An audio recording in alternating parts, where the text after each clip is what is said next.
Oh, kannst mal losgehen.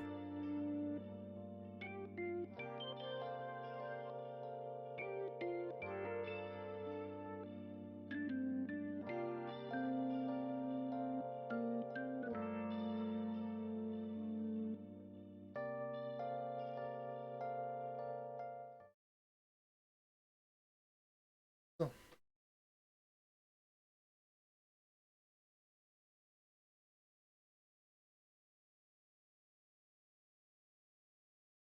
Und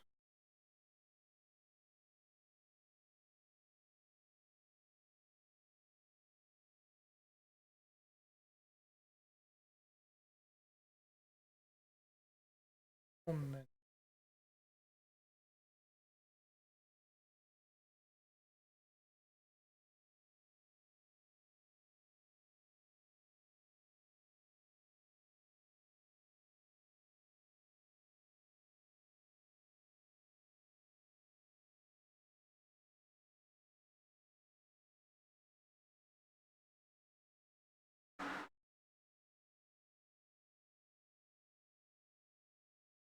Hey, vorhin ging es noch.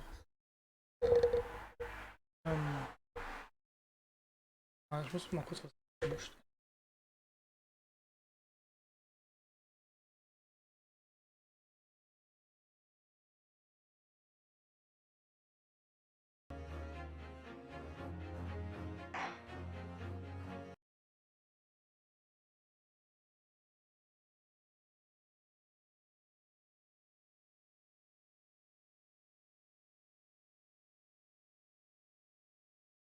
Einen Moment.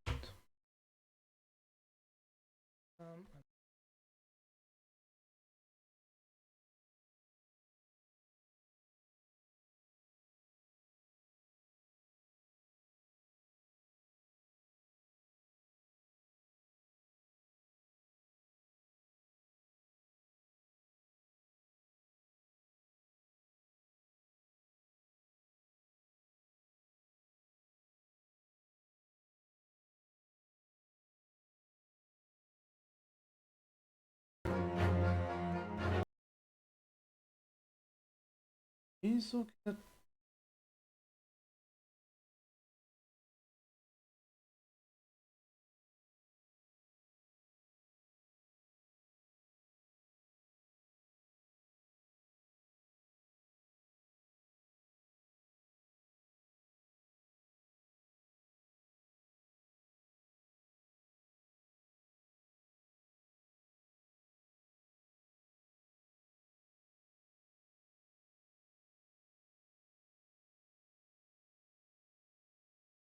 Ich glaube schon.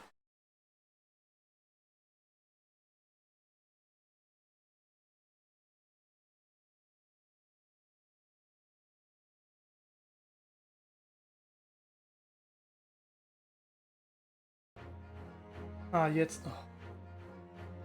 Okay.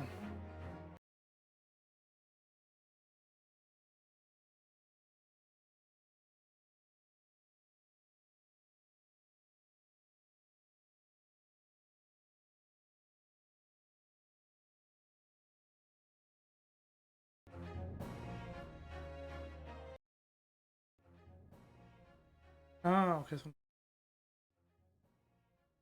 Ah, okay. Gut, gut, gut, gut, gut. Oh Mann, ich dachte. Okay, ich muss das nochmal umstellen. Okay, okay, passt, passt, passt.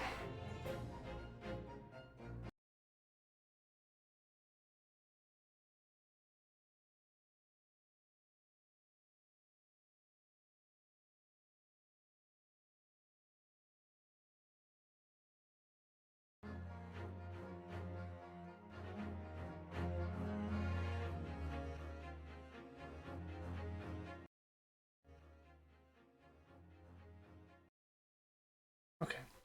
Oh Mann, war das nackt. So, jetzt hier komplett stellen. Hin und her switchen. Das funktioniert.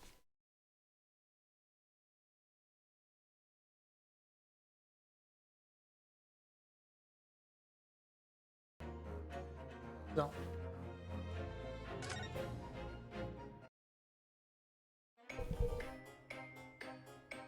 Jetzt geht Ton klar. Raus. Kann ich weitermachen.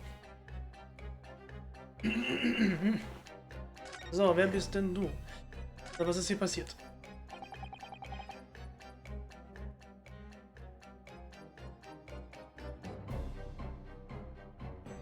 Und so, okay. What on earth happened here? You found me, haven't you? No need to screw me down any further. Everything in here is precisely what it seems. Yeah, well, we're giving it through going over, don't you worry, Drabber. What phrase to click with me is how you were able to locate my workshop that I was not expecting. And I heard whistling from the other room. I knew it was time to bolt. Whistling? Ah, that would have been me. Oh, for some reason, I woke in fine fettle today. No words, just slightly squeezed strips. I think I must have a screw loose, though, as I couldn't remember the combination for the safe. And another one loose, as I couldn't remember on which piece of furniture I've written it down. We also found a rope over by the wall. Yes, I had hoped to exit through the skylight, but sadly the rope was too short. So I then set about searching for the combination code to open the safe. Burning the combination blueprints, don't forget. Regrettably, though, you failed to retrieve the head from the balloon among the rafters. And after that you hide yourself inside the safe, having first set this parcel ticking? Well, I had no intention of being nailed by the police.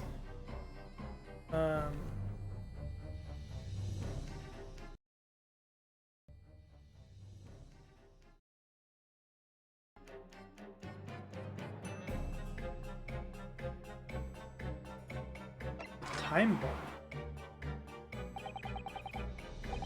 bomb. Will Death Wish have here? Hiding right beside a ticking time bomb? Please, why do you suppose I choose to hide inside the safe? It's no ordinary safe, it's specially designed. A dynamite explosion wouldn't leave a scratch on it.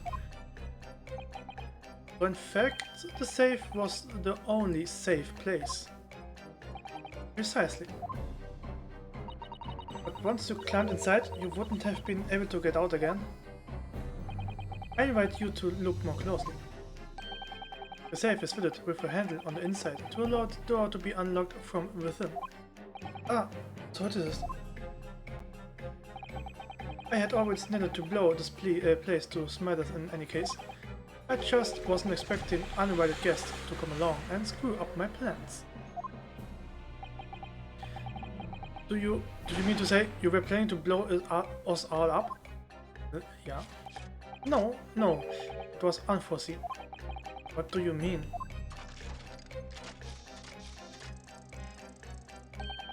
Most people run, you see, when they see a ticking time bomb at their feet. I calculate the time required for retreat to safe distance and set the device accordingly. But your seemingly endless discourse in here threw a spanner in the works.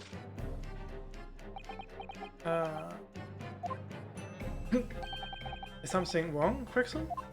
Do I have something on my face, besides the usual eyes, ears, nose and mouth? Yeah.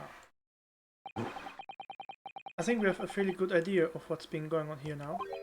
But what about the two incidents you have evidently been involved in recently?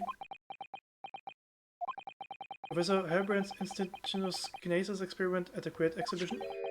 And the waxwork model you stole, which this hat belongs to. It's not ordinary hat, you know. That's the hat of the professor.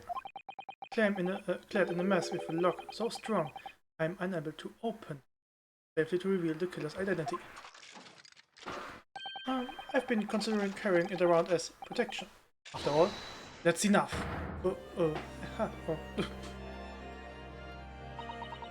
What's going on here, Quackson? I'm sure you are aware that I have sole jurisdiction to investigate here. Yes, well... Precise again. So the forensic investigation team are here.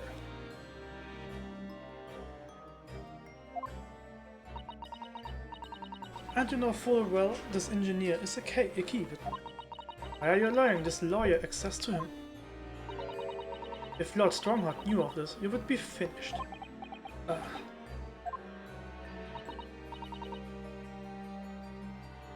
Do not leave at once. My dear madam, there's no need for such a threatening tone, I assure you. After all, that's no way to greet an old acquaintance, as it, Dr. Scythe. Hello, Sholmes. Mr. Sholmes knows Dr. Scythe. If it's protecting the machine next door that's causing such a sour expression on your face, you are quite misguided. It's really nothing more than a shell. You get out. But of course, we will show ourselves the door. You haven't softened at all. Mr. Naruto. Yes? It would appear that our delightful, entertaining investigations have run their course for today. But Mr. Sholmes, let us leave this place in the doctor's capable hands. I said get out, now. All of you. Your presence here is not required either, Quackson. Understood. But I will just say one thing before I head off.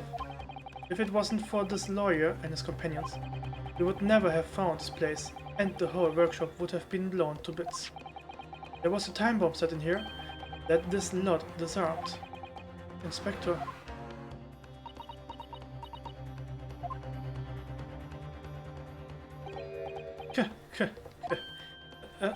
Something given you a chuckle, has it, grabber? Ah, so sorry. Didn't mean to offend. You are quite right, of course. You did disarm the time bomb, didn't you? Yes, you did disarm that one. What are you... That one? I mean...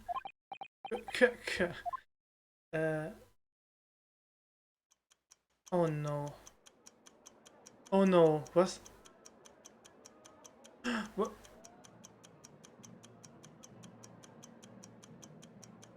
Nein. It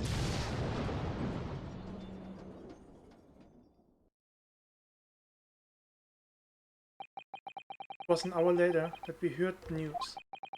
The enormous explosion that ripped through the experimentation stage at the Great Exhibition.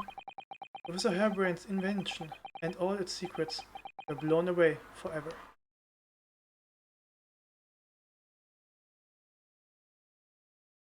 Oh wow. Oh wow.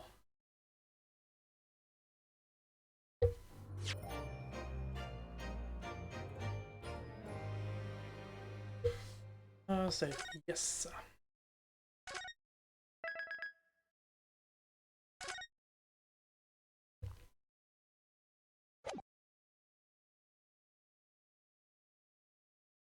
Okay, gleich wird gestanden.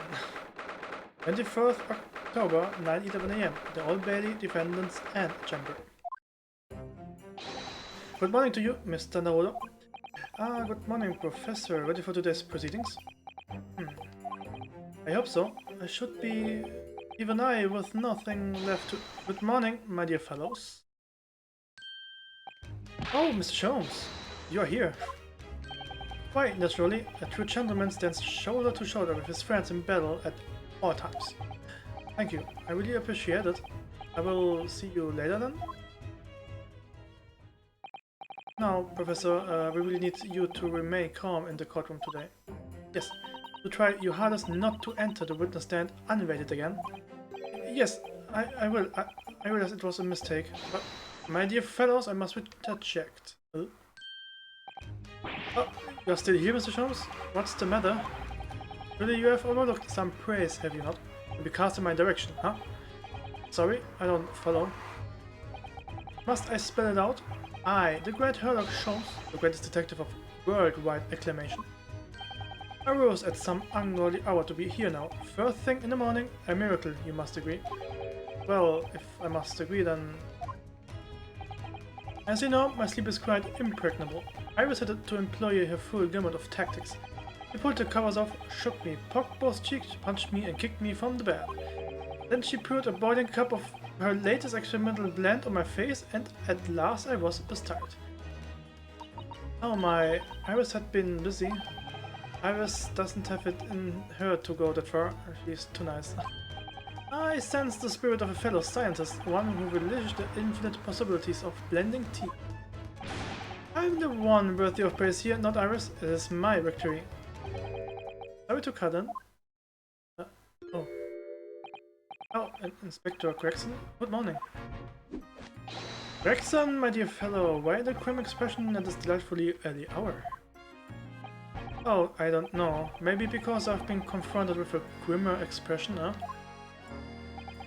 Dear me, are you going to take this insult lying down, Professor? What? What? I don't know. Poor Professor. Anyway, here's the paperwork you asked for. What paperwork? I took the liberty of requesting it yesterday. I have a feeling it may prove useful. You wouldn't believe the hops I had to hump through to get this brought out of the shelves. It's the professor's autopsy report. That mass murderers who killed 5 members of the aristocracy? He was found guilty in a closed trial 10 years ago now. It was all done under wraps. And he was quickly executed soon after the trial. It's all in here. There's autopsy report. Okay. Okay. I don't know what to say. Thank you, Inspector. Warum brauche ich das? Condemned prisoner, blah, blah, blah, rejected for confidentiality. Pseudonym the Professor. Death by hanging, confirmed at midnight, 17th June. Courtney Stevens. Okay. Yes, much obliged, Gregson.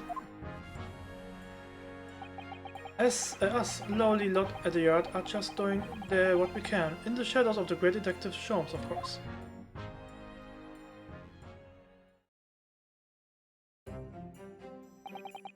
Well then, Professor Heron, this is it. Today we are going to lay all this to rest at last. I wish you the best of luck, Professor. I suppose he will be here today, will he?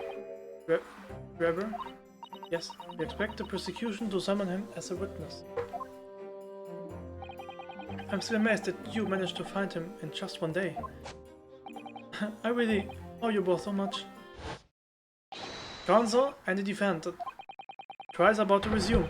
Kindly make your way into the courtroom at once. Okay, this is it then. Final chapter. Funny, my heart's racing a little. I have not felt this before, actually. A strange foreboding. As if something's going to happen in this trial that I'm not ready for. But I can't let that distract me from the only thing that really matters. Finding the truth. Und ich werde jetzt mal den Tisch noch ballern, um das Entstehen zu machen.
So.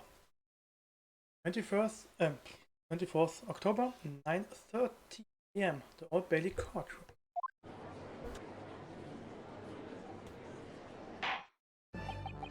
In the name of Her Majesty the Queen, I hereby declare this court to be in session again.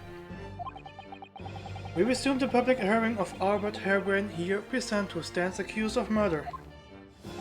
Are the counsels for the prosecution and defense ready to proceed? Hi Kira, bist du auch ready to proceed? Okay. Wollte fragen, ist... Ah, nice. Nice, okay. Da wirst du mal später bei mir, ich werde es wahrscheinlich später auch bei mir einstellen. Ist der Ton in Ordnung? Denn ich habe vorhin auch was über wegen dem Ton eingestellt, sodass kein Delay zwischen Game und Ton existiert. Aber ich habe ein Video gesehen wegen einem neuer Capture Card und da hat er gesagt, ja, man kann das und so machen. Jetzt habe ich kein Delay zwischen Tippen und Ton. Ich hoffe mal, dass die Tonlautstärke auch in Ordnung ist. So, genau, das wollte ich sagen. Also, nee, also, okay, wenn es nicht geht, dann geht's halt nicht. Aber auf jeden Fall viel besser. Das einzige Problem ist halt, ich habe nur 30 FPS, aber sonst läuft alles ohne Delay. So. Also gut, ich habe ja jetzt gerade gecheckt. Ja, alles gut. Muss man sagen. Aber das freut mich. Ja. Freut mich auch richtig. The prosecution is ready, my lord.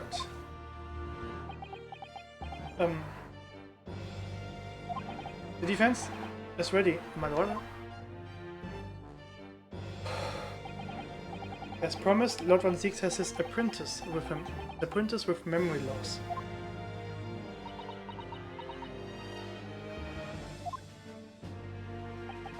If I may, Lord Van Zieks? Yes, my lord. Ja, keine Ahnung, ich bin halt so, ne? Keine Ahnung. Ich bin halt froh, dass es irgendwie jetzt funktioniert hat und so und ich stehe jetzt auch und keine Ahnung, das macht mich ein bisschen energiegeladen. Ich bin einfach nur gerade ein bisschen froh. So. There appears to be someone standing at your side. Ah yes, my apprentice and assistant. The prosecution believes today's proceedings will see the complexity of this case rise considerably. Ja, nice. Weil bei mir ist halt so, bei mir wird halt die Capture Card und mein Desktop-Sound wird beides ausgeschlagen, aber ich höre, nee, warum? In Twitch wird halt nur der Sound von dem Desktop, also von was ich höre, bei euch eingetragen. Das von der Capture Card höre nur ich. Das finde ich gut. Dann klappt's auch so.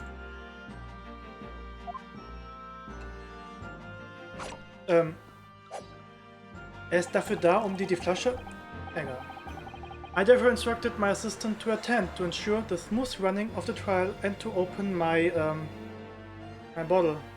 Warum immer. And the smooth running of liquid refreshments by the look of it. Ja, genau.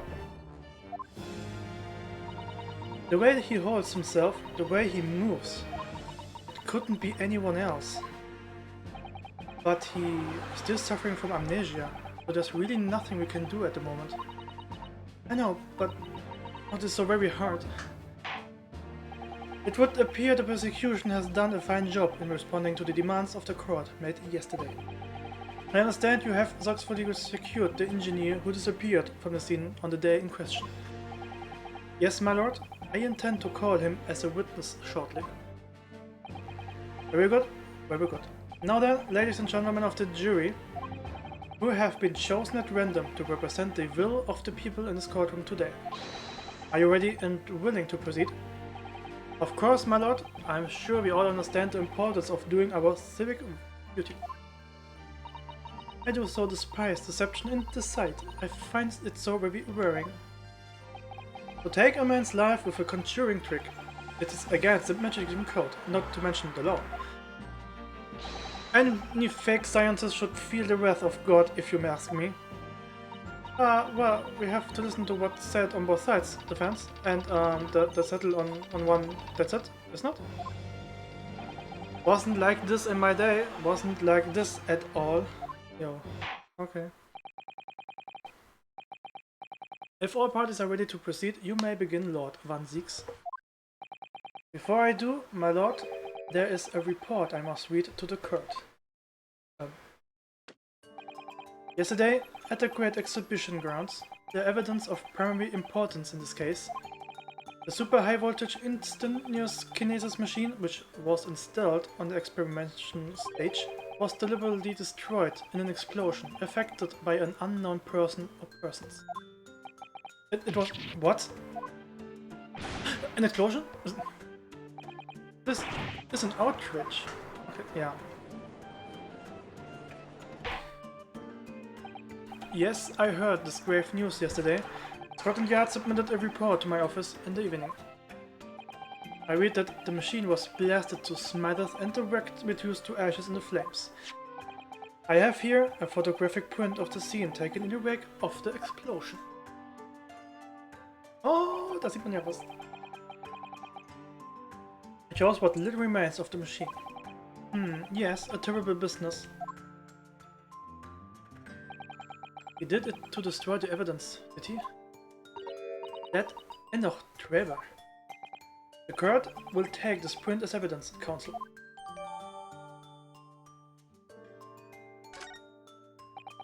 Late yesterday afternoon, the protection afforded to the machine by the Special Dispensation for Scientific Equipment Act was revoked. However, before a thorough investigation could begin, the invention was obliterated from existence. As such, this will become a very different trial. What? As it stands now, with no evidence on which to draw meaningful conclusions, the authenticity of the kinesis machine will remain forever in obscurity. Indeed, a most unfortunate state of affairs. However, one thing remains clear. The victim's death was the result of the actions of the accused. Of that we can be certain, for it was the accused himself who was operating the machine and who ultimately caused its loss of control. Objection!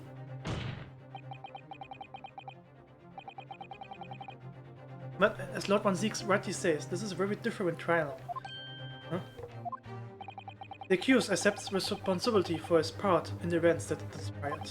He acknowledged that Mr. Asman died as a result of the accident caused by his machine malfunction. However, unbeknownst to the professor, he was being deliberately deceived by a pair of very clever fraudsters. Names, counsel, if you please? The engineer, Miss Enoch Trevor, and the victim himself, Mr. Audi Asma. So what exactly were these two men up to behind the defendant's back? The defense intends to expose that information, thus establishing the unequivocal innocence of the defendant. Oh man. Thank you, counsel. The positions of the prosecution and defense have been clearly stated. Lord Van Zieks, summon your first witness, please. At once, my lord. The prosecution calls the engineer, Mr. Enoch Trevor, to the stand. Und da ist er auch da. State your name and occupation for the court. Name, Enoch Trevor. Occupation? Hard to pin down, I would say. The black monocle? Yes. Why do I feel as though I've seen it somewhere before? Oh, you too? I had exactly the same feeling myself. Huh. Your file indicates that you are currently being investigated in connection with another case. The theft of a waxwork model, is it? A most extraordinary sounding business. But that has no bearing in this trial, I assure you. Leave it from your mind.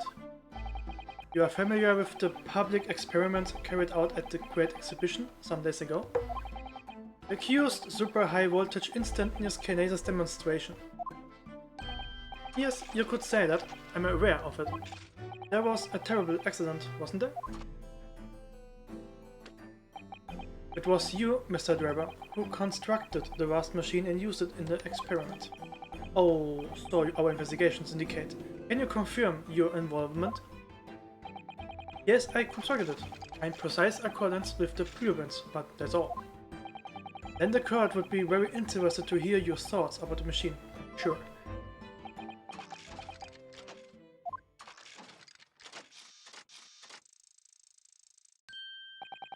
An amazing device, if you ask me.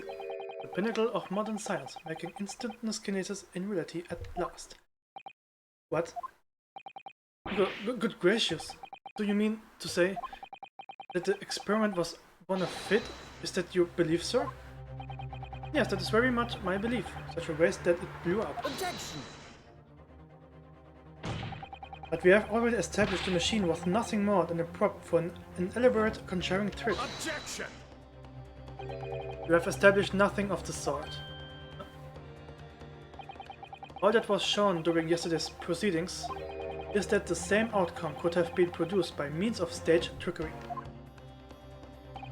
The defense merely proposed a method and demonstrated its feasibility, nothing more.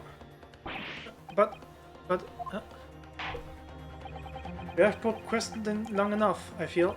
Witness, you will now give your formal testimony about the machine that you constructed for the purpose of the demonstration at the Great Exhibition. Understood.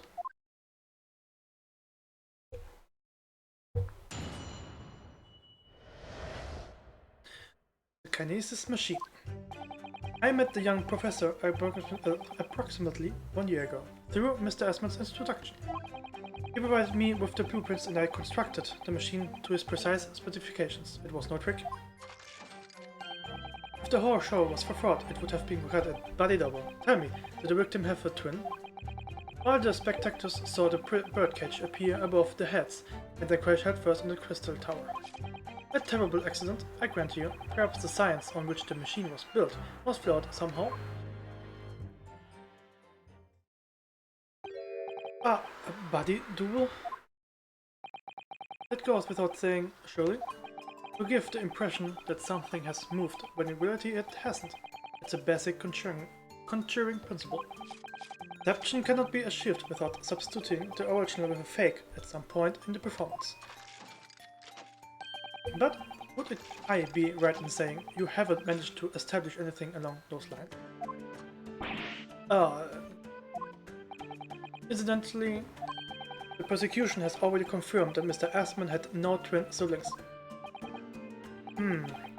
It's my understanding that this witness is well versed in conjuring artfulness. But such talents do not indicate that he was actually able to accomplish with he claims, namely the construction of what All accounts must have been an extremely complex scientific machine. Whatever do you mean? Yesterday's proceedings brought the true nature of your past exploits to light, Mr. Driver. Indeed, it did, my lord. As a swindler who preys on innocent scientists to elicit government grant money through conjuring know-how. Yes, it's true that I possess considerable knowledge of stage magic. But, crucially, my scientific knowledge more than matches that of any academic in the field. Investigation of the witnesses' workshop attests to the claim, my lord. As evidence, the police found this Royal Society trophy for a young talent in science there. Yes, that's true. We spotted it there ourselves. If a hypothesis is sound, it can always be forged into a physical manifestation with sufficient skill. Though I may have sold the secrets of some deception wires to sniffling, talentless scientists in the past. Would you therefore assert that the explosion of the machine was an unfortunate accident, or, of course, a deliberate act of murder carried out by misuse of the science?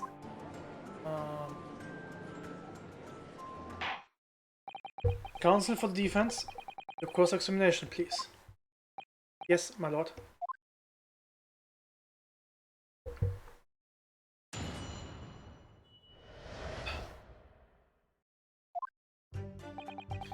Young people approximately 1 year ago. Hold it! So you were already acquainted with Mr. Esmond himself? Not really. By chance, I had seen his name mentioned in the papers, that's all. But I had no interest in his private affairs. He was an unscrupulous investor, it was no concern of mine. As long as people pay the bills, I take up my tools and construct what they ask for. Why did Mr. Esmond approach you in particular then? Who can say? I presume because my name is associated with excellence in engineering. Not to mention excellence in fraud.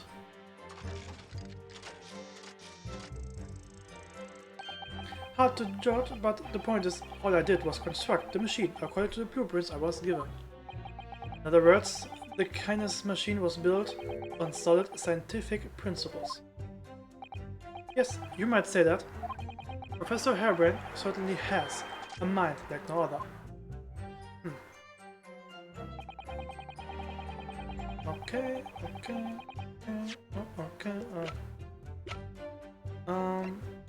Das wollte ich schon mal untersuchen.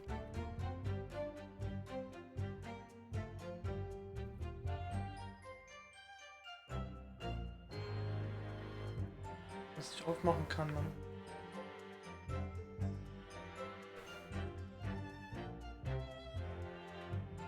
Ah, da. This lock does look very strong, doesn't it? There's definitely no way you could remove the mask yourself, if it was on you. What a terrible way to treat someone, even a convicted criminal. I know, it's starting to make me livid actually. Listen now, Udo, please. I mean, just think about it. Imagine if you had an inch on your neck, cheek all of a sudden, you would be utterly helpless. Well, yes, that's true. I'm not sure that warrants quite so much anger. Right, sorry.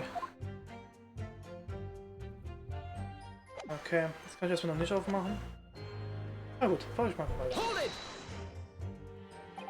It's clear that you have both scientific knowledge and knowledge of conjuring magic, however. The more knowledge you have, the better equipped you are to handle whatever comes along.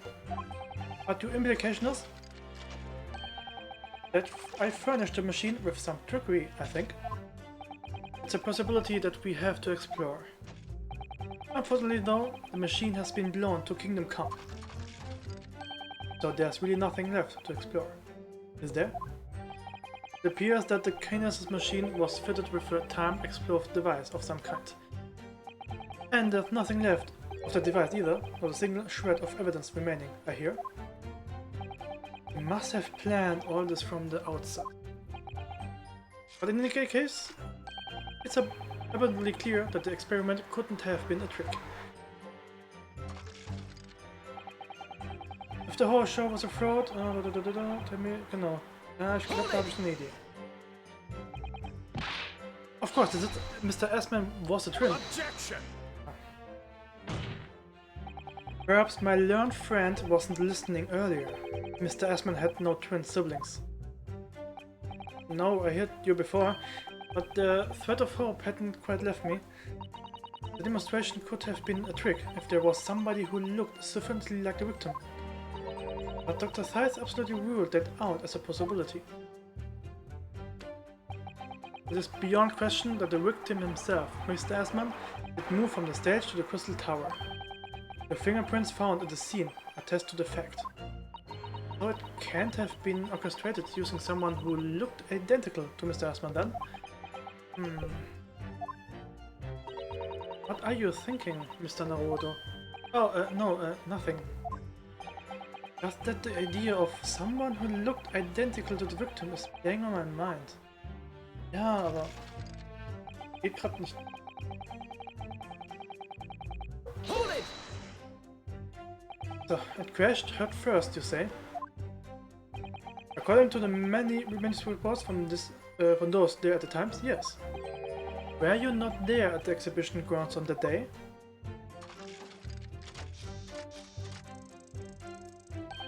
Unlikely. I rarely leave my workshop. Yet another of your unique inventions was found at the scene.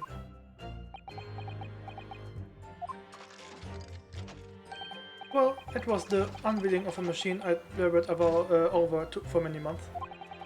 I saw it clearly with my own eyes, the birdcage plummeting head first into the tower.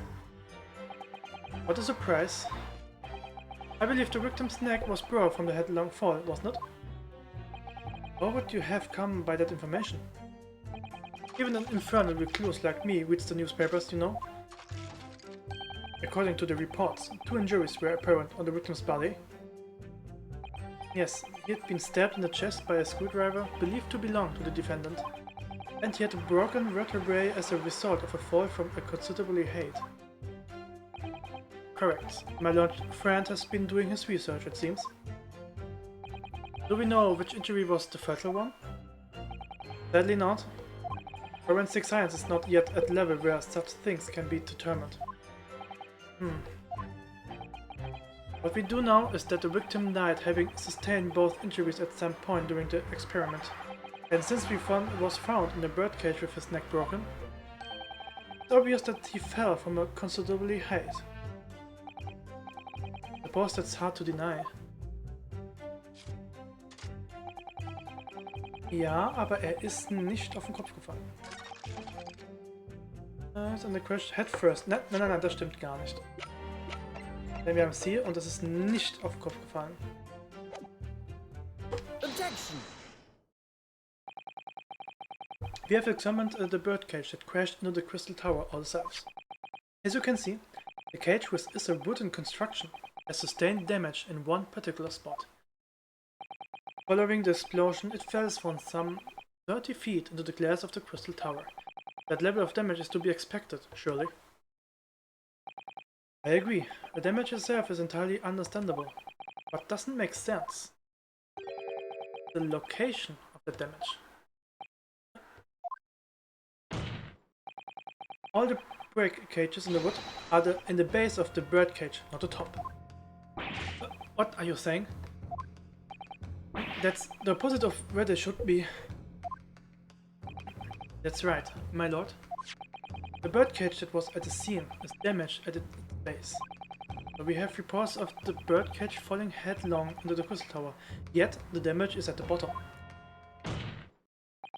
The only way to reconcile these two facts is to accept that there were 2 bird cages in play that day, which were at the same point switched. Which during that wasn't a scientific experiment at all, but an elaborate piece of stage trickery.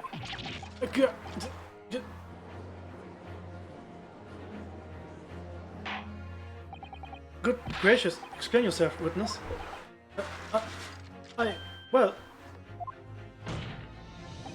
If we examine the facts, there's only one logical conclusion we can draw. The damage on the base of the birdcage clearly indicates that it crashed tail first into the tower. Objection! But multiple witness reports claim it fell head first. The birdcage materialized in the sky next to a balloon flying over the stage, following a spontaneous explosion at an altitude of some 60 feet above ground level, which is approximately 18 meters. It then proceeded to fall some 30 feet into the crystal tower in the ensuing deflagration. Witness reports amid such chaos are notorious unreliable. Objection! But the victim's neck was broken. Objection! He plummeted 30 feet inside a heavy wooden cage. However he fell, it would be unsurprising to find one or two of his vertebrae crushed. K.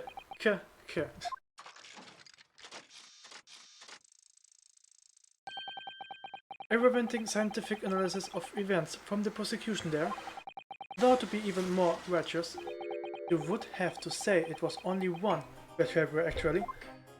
It wasn't quite for long. I find it hard to see what's motivating Lord Van Six. This witness is clearly a swindler and one who deceived a personal friend of his. If you are going to establish this deception, do it right. Sorry? I feel like that's the undertone here. Ah yes.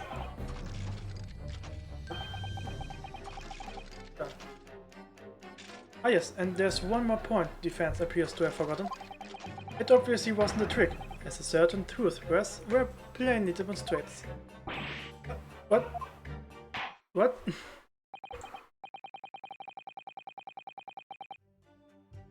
Seems to me that the cross-examination had better continue until we solve this matter. Mr. Drebber, you will amend your testimony with details of this truth. Of course, we must treat the matter scientifically, after all. Dann mach mal. Ah, man, I nearly had him there.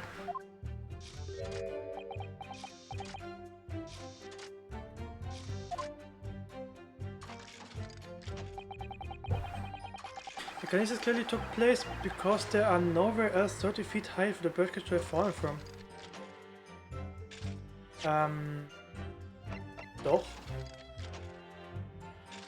Objection! Ah, verdammt. Als ob, was? Ah, ich hatte es funktioniert. Na gut. Ah, ich hätte das Bild... Oh nee, ich hätte das Bild, glaube ich, zeigen müssen. Ja, aber eigentlich ist es doch dasselbe. Wenn man einen Teil vom Ballon zeigt, müsste es eigentlich dasselbe sein. Ich hätte wahrscheinlich das Bild zeigen sollen. Ja, die wollen alles ganz genau haben. Aber ich möchte nochmal ab. So.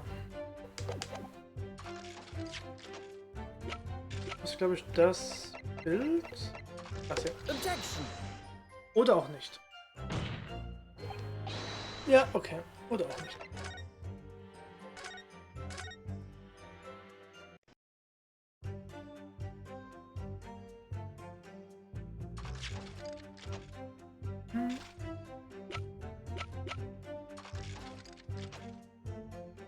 Ah, warte. Objection! Ah. Ja, ich glaube, ich weiß ja, was ich sagen will, aber die wollen es jetzt noch nicht haben. Ah, Mann. Schade. Egal, dann verlieren wir. What do you mean?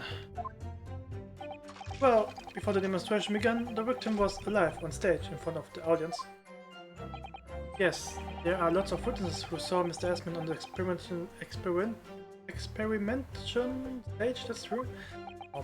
And the victim's neck broke as a result of an impact following a fall. Logically, therefore, the victim must have fallen from somewhere. The balloon that exploded was at an altitude of 60 feet. The point of impact on the tower was 30 feet up. That difference of 30 feet is therefore the total distance the birdcage fell. And there's no other location from which the cage could have followed that distance if it didn't drop out of the sky. Ergo, the victim himself must have been beamed from the stage to the sky above the crystal tower. A transient scientific analysis. Near me, every time I hear it explained, it sounds increasingly plausible. Oh yes, it's all very well thought out. Suddenly all the spectators on the stage saw it. Birdcage plummeting 30 feet through the air, I mean. Technically, yes.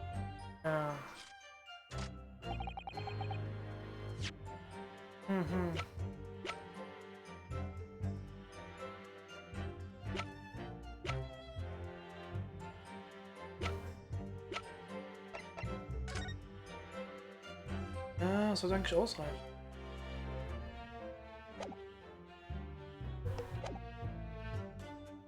Hold it! So you understood the science, did you? Not in the slightest. Oh, right. As I've said a number of times, I'm an engineer. My job is to manufacture according to the blueprints I'm given. It would be inviting manifold problems if I foolishly allowed my brain to digest the idea behind them. I could be accused of stealing those ideas, for example. But how it is possible to construct a machine without really understanding the principles it relies on?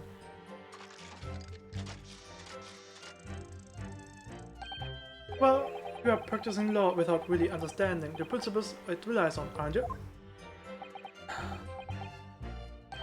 A very good point. Stand up for yourself, Mr. Naruto. The point is, the experiment resulted in instantaneous kinesis taking place. As such, the science must be sound.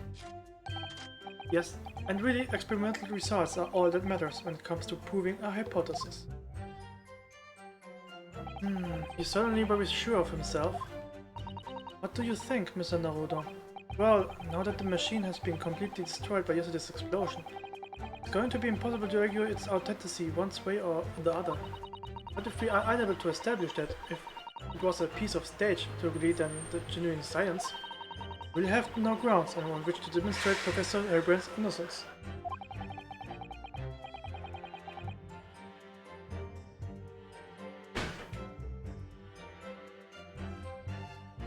Muss mal kurz das Fenster so machen. Postdoctor Asman and this man in the stand tricked the professor and used him. They took advantage of this naivety and his unbending belief in his work, and I won't let them get away with it. And seeing as the professor is an old friend of Lord Van Ziek's, what on earth must he be feeling towards Drebber?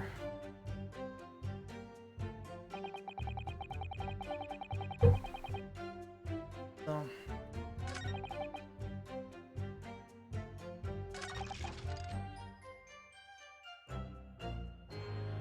Das kann ich nicht beweisen. Also hier muss ich auf jeden Fall irgendwas vorzeigen.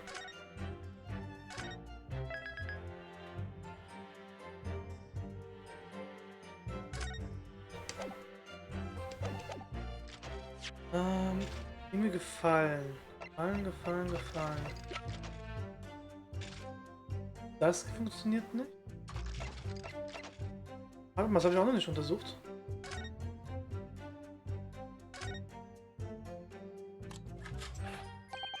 Oh look, the cover came up. Yes, now there should be a glass plate inside. You have to change the plate with each new photograph you want to take, you see? Something wrong? There's no plate. It's been removed. Ah, what a pity. I suppose if you think about it, this would be the actual camera that was used in the time, just like the waxwork isn't the actual person. So you'd never have found a photographic print of the convict coming back to life again. Oh, yes, you are quite right, of course. Poor Suto-san, she looked devastated. Oh, schade.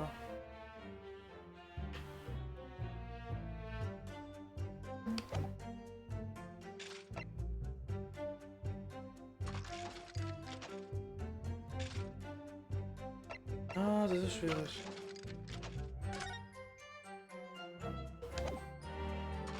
Also weder das Bild noch das andere zählt.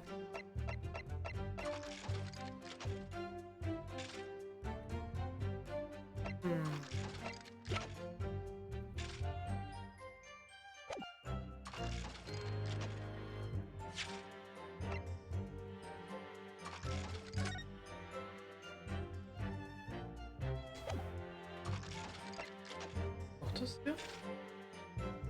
Objection! Doch, okay, dann stimmt es ja doch. Ja. This is a diagram of the experimentation stage and its surroundings. Also ich wollte schon das Richtige sagen, nur habe ich zwar den falschen Beweis genutzt. Okay. You know that somehow the birdcage appeared in the mid-air before falling down into the crystal tower.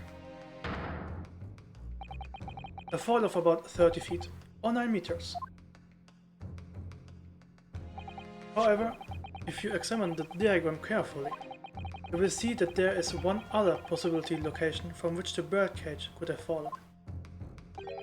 The same distance of 30 feet. No.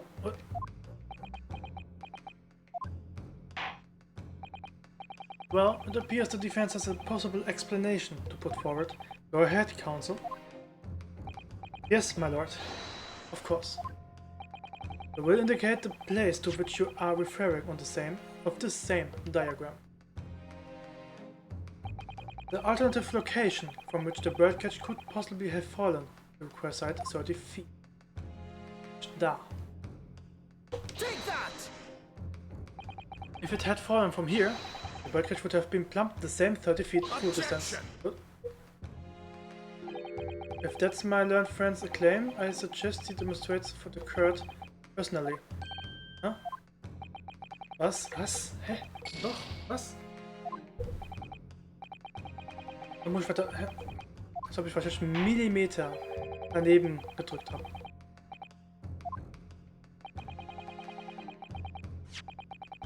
Oh Mann.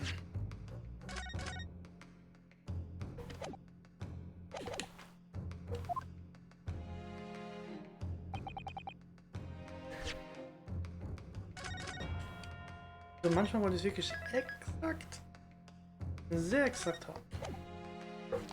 Ja, nochmal.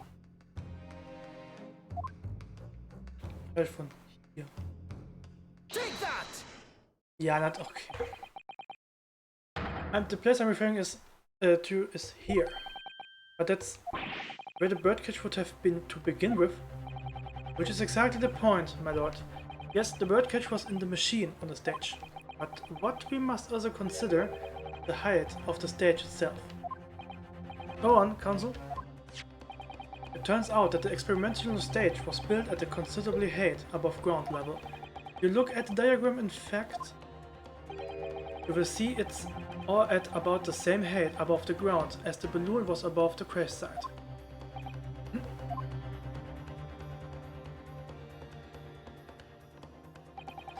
An experiment got underway the machine and the birdcage were engulfed in steam.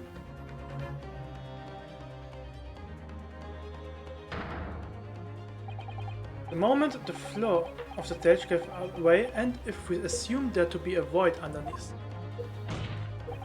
this birdcage and the one seen by the audience would have fallen almost exactly the same distance. Damn.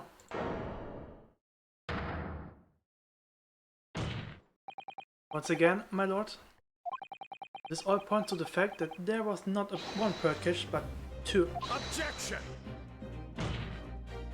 My learned friend has no evidence that the stage had such a concurrence in its design. No one is responsible for the criminal destruction of the Kinesis machine itself, it's true. However, the stage still stands. And you take a moment to look at the photographic print of the scene following yesterday's explosion. Good lord, the metal grill had formed the floor of the machine is undone. Yes, most likely blown up by the force of the explosion that destroyed the rest of the machine. The defense calls for the space below the stage to be investigated immediately. Oh yes. Mr. Dweller? It was you who built the Kinesis machine, which means that it was you who built the two bird cages that were used to carry out this deception. Whether Professor Harebrand's hypothesis is sound or not make no difference, because it's the construction of this machine that matters, the machine designed to take Mr. Asmon's life. And lay the blame firmly at the professor's door, something that could only have been carried out by you, Mr. Enoch Drebber.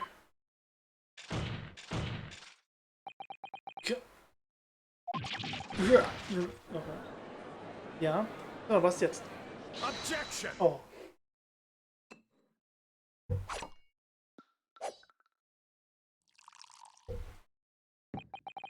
If my learned friend has reached the end of his wild assertions...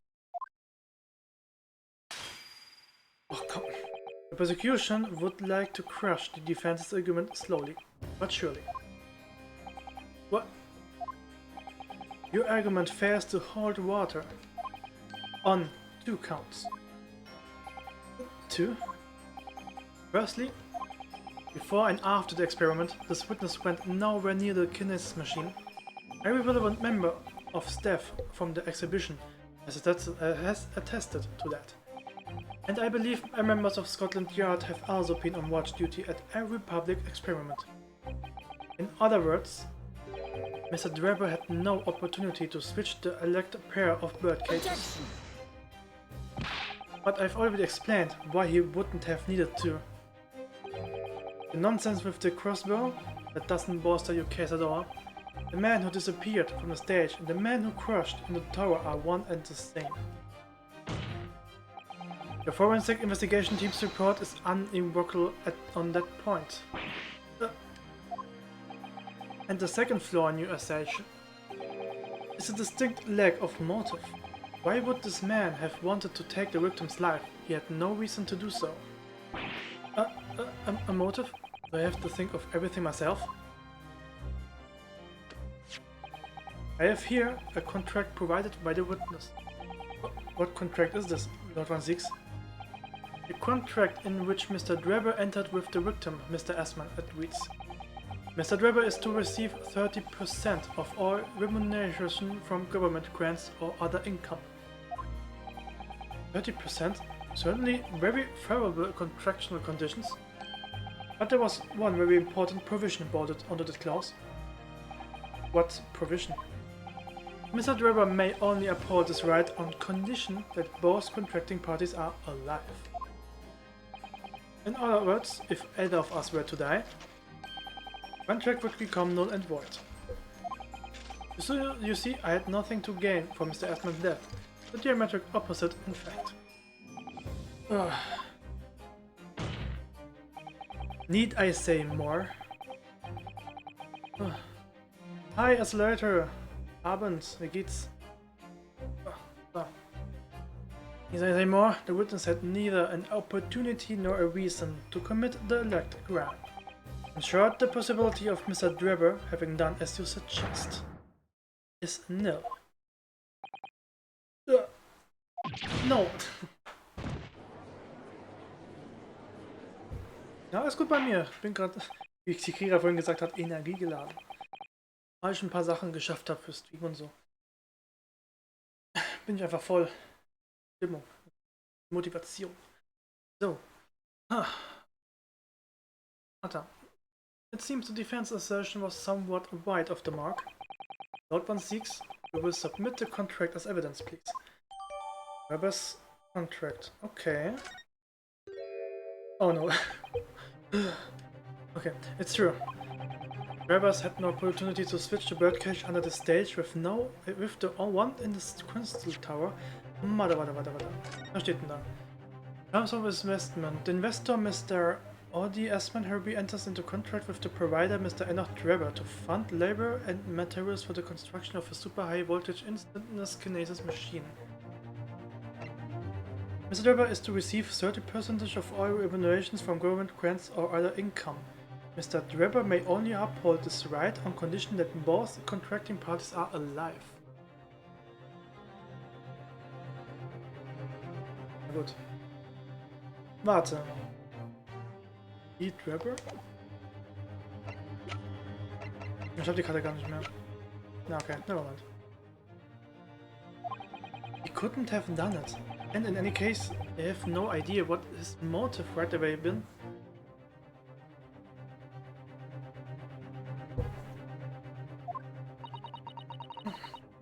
This is one aspect of your argument. That still holds true, however. There were 2 bird cages. The prosecution is unable to deny that. I'm sure you are on the right line, Mr. Naruto.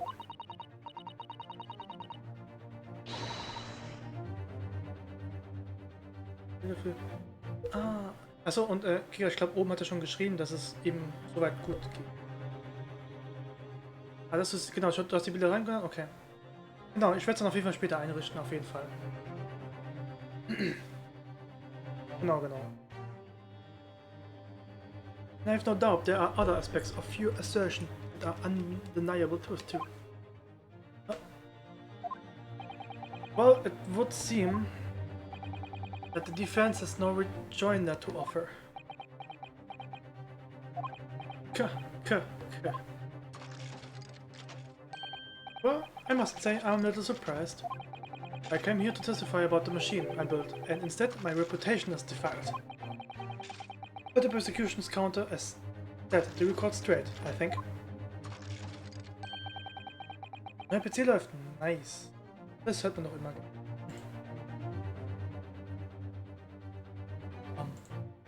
It's impossible that I'm the culprit. Objection! Oh, what?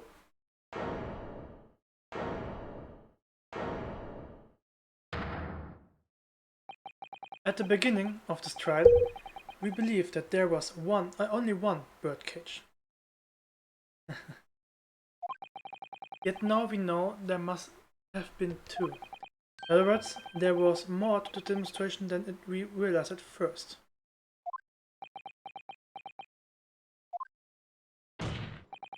I think it's abundantly clear that the same applies to the culprit.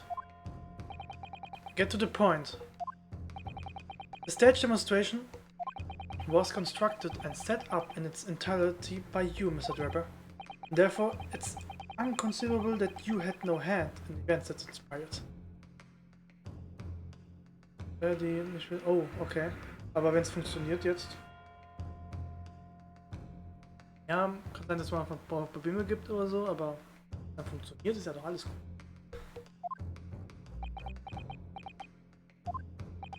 So, if circumstances mean it's impossible that you could have carried out the crime yourself, it points to the fact that someone else was involved. Someone else? Counsel, are you suggesting... Yes, my lord? Mr. Draper had an accomplice. Objection! An accomplice now? Well then, I presume. You are prepared for what's to come? Now that you are accusing not only this witness, but someone else, the most serious of crimes. If these accusations turn out to be false, then make no mistake. The prosecution will demand an equally serious punishment for your slander. Well, counsel, you intend to pursue this curse and formally accuse another party of involvement in this matter. What do I do here? Erstmal speichern.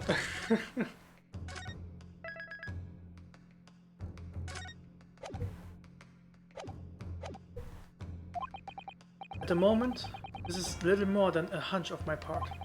I don't know for sure if Draper had an accomplice, or even if he really is the culprit here. One way or another though, I have to make my position clear, as a lawyer. So what's my stance going to be? Did Draper have an accomplice or not? Oh, wow. Okay.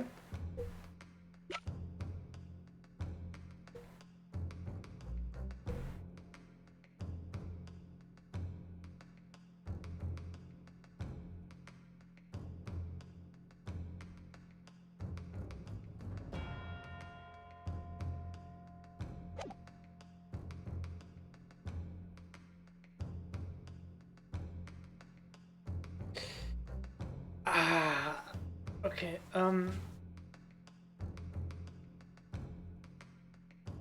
yeah. Jetzt. The defense is ready to name Mr. Draper's accomplice. Somehow, the two podcasts must have been switched. Everything points to that. Yet, according to the coroner's report, that's not a possibility. But that inconsistency itself is a clue. Counsel? Huh? My lord? You have received a stark warning already. If you are nevertheless determined, then I must now ask you to identify this alleged accomplice by name. So, your answer, please.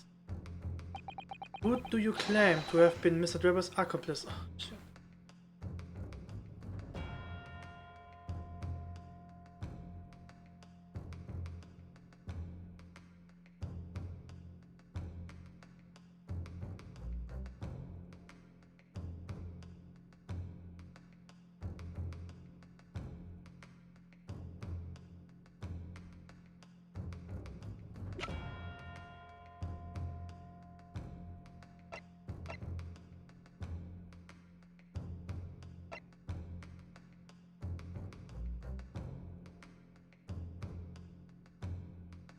Okay, das wäre hart. Wie das wäre.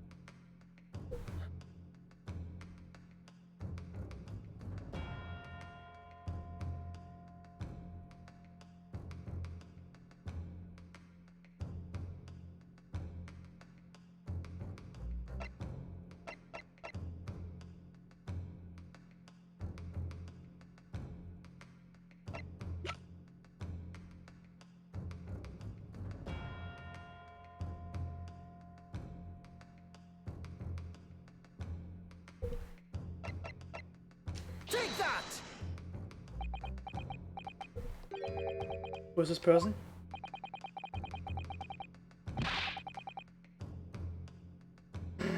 Nein, das war falsch.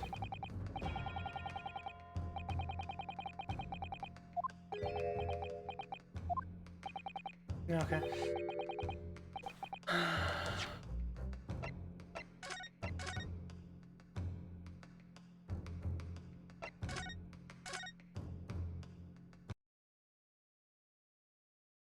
Oh, warte. Ups.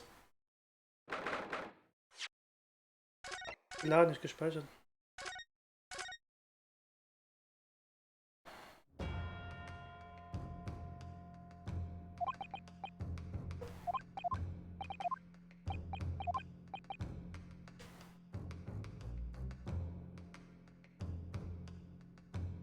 Versuch noch ein, zweimal.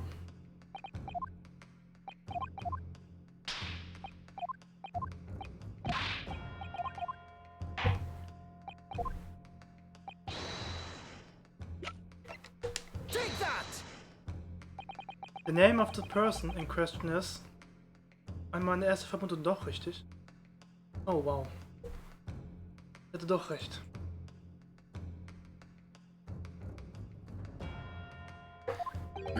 What's wrong, my Japanese friend? Your fear doesn't bind your tongue now. It's a little late for that. Of course, I'm afraid. After all, naming her in this capacity of definitely going to make waves. A lot of waves. I could very well turn every single person in this courtroom against me. I'm sure it will be alright, Mr. Naruto. Thank you, Miss Susato. The enemy always appears larger than life, but you will appear exactly the same to the enemy. Alright then, here goes. You have kept us waiting long enough. You answer, Counsel? Now. The person who concluded with the Miss Drebber in order to carry out this wicked crime is Scotland Yard's coroner, Dr. Courtney Size. What the place are you talking about, Dr. Size? The head of the forensic investigation team and the coroner who conducted the autopsy on the victim? Oh yeah, now the...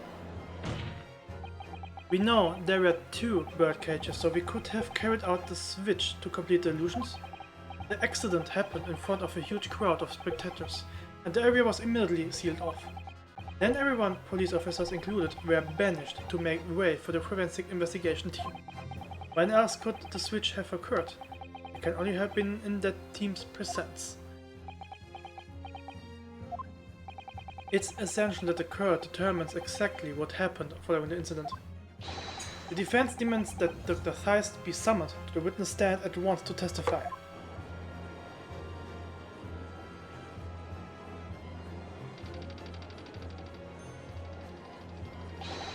You've got a nerve, lad. Standing up there, dragging the yard's name to the mud. I didn't mean to... I know the woman very well. There's no better that room worker out there. How dare you call her a criminal? My learned friend's imagination appears to be wilder than the eastern end at night. But the recklessness of your accusation aside, there's another grave problem with your argument. One which the prosecution demands you address at once. A grave problem? Oh my word. Who do you claim acted as the victim's doppelganger? Certainly if the birdcage containing the body of the victim was exchanged for another, the cage must also have contained a body. And yet, no missing persons or accidental death of anyone have remotely resembling the victim have been reported. Which means there was no one, dead or alive, who could have fulfilled the role of a body double for Mr. Asman. True. My argument is that there was 2 bird cages, then there must have been one person inside each. But I don't know if I got an answer to this yet, have I? What can I do to reveal how this body double stand was achieved? Presence evidence. Very well. The defense will address my learned friend's concerns by presenting evidence that reveals the true nature of Mr. Asman's body double. Good gracious, evidence? I do hope this isn't a filibustering counsel, but Hurt is expecting a name. If you think you have relevant evidence, present it now. The body double and the birdcage were hiding inside the balloon that was floating above the stage, which means that any witness would only have seen them from 60 feet away. So who was it that appeared out of the explosion, some 80 meters above the spectators? Aha. The body double inside the second birdcage was...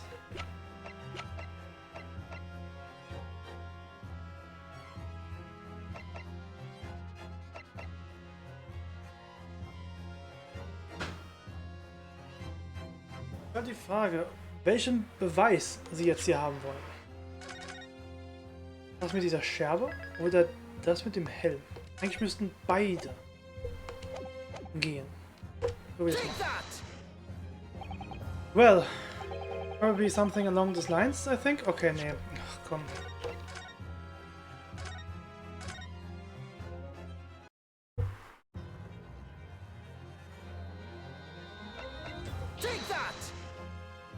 We know that the victim Mr. Asman was in a birdcage that was seated inside the kinesis machine on stage, and therefore he couldn't have been inside the second birdcage instead, that contained something else.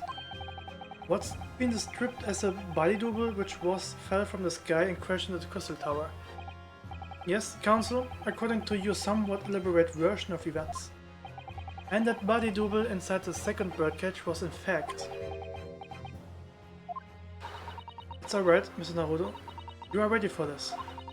Just steel yourself and come out with it. Thank you, Mr. Sato. I needed that.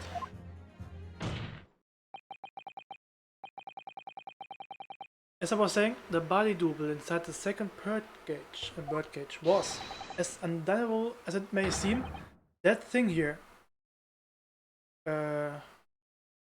Was? Was ist denn hier? Oh, einen Moment.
Muss jetzt die Feuerwehr rausfahren, ne?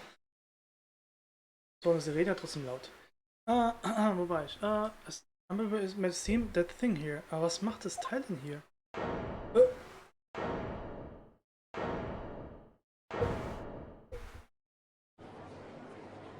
Was macht es denn hier? Objection!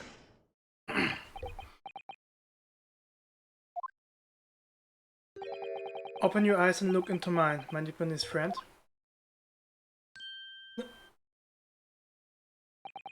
Now tell me, what are you playing at? Time film now? Yes, okay. That is the time to show your Japanese spirit. The culprit is observed is a waxwork model. A model, in fact, of an infamous London murderer from 10 years ago, the Professor. Objection! You started by indicating the leader of the forensic investigation team as an accomplice in this crime. And now you have moved into indicating waxworks? Yes, that's about the size of it. But why? And why this waxwork? This looks nothing like the victim. In fact, it could hardly resemble him less. What possible justification can you give? Was?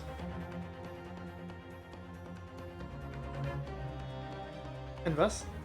What? Was ist? Astian? Was meinst du damit? Also das ist eine Wachsfigur. Oder was meinst du? Ach so. Okay, nee, dann kenne ich den noch nicht. Ich bin noch gerade dabei. Als eine Wachsfigur, die noch einen Helm hat, um das Gesicht nicht zu erkennen. Wir bekommen es aber noch nicht auf. Ja. What possible justification can you give? If you want to know why, ask Mr. Draper. What? Just days before Professor Hairbrain performed this public demonstration, Mr. Draper abducted this model from Madame Tussauds. Did you say abducted? And 2 days after the incident at the Great Exhibition, he returned it to the museum. Then the timing... Is this true, Mr. Draper? At first, I couldn't see why Mr. Draper would have stolen the waxwork and then give it back again. But now the reason is clear. He took us to the that he could put it inside in the second birdcage as a body double for Mr. Assman. Yeah. Objection! Are you hearing this, ladies and gentlemen of the jury? Are you hearing the defense's astonishing proposal? That the witness fabricated this vast machine with the intention of deceiving some wretched scientist. That he did so in collusion with the country's finest coroner on the public stage in front of a vast audience. And that, to effect the deception, he used a waxwork model that in no way resembles the victim. Are we really to believe this far-fetched tale? What do you decide? Objection! Wait. Yes, if you put it like that, of course it sounds implausible. My lord. Oh no, I need to speak. If you please. Go ahead, Mr. Foreman. Myself and my colleagues have reached an agreement. Oh no, was... Very good. In that case, ladies and gentlemen of the jury, you will state your leanings for the court to hear now. Guilty! Guilty. Guilty! Guilty. Guilty. Kill me! Ach, come on.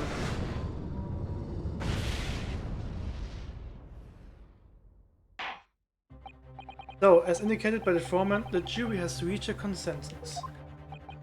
I knew that was going to happen. Yeah, ich auch. We shall get through this, Mr. Naruto, as we always do. And uncover some new truths along the way, I'm quite sure. Yes, I agree. I'm going to have to appeal to the jurors as usual and see if I can persuade them to change their minds. The defense will now embark on the summation examination. Are you and you fellows ready to proceed, Mr. Foreman? We are, my lord. Very well. In that case, I ask you now to state clearly for all present to hear that grounds on which each of you has decided that the defendant is guilty of the crimes in which he has charged.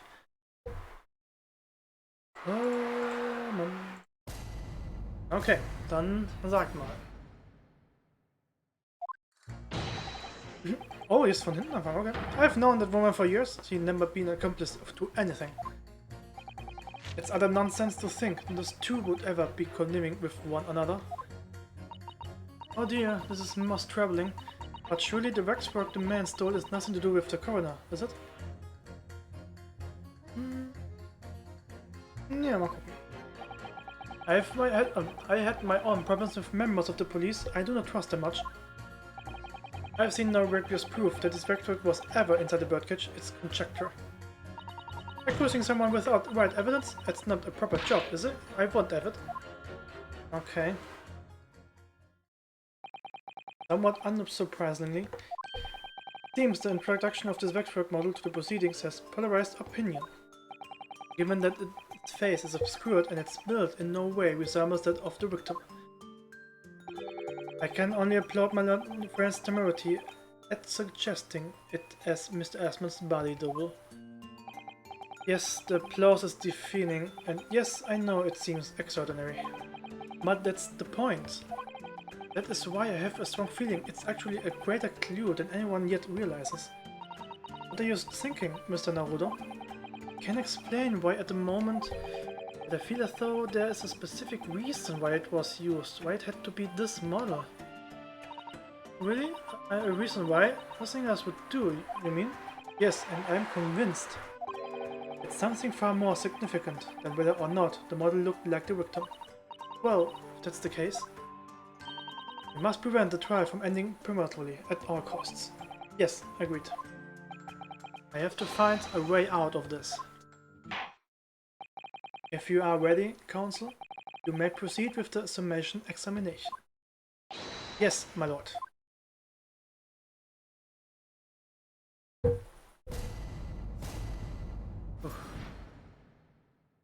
Defense rebuttal. I know the woman for years. Ja. Was hast du sagen? The order of things seems to have changed around here for some reason. I'm a copper, lad. It's a copper's distraction to bend the rules sometimes. We need must. What's wrong with that? Where do I start? I've been working at the yard for 40 odd years. That's even more than I thought. We have only had the Metropolitan Police service in town for 70 years, you know. Of course, times have changed. The public didn't trust coppers back when I started. It was rough. We had to fight crime and we had to fight to win the public's trust as well. And win we did. Forensic science was in its infancy too, even more than it is now, and she spearheaded the revolution. Dr. Size, you mean? That's right, about 10 years ago now it was, when I was still a youngish Bobby on the beat. That's when she started making a name for herself as a top-class coroner. And now look at her, head of the forensic investigation team, and a woman no less. Well, you won't hear me complain, it's what we all dreamed of back then, I tell you. Could you tell me without holding that gun in the air? We are all out of uphold justice, lad, full of whim we were, full of whim. That's coming across loud and clear. I think this two would have committed with one another. Who would ever be convening with one another? Okay. Hold it! But we are only just starting to understand this case. What are you reading there, sir? The man behind us murders on Solar Pond Street was caught in 2 days flat. It's really promising for you, so that's really not relevant to this case, is it? You are wrong there. Because it was Dr. Size in charge of examining the bodies, and it was evidence arising from her work that led to the arrest of the scoundrel responsible. Oh. That's right. Oh, that woman is that of the forefront of the scoundrel's fight against crime. The idea that she's somehow involved in this murky business is a load of old tosh. I thought it was up to me to press the triggers, not the other way around. Okay. This is most troubling, but surely the Waxwork man stole nothing to do with the coroner, is it? Kann ich jetzt nicht sagen. Why would you assume that? Well, quite simply because that unsettling swindler has no relationship with the woman, does he? True, as it stands we don't know of any connections. Oh gosh, but it would be delightfully romantic if they were somehow to have a mutual interest in waxwork. Romantic? A woman of society such as myself views everything in terms of relationship, you know? Well, you learn something very new every day, even if you don't want to.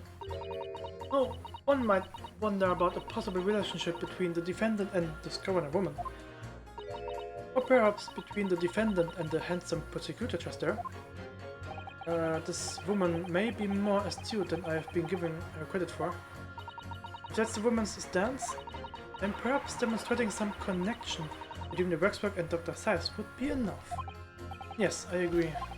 As soon as we have even a whiff of a connection, we will be the first to know. Yeah, been fine. I've had my own problems with members of the police, I don't trust them much. What sort of problems? Let's just say we have run into each other on numerous occasions while I've been performing on the street. Right, I see. Obviously, artists such as myself cannot appear on stage as we work in close proximity to our audience. So we perform our great magic in parks, on streets, corners and the like. But the police use any excuse to make our lives difficult. Oh. Ah, was ist das mit dir? Excuse me? Do you have something to say in response to that, Mr. Ottoman? Who are you calling me a mass murderer? Sorry, my mistake. I got confused because I heard you look like him. Don't look anything like the man. Everyone looked up, Sonny. Thanks, Mr. Jones. Perhaps we could move on. I was really wondering if you had something you wanted to add in response to what juror number 3 just said. And clearly you do. Back in my day, back in the good old days, it wasn't like this. What was it like, sir? We worked our fingers to the bone to earn the public trust with it, and by Jove we earned it. People respected us back then. I respected you? Huh. No one would have called our coroner into question in them days. The coroner report was the hallmark of an investigation done right, especially when Dr. Courtney Stevens put her name to it. She was the best of the best, and they applied for the... hold on a minute. What are you talking about? Who's Courtney Stevens? Oh, sorry, got a bit carried away here. Stevens is Dr. Seiss' maiden name. Her maiden's name? But it was before she was married? Of course, yes, silly me. It's Seiss now, isn't it? Stevens. I'm sure I've been seeing the name somewhere recently. Anyway, the point is, those were the great days of policing, not like now. Sorry to interrupt, sir. But do you think you could change your statement to include that name? Well, yes, I don't see why not. Haha, jetzt haben wir was. It was Courtney Stevens back then und Courtney Stevens hat eine Leiche untersucht. Und diese Leiche wurde zu einer Wachsfigur. Und diese Wachsfigur war der Professor. Sollte doch. Genau. Sie hat mit der Wachsfigur schon was zu tun. Nee. So. These two statements clearly contradict each other. Good gracious. To whose statements do you refer, counsel? So, juror number 2. Okay, me? What can I do for you? I presume that you heard what juror number 6 said in this statement. It's brought to light the maiden name of the coroner, Dr. Seiss, which is in turn he has revealed in a connection that wasn't apparent before. Well, naturally, as a woman of society I found such connections and relationships irresistible. But, oh golly, I'm afraid I failed to see what you mean. Dr. Seiss' maiden name is Stevens, and through the name, the coroner is very definitely linked to the waxwork of the killer.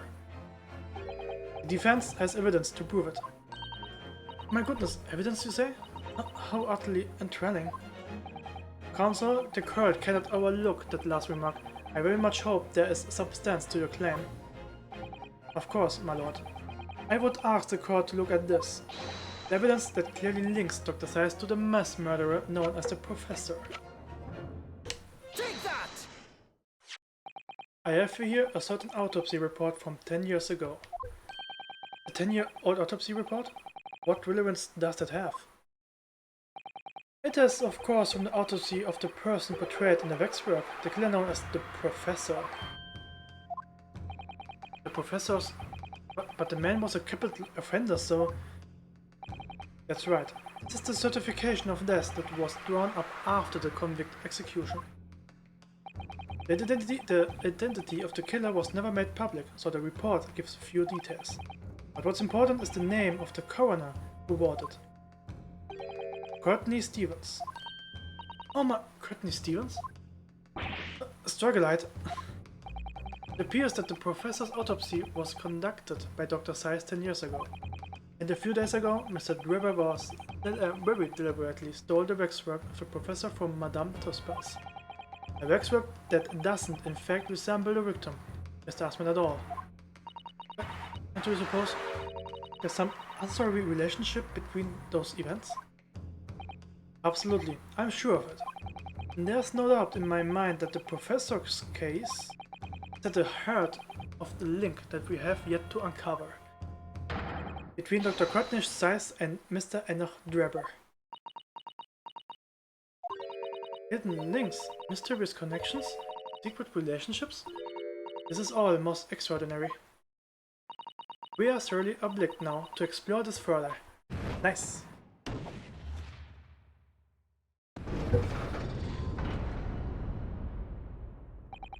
Right. We can't let this trial come to an end now. Now, while there's this cloud of suspicion hanging over the yard's best coroner. It wasn't like this in my days, but we are still here to uphold justice in the end.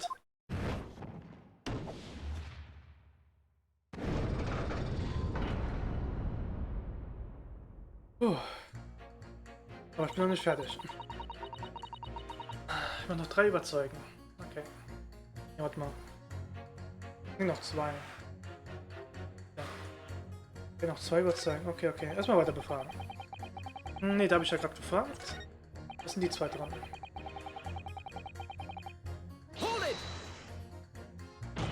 But you claimed the whole instancy kinesis demonstration was a trick. That I did, but there's more than one way to pull a rabbit out of the hat, isn't there? Sorry? I grant you, given that this cage appeared from a mist at the explosion, there had been no need to use a real person. But if a wax work had been used, the culprit could at least have had the decency of make it look like a victim. I'm not sure exactly how much criminals are governed by decency. The point is, if you are going to make a claim about that waxwork being inside the birdcage, you need to give us some evidence. Without that, it's just not science. Suppose we should expect nothing less than a logical argument from a fellow of the Royal Society. But that perhaps means his mind could be changed if he managed to present a suitable evidence. Evidence that the Professor Waxwork was inside the birdcage? Huh. Can I produce that or not? Momentan nicht, ne. Well, I can state quite categorically, yes sir, that we have no such evidence at the present time. That much was abundantly clear before that pressy proclamation, I assure you. And why you cannot count the fact that I shan't be changing my leaning. Oh dear, that proclamation was very pressure than yours, Mr. Naruto. Only we had some evidence, things might be different though. Using someone without right evidence. Hold it! I've got to ask, why have you brought that corn into the court with you?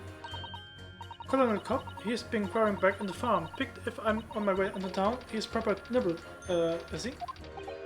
Yes, the nibbling seems to be taking quite a while. Maybe it could wait until after the trial? Oh, I don't like the sound of that. You need colonel's time like this. Whenever I've somewhat big to decide, the colonels always point me in the right direction, see? You're talking about your cup of corn? Nibble, nobble, guilty, bobble. Nibble, not guilty, out. Nibble, nobble, guilty, nobble. Rebel not guilty out.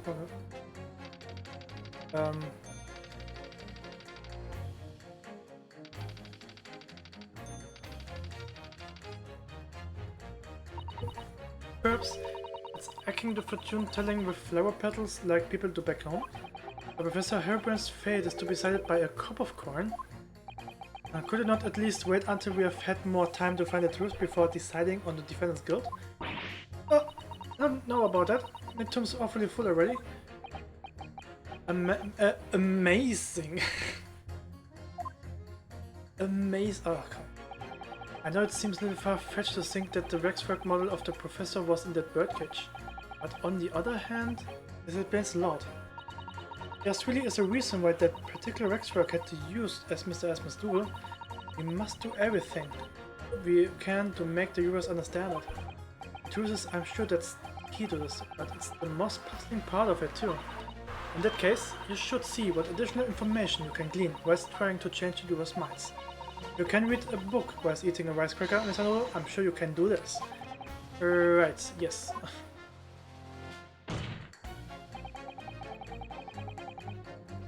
Okay, dann muss ich glaube ich noch den Magier fragen, weil da bin ich nicht zum Ende gekommen.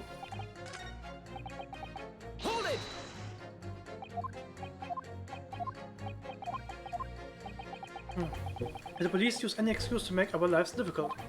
Sometimes they even cook up a story to extort monies from the poor. And well, that's definitely not right. Yes, and it's why I say that if you trust the police, you will have trouble. But here you are, claiming this Rexwork model was stolen to star in an illusionary spectacular. The idea is so wide, I think it will take my chances and believe the authorities on this occasion. This is how the public at large views Scotland Yard, is it? Our own police force in Tokyo is not even 20 years old yet, is it? Perhaps we should view what's happening here in London as a measure of what may happen at home. Yes, like a certain yardstick. I wonder how a policeman would feel listening to the way this viewer speaks about the force. We would have a word or two to say in response. Ja, hab ich schon gemacht. Hab ich schon gemacht. Okay.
Warte doch.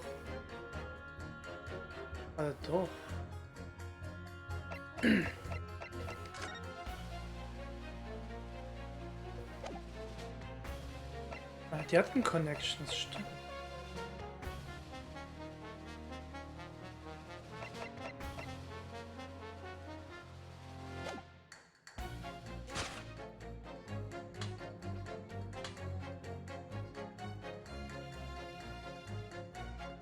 Objection.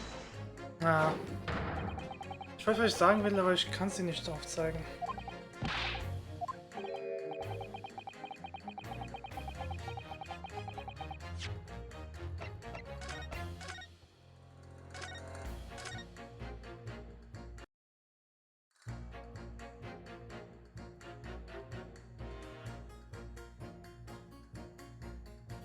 Ich gehe schon mal alle durch. Warte. Hold it!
Oh, warte.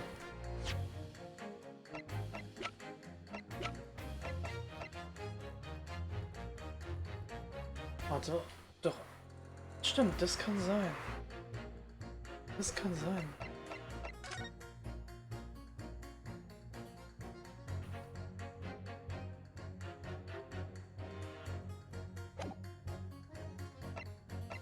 Ah doch, oh, ich bin so dumm.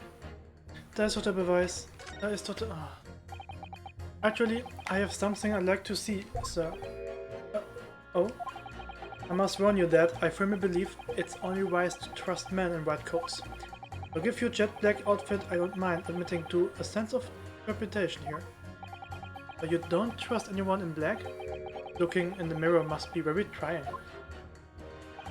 I do have some evidence that proves that waxwork was inside the birdcage, namely... Ah, stimmt. Hier, das Teil hier. Take that! What's that? A piece of glass? Though it's unusually thick for glass. Yes, it's a piece of broken glass that would fit inside the jacket on the waxwork. As you say, it's not an ordinary glass though. It's very thick and clearly made for extra strength. Much like the special glass that was developed for the construction of the Crystal Tower. The Crystal Tower... Holy smoke! Exactly, the centerpiece of the Great Exhibition where the very incident we're talking about took place. On the day in question, the birdcage fell from above and smashed through a window of the special glass. From whence the small pieces originated. Is that it? Precisely.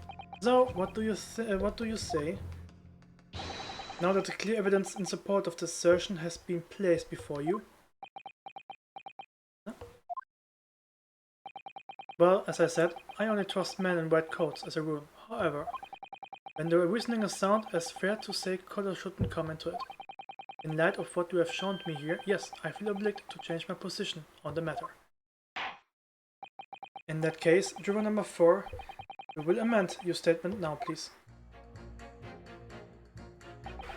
The sight of the piece of glass leaves me a little doubt that the waxwork was indeed inside that birdcage. Okay, wir haben schon mal was Neues.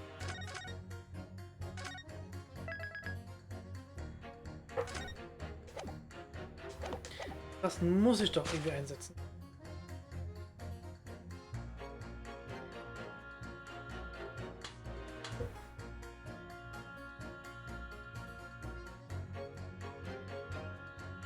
Objection! Ja.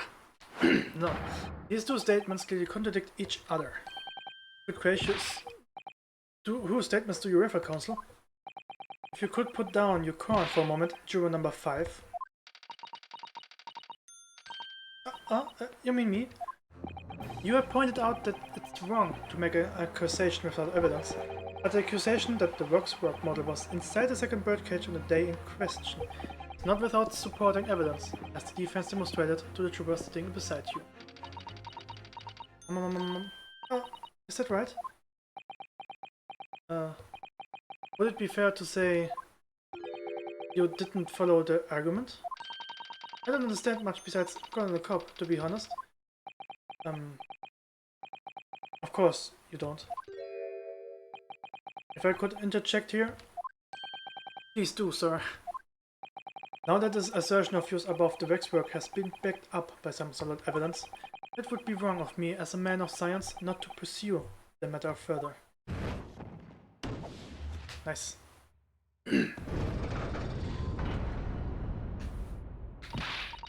Well, me too then. Sorry? If this brainy gentleman says he's right, then he must be. See? I wouldn't dream of going against Colonel Cobb or anyone who's been stuffing between the ears. Okay. All good. Success! If you can call it that. Nice. Thank you, Counsel. That will do. As a result of the summation examination, jury's overall leaning has changed. 2 jurors now call guilty against 4 who call not guilty. Accordingly, the court has failed to reach a consensus at this time. And the trial must continue. We did it? Oh yes, well done, Mr. Nodo. Another wonderful victory.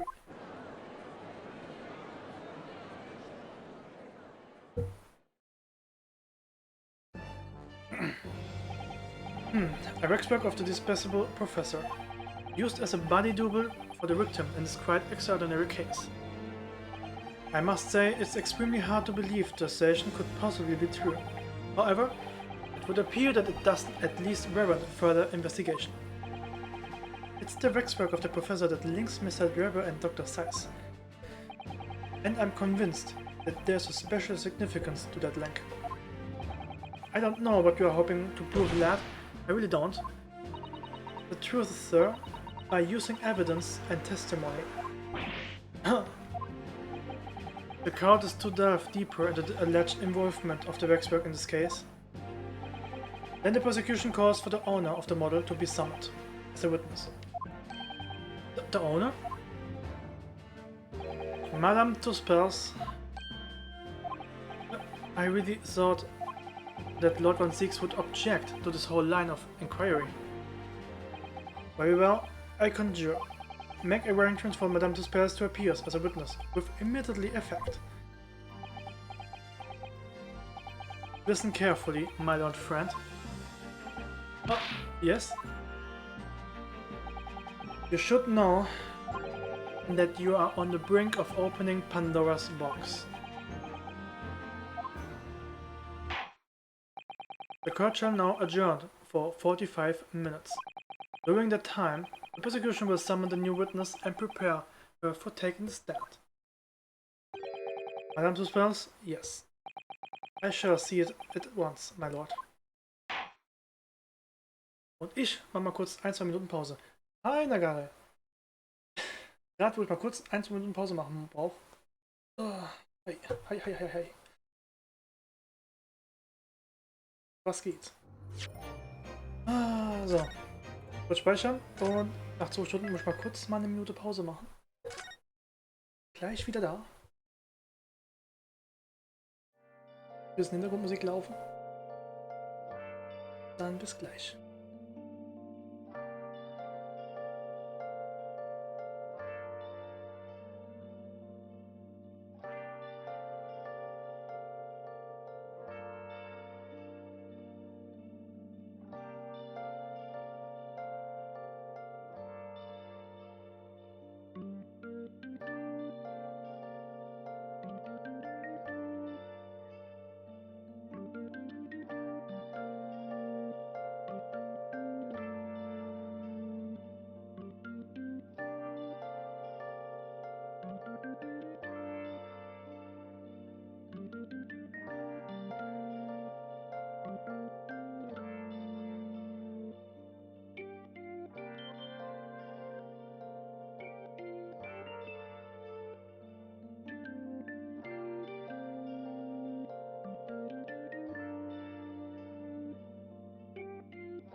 Jetzt kann es weitergehen.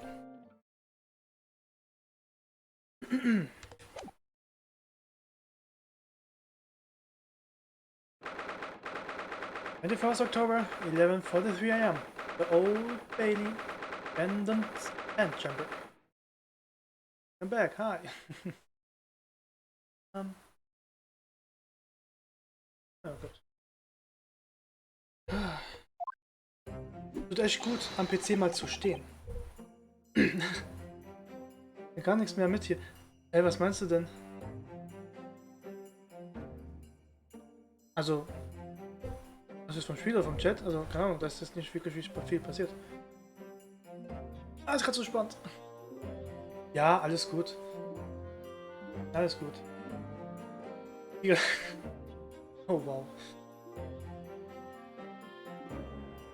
Ja, das ist auch, wenn man halt mittendrin, vor allem bei dem Fall anfängt, ist es auch schwierig da zu wissen, was da überhaupt abgeht.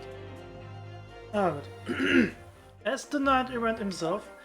Oh, you have been watching from the gallery, Mr. Sholmes. I've been on the edge of my seat the entire time. Courtroom trials are fascinating affairs, as a spectator at least. And yet you have been enjoying yourself. Und das ist der deutsche Wissenschaftler. I have to ask.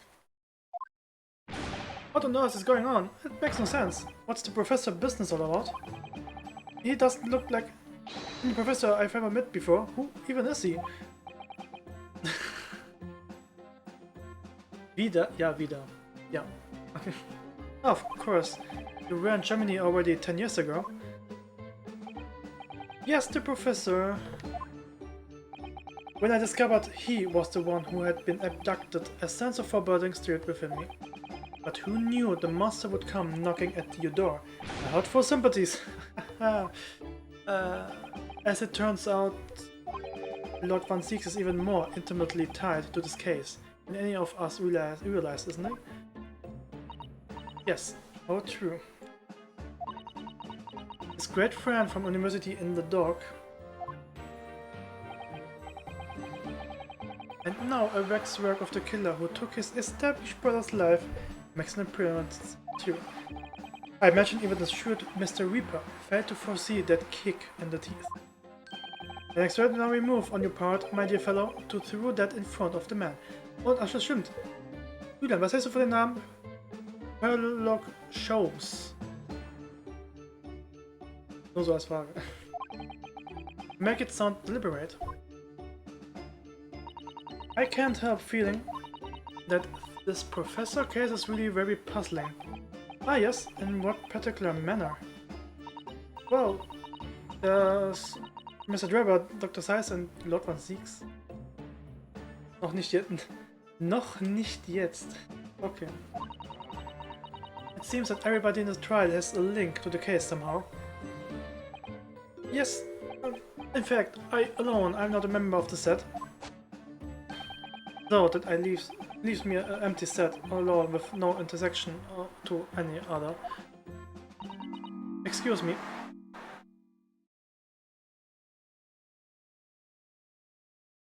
Ja, aber also Sherlock Holmes ist an sich, man darf den Namen ja nicht nutzen.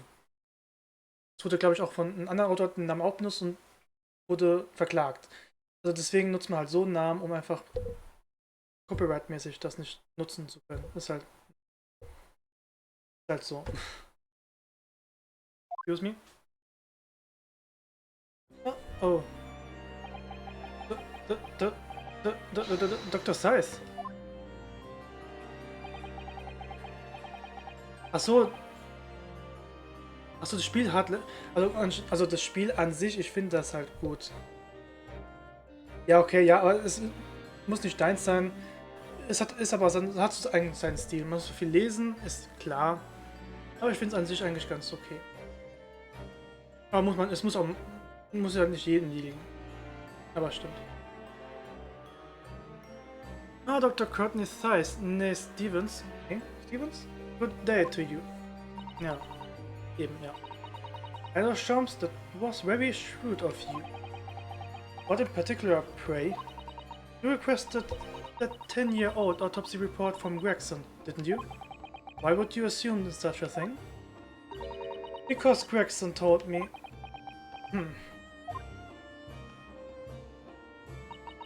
To think it's been 10 years. 10 years in the laboratory, building my scalpel. I smell of nothing but corpses and disinfected. The policeman on the jury had a lot to say about you, as it happens, Dr. Seiss. And I have accused you of being complicit in what happened. I'm hoping that you will take the stand and tell the truth about what really happened. That certainly would be possible. Huh? Lord Van Zieks won't be summoning me as a witness. Lord Strongheart has forbidden it. Lord Strongheart? The Pandora's box you were warned about is the professor's case. But please don't make it the mistake of thinking you will get any information about it out of me. But attempting to hide from the truth? That's cowardice. I've always fought crime in the way that I see fit. Oh yeah, card with nice. I have no regrets, none at all. And that's all I came here to say. So, good day to you. Come on, wirklich. Oh gut, wird schon schief gehen. Ja, wird immer schief gehen. You mentioned it too, this Pandora's box. What does it all mean? There's really no cause for concern, I assure you. When the trial resumes, the meaning will become all too apparent, whether you like it or not. Huh?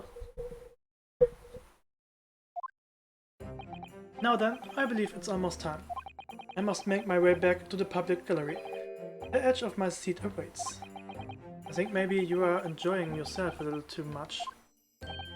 Ah yes, one word of warning before I go. If in the course of the trial this afternoon you perceive even a shadow of doubt about the truth, don't let it out of your sight. Pursue it like a dog with a bone. To the bitter end, you understand? Do not falter, whatever you may come to pass. Alright, I understand. Thank you. Good, I shall make myself scarce then. I purchased a bar of caramel earlier, so I shall be gnawing on that as you gnaw away at the truth. What did that warning from Mr. Sholmes really mean, I wonder? Especially the bit about whatever may come to pass.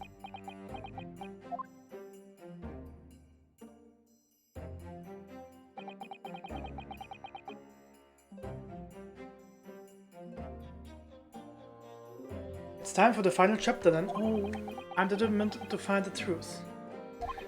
No matter what. Wenn wir sagen, the final chapter, dann dauert es noch gefühlt 3-4 Stunden. Hoffentlich nicht. Sehr cool, wenn ich es heute schaffe. 21st October, 12:40 p.m. The Old Bailey courtroom. What? In the name of Her Majesty the Queen, I hereby reconvene the proceedings of this court. Counsels for the defense and prosecution, are you ready and able to continue? The execution is ready, my lord. Yes, my lord. The defense is also ready. As the court is aware, the case under our scrutiny began with a damaging incident at the Great Exhibition. Yet we now found ourselves embroiled in the details of a convicted felon who was sent to the gallows decades ago. This trial has certainly defied all expectations. As seems to be the fate of all trials in which this Nipponese is involved, my lord. So then, let us begin our exploration of the defense assertion that the waxwork was currently involved in this matter. Lord Van Zieks? My lord? Are we still awaiting the arrival of Madame Tuspers? Not at all. He is in the antechamber as we speak and ready to be summoned. Very well, we bring the witness. At once, my lord. Bailiff, show Madame Tuspers to the stand. Things are about to become a lot more intense. If Gribber is responsible as I'm sure as it, means he must have had an accomplice in Dr. Seiss. And what connects the pair of them is the waxwork. Yes, the model of the professor. That's the key to the link between these otherwise unrelated individuals. It's a tenuous link admittedly, but at present it's all we have to go on.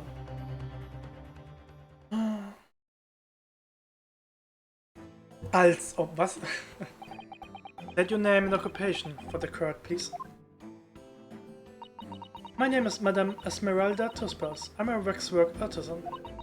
I'm the proprietress of the Madame Tuspers Museum of Waxwork. You will have to pardon me for working as I testify. My new exhibit must open very soon. Oh, so he finally gets a statue, does he? Now there are two of them in the world. Oh my, what expression is she carving into that face? A number of days ago, a particular waxwork model was stolen from your museum. Can you confirm this? Oui, that is true. At first, we believed it had been kidnapped. A waxwork model? Kidnapped?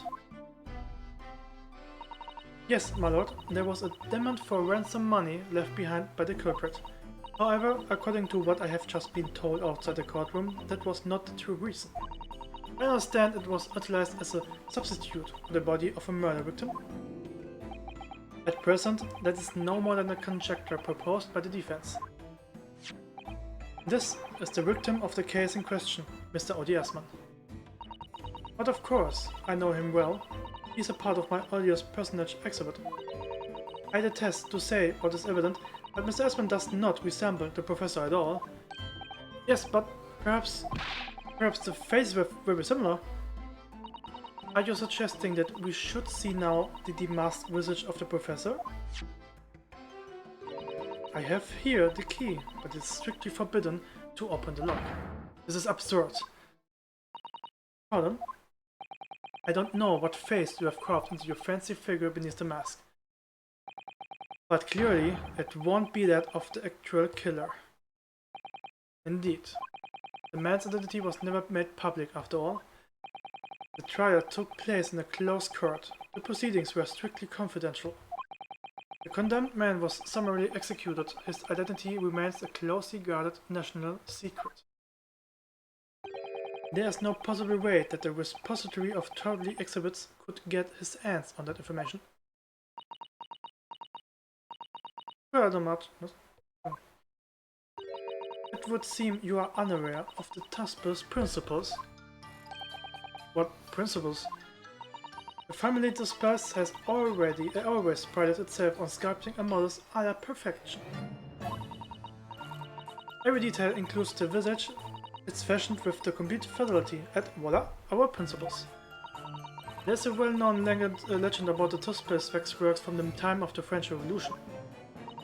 A member of the Tuspers family is said to have made a waxwork of the queen who was executed. Oui, that's true. It was a century ago now.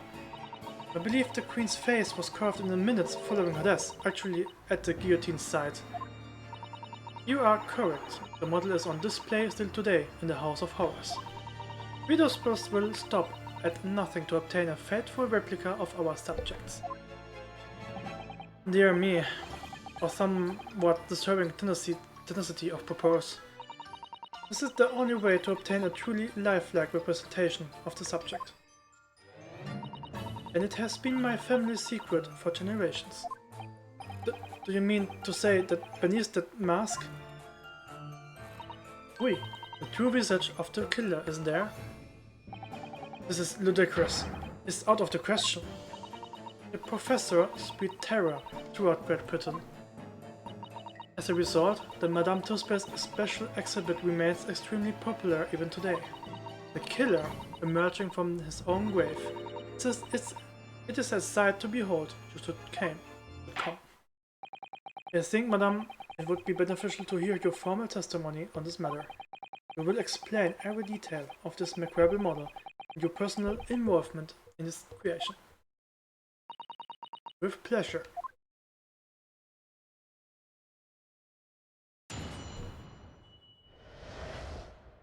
Professors,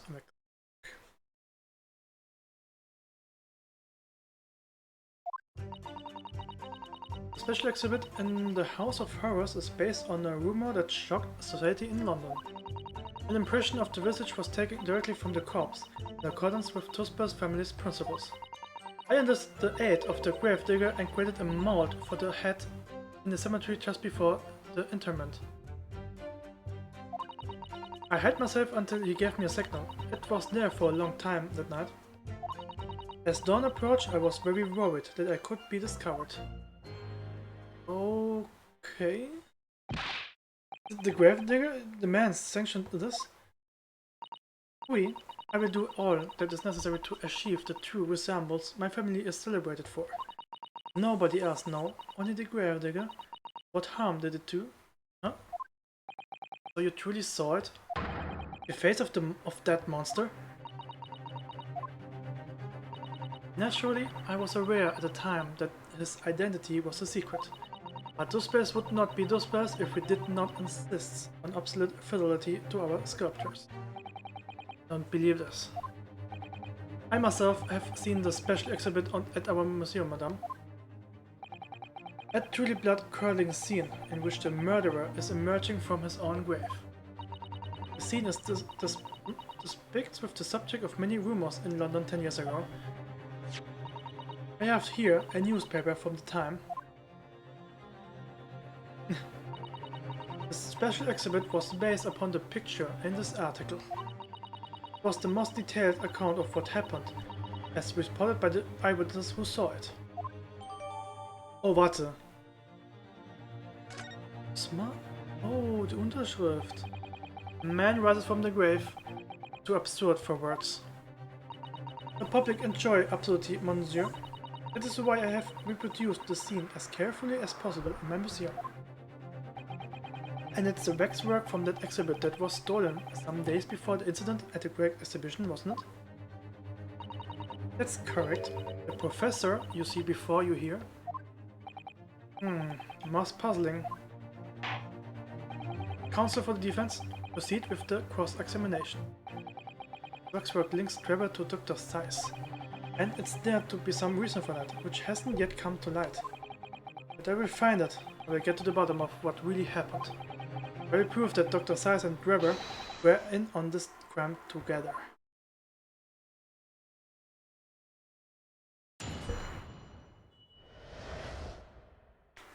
The Waxwork. Aber vorher lese ich mal die Zeitung.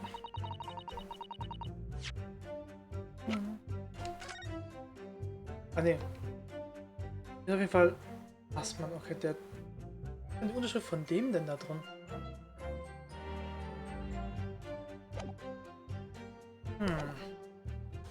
Interessant.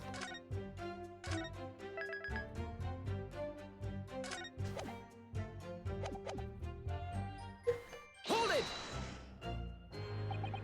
And that rumor would be a 10-year-old tale now, but one that no Londoner would ever forget. Ah, right, I knew just what you are talking about, I think. Of course, it couldn't be anything else. Yes, that story will never disappear. The tale of the condemned killer rising from the dead. That is the central attraction of my house of horrors. The rumor was whispered all over the city, and it was like this. It was in Lowgate Cemetery behind the prison, in the dead of night of the execution of the killer. The inerrant professor slid back the stone slab covering the tomb and emerged from his grave.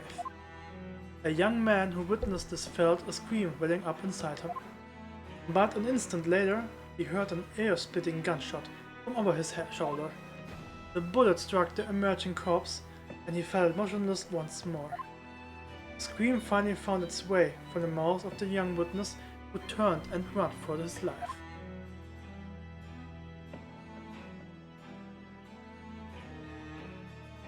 The corpse climbed out of his own grave? And then somebody shot him? Who was this? Nobody knows, even today. But remember, it was just a rumor, perhaps nothing more than a ghost story. The good people of London, they love stories like this. That is why it was in every newspaper across the capital. But was it just a story? I mean, this is exactly the scene that can be seen today at New Museum, isn't it? Oui, the special exhibit was modeled on that very illustration. For a while afterwards, the contents of that article were reproduced in every newspaper imaginable. Madame, might I say something? Please, go ahead, mademoiselle. When something is described as a rumor, it doesn't necessarily mean that it's entirely made up. I believe that often rumors contain elements of the truth. Ah, I see that people from East can be just as astute as the people of Europe. Can we be sure of, for instance, that the professor's execution was successful? Not possible for dead to come back to life.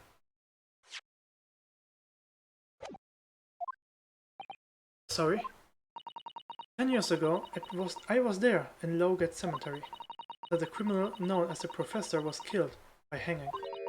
I took a wax impression of his visage from the corpse just before it was interred. So I can assure you, the man was dead. I see. It would certainly appear that the condemned man suffered the intended fate.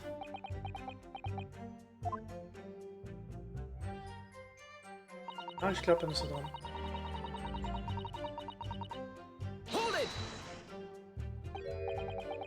Is that true of every waxwork in your museum then? It is. Assuming the subject is dead, of course. Live subjects have to cooperate in a similar way. I have letters from imprisoned criminals all the time, you know? What sort of letters? When my time comes, please make a waxwork of me. Come, sir. Yes? No. My museum is famous, monsieur.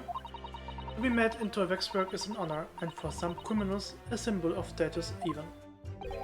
Because nothing says hardened criminal better than wax. And it is thanks to one killer in particular that my museum has gained such popularity in London. I refer to the star of the special exhibit, of course, the Professor, whose form you claim to have captured by taking an impression from the actual corpse. There are no exceptions to the principles of the spells. And is it an aid of Grave Digger and created a mouth? Hold it! Surely that's illegal, isn't it? It would seem the properties of this repository of novelties was blinded by monetary greed. It had nothing to do with money. The man is part of London's criminal history. This is why I had to sculpt him to record this history. This is the reason of the Tuspils Museum. But if the man was convicted in a closed court and sent for immediate execution, then surely nobody but the members of the judiciary present know the killer's true identity. I assure you, behind that mask is hidden the true face of the Professor. Do you realize what you are saying?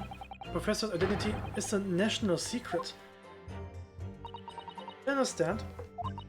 And now that the truth about this special exhibit has been revealed, it must perhaps close.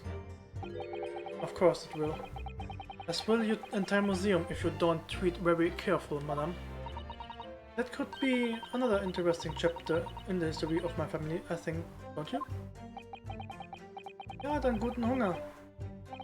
Das soll schmecken. And then years ago, on the night of the professor's execution, you took a wax impression of his face from the corpse. Oui, exactement. I had myself until they gave me a signal. I was there for a long time that night. Hold it! You were there longer than you expected to be? I had some difficulties in capturing the subject form correctly. As I removed the mask, the mouth of the cadaver fell open and I had some problems with the chin.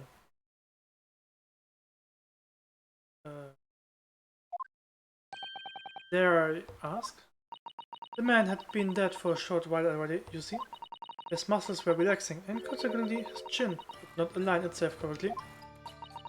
Oh dear, what a horrible thought. Under normal circumstances, I would have an assistant with me. However, that night I was alone, and as a consequence, I missed my preferred window of time. What do you mean? When I take the impression of the visage of a cadaver, I always wait until 3 hours after the death. Why 3 hours? Is that amount of time significant? It is because of rigor mortis. Rigor mortis? It's the name given to a phenomenon that occurs in recently deceased bodies. As a rule, 3 hours post-death, the muscles in the body begin to stiffen. By approximately 10 hours post-death, the entire body is completely rigid and inflexible. And then, from that point on, the muscles slowly start to revert to the relaxed state. The effect is often used to estimate the time of death when body is discovered. Well, that was an education, if a slightly scary one. And then Mademoiselle says rigor mortis commenced 3 hours after the death. And it starts in the jaw. I see. So that's why you wait. Before the time, the mouth falls open, and it's very difficult to do my work. Ugh, it's getting hard for me to do my work with all this talk of corpses. I wonder about that information the crowd just heard from Madame Tuspel's. It's significant, yeah, warum nicht? The information about rigor mortis just you said shared with us. Would you mind including it in your formal testimony? I believe it could be significant, you see. Of course, I do not mind at all. I can't help feeling that after this latest topic, the atmosphere in the courtroom has become extremely grave.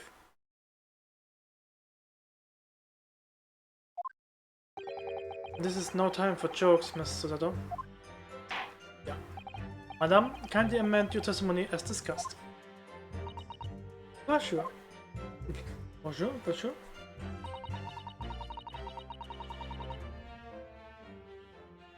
What the answer noch? Okay, okay, oh, okay.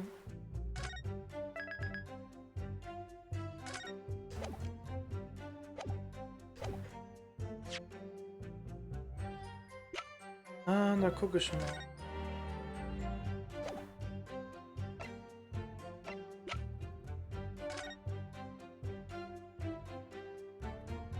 Midnight. Warte mal, also. Okay, Mitternacht gehängt. Und wann war sie da?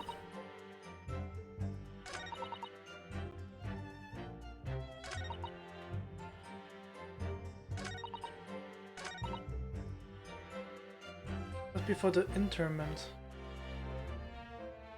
Warte.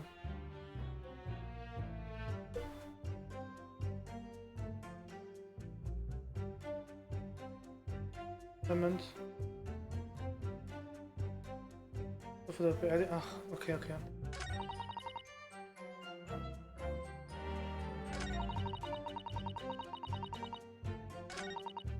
Ich kenne die Uhrzeit nicht, wann sie es gemacht hat. Rigor mortis begin the phenomenon you described, whereby the corpse becomes stiff after death. I think you said that it starts at the jaw about 2 hours past death. Is that right? Oui. Of course, the exact duration depends a little on the season. I didn't realize a waxwork artisan would be so well versed in the subject. None. That is only elementary knowledge in the field of legal medicine. Well, I had no idea about it, but maybe I won't admit to my ignorance about forensic science. I could ask my father to give you a very simple primer if you like. I think corpses should be your domain. I'm not good with them. Oh dear, I will do my very best.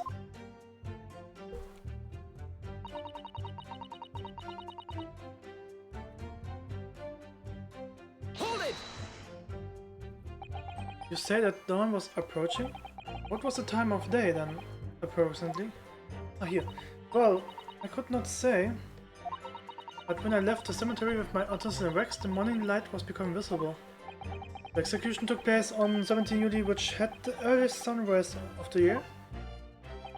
Indeed, it did. First light would have been at around 4:40 in the morning. That really isn't early.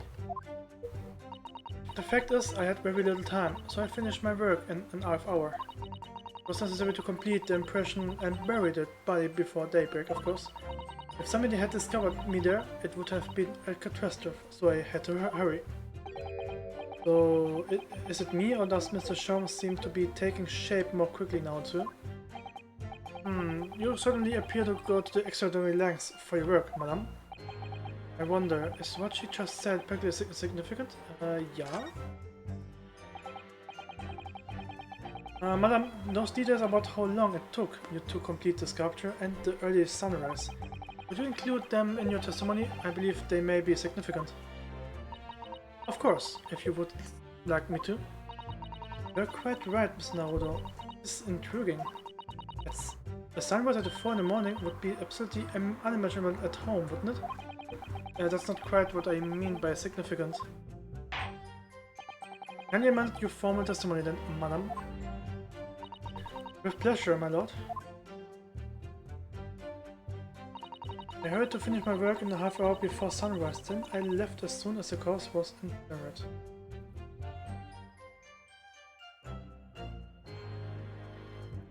Warte, stimmt. Sie sagt ja, sie ist gegangen, bevor der Körper beerdigt worden ist. Problem war, der Körper wurde schon um Mitternacht beerdigt. Und das stimmt nicht. Was zum Teufel? Okay, dann nicht. Events would have to accept the penalty given. Ja, ja.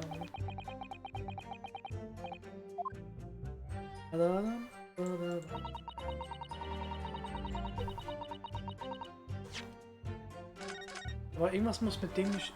Was kann mit dem nicht stimmen? Dem muss auch irgendwas zeigen.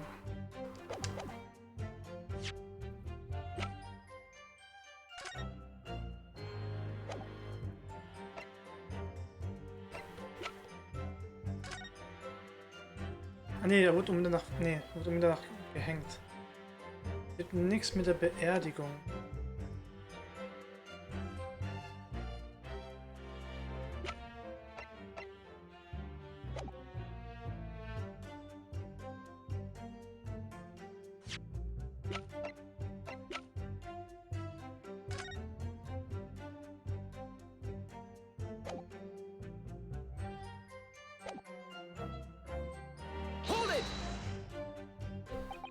Do you have reason to believe you might be discovered once the sun comes up or something? I'd pay the gravedigger money to keep my little secret, of course. But with the morning light, I knew that the warden from the prison would commence his patrol of the area. Wouldn't you just have paid off the warden too then? I had already paid the gravedigger, as I said. You cannot buy the silence of everyone, or the secret no longer is a secret, huh? The sunrise was at 4:40 AM that day, which means that it would have been around 4 when you began your sculpting work. Oui, that must be correct. That would be when the gravedigger gave me the signal to come out of hiding. So that's all I have to go on. What's your feeling, Mr. Naruto? For some reason, this Dr. Says went along with Dr. Draver's plan. Now, if that's really true, the professor is the only other thing we know of that links the pair of them. So I feel sure that Rock's work must be a clue to this mystery somehow. In that case, we must use this cross-examination to uncover exactly what it means. Otherwise, the jurors are sure to revert their leanings and the trial will be over. I agree, but interestingly, uncovering what the professor has to do with all of this means more the Lord One seeks than anyone. That's the impression I'm getting anyway. Yeah, as I do. After all, he has a profound connection to the professor as well.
Warte.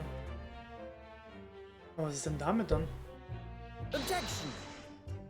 Das stimmt nicht. Ach, egal. Irgendwas ist doch da passiert.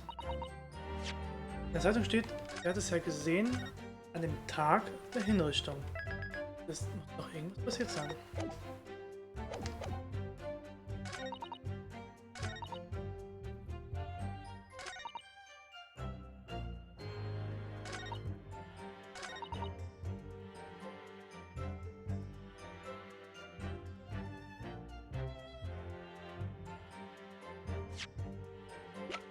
Objection! Ja. Ah.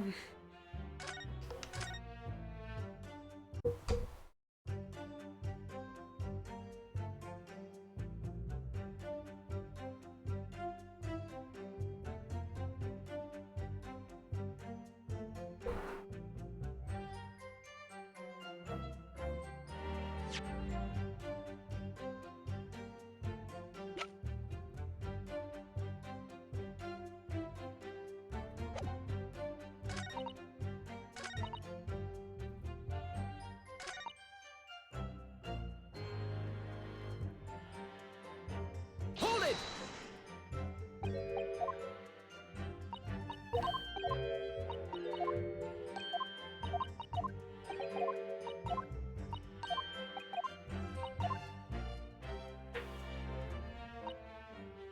Hold it!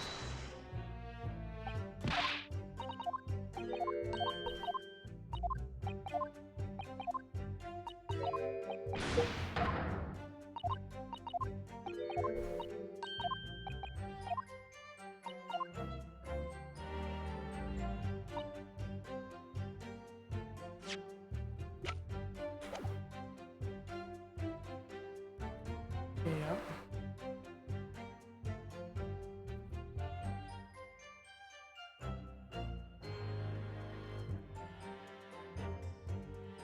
Ich bin schon mal richtig, das. Okay, das muss es auf jeden Fall. It took me a very long time because it was before the onset of rigor mortis. Nein,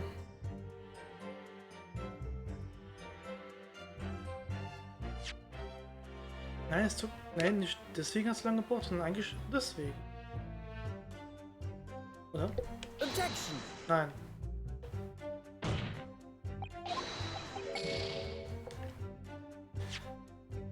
Ah.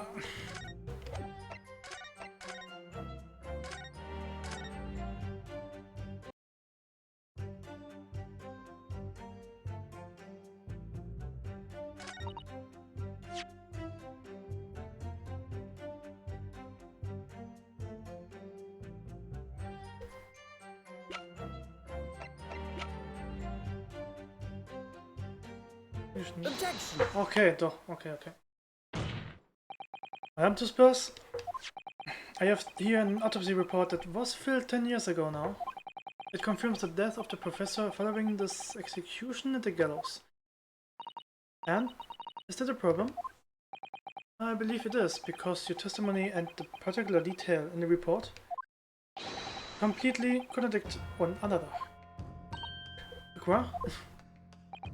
Are you going to explain yourself, meinem friend? According to her testimony, Madame Tuspers was creating her wax impression just before dawn, and at the time rigor mortis had not yet set in. Am I correct so far, Madame? You are? Yes. As I said, the stiffening of the jaw as the first sign of rigor mortis 2 or 3 hours after death. But the man's chin was limp, so he cannot have been dead for a long time. But on the other hand, if you look at Dr. Say's report, it quite clearly states the following. Death by hanging confirmed at midnight, 17th June. No. The professor indeed died at midnight that day. Then by the time you were sculpting his face, rigor mortis would already have set in. Wait, yes, you're right. The chin, it would have been completely stiff. In other words, this report is wrong. Objection! No, coroner makes mistakes when recording the time of death. The very idea is absurd. In that case, there's only one possibility conclusion. Execution didn't actually take place at the stated time. Impossible.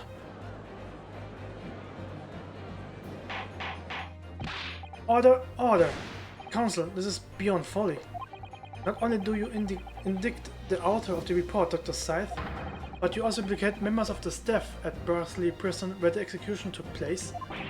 By heck, extraordinary. Not in my day. Objection!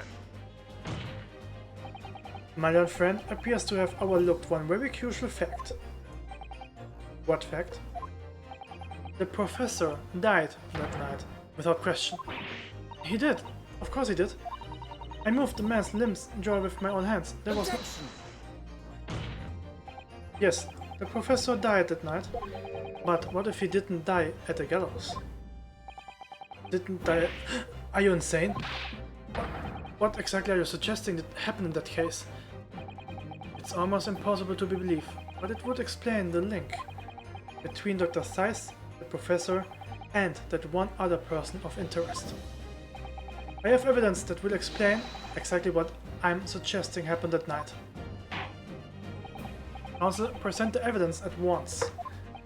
Evidence that allegedly explains what really happened the night of the professor execution. Take that! What happened that night is written very plainly in this newspaper article. Executed criminal returns in the dead of night at the local cemetery.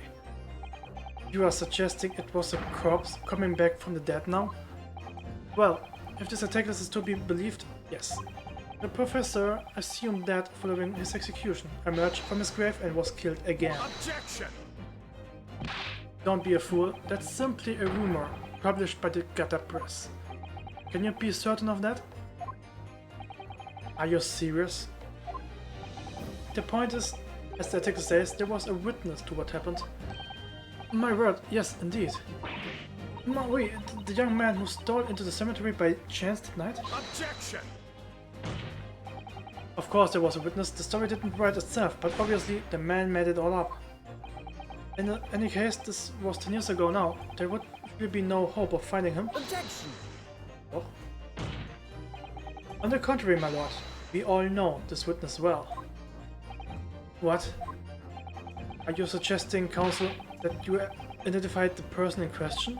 That you know who claims to have seen this utterly incredible event take place? Yes, my lord. In fact, you could say that he's right here before my very eyes. You will substantiate your latest claim now, then, counsel. Who is the alleged witness of this staggering scene from the cemetery 10 years ago? Niemand anderes als Enoch Trevor. The man in question is Mr. Enoch Trevor. Trevor? The previous witness? The special exhibit in the House of Horrors at Madame Truspel's Museum of Waxwork recreates the decades-old scene in great detail. The condemned criminal emerging from the grave, and beside the tomb, a young man with a lantern stabbing upon the terrifying sight. And that young man is the 10-year-old younger Mr. Enoch Trevor.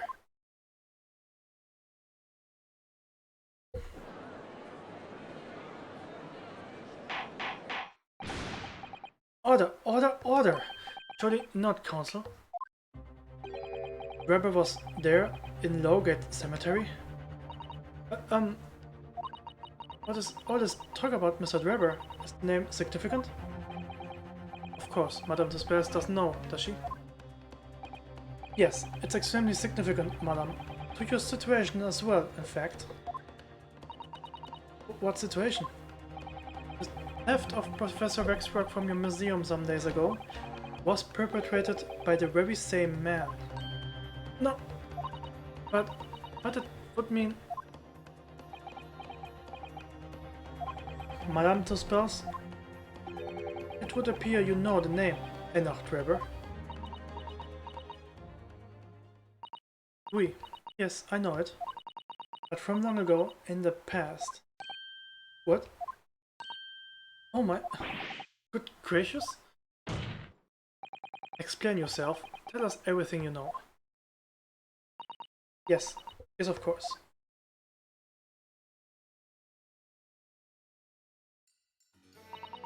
The story of the young man and the terrible sight he witnessed in the cemetery 10 years ago was published in every single newspaper in London and throughout Great Britain. However, in all of the articles, the witness was simply described as a certain young man. No details were published about his identity. His name was never revealed. That is, apart from in one newspaper.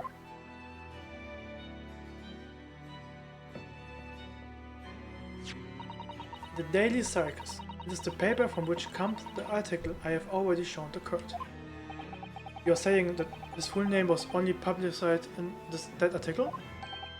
Goodness me, yes, here it is. The university student who experienced this shocking event is Mr. Enoch Drebber, a disciple of science at the University of London and a resident of its student dorms? Unbelievable. When I read the article, I went to meet with the man. Yes, the story of the condemned criminal coming back to life in the cemetery in the dead of night would make a perfect exhibit for my House of Horrors, whether it was the truth or not. I see. So you went to meet Mr. Drebber in order to sculpt a waxwork of the man, did you? Exactly. He was studying science at the University of London in those days. He was just a poor student. I paid him £5 to model for the waxwork, and since the time it has been in my museum to recreate the scene of terror from the cemetery. Huh.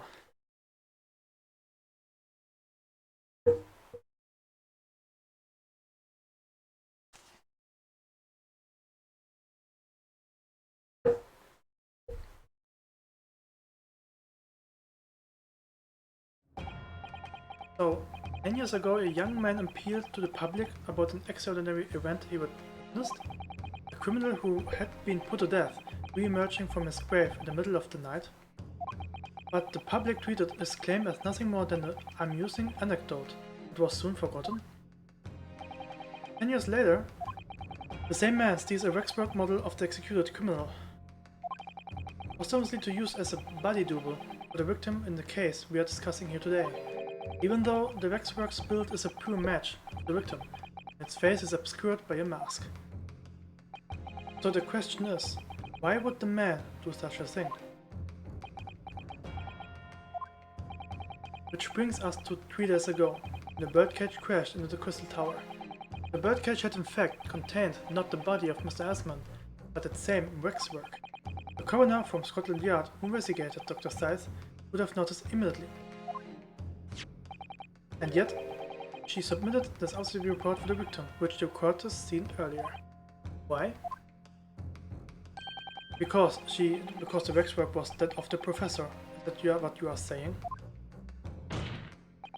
Dr. Scythe put her name to a document confirming the death of a condemned criminal who was still alive. The criminal who disappeared resurrected was witnessed by Mr. Drebber. But that misconduct was a deadly secret the coroner would do anything to protect. Which is precisely why Mr. Drebber used that particular waxwork as a body double.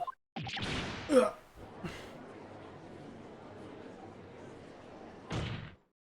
My lord, this court must summon Dr. Scythe to the stand. The defense is determined to find out exactly how the coroner and Mr. Drebber are connected. But according to the missive I received this morning to the prosecutor's office, Dr. Scythe is unable to participate in these proceedings. Is that not the case? She told us so herself, didn't she? Lord Van Seeks won't be summoning me as a witness. Lord Strongheart has forbidden it. Lord Strongheart? The Pandora's box you were warned about is the professor's case. But please don't make the mistake of thinking you will get any information about it out of me.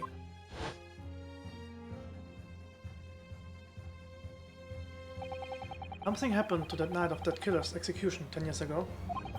And surely nobody would want to get to the bottom of that more than Lord Van Seek.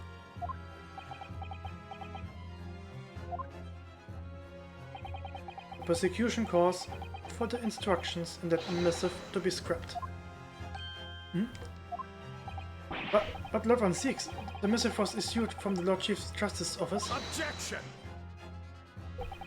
The assigning prosecutor has the final say on policy in any particular trial. In other words, me. Yes. Let Enoch Drebber and Dr. Zeiss both take the stand together.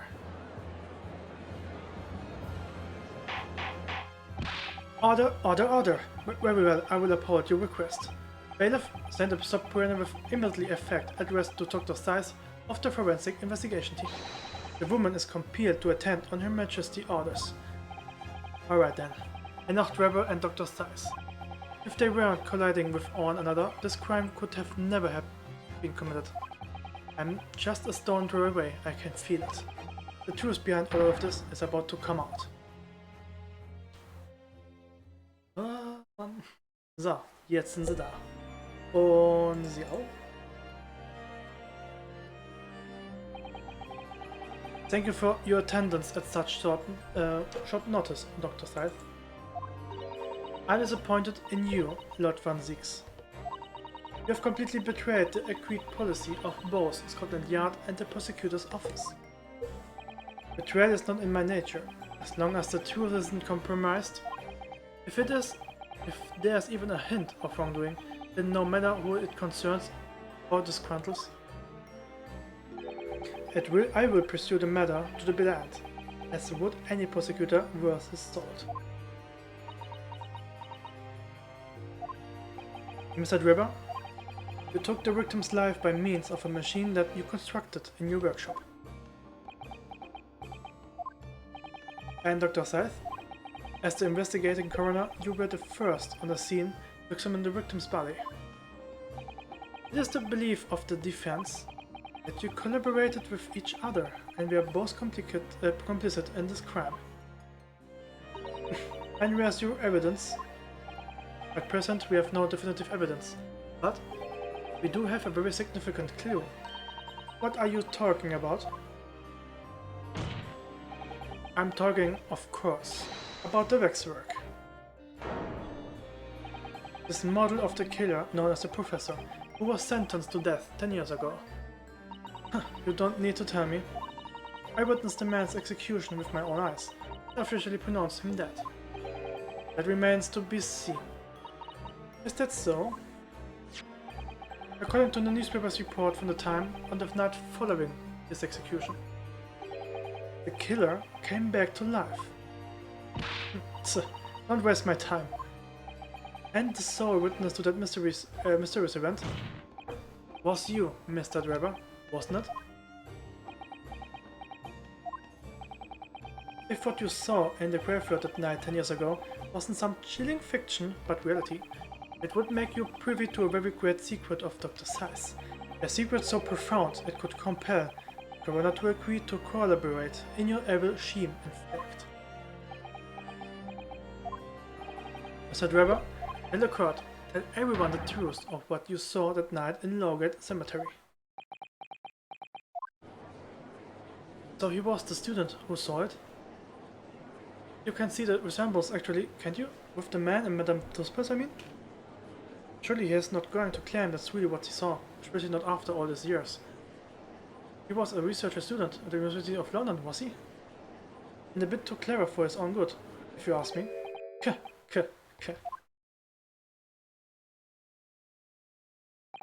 What an interesting twist. And at the time, not one person would take me seriously. Yet no, here we are, 10 years later, and suddenly my story matters, and in a court of law too.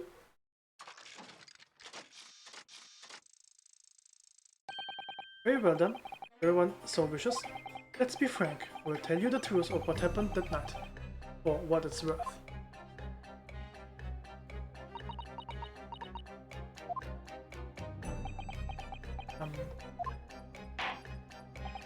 So, Mr. Drebber, your testimony please, about the events of that night 10 years ago.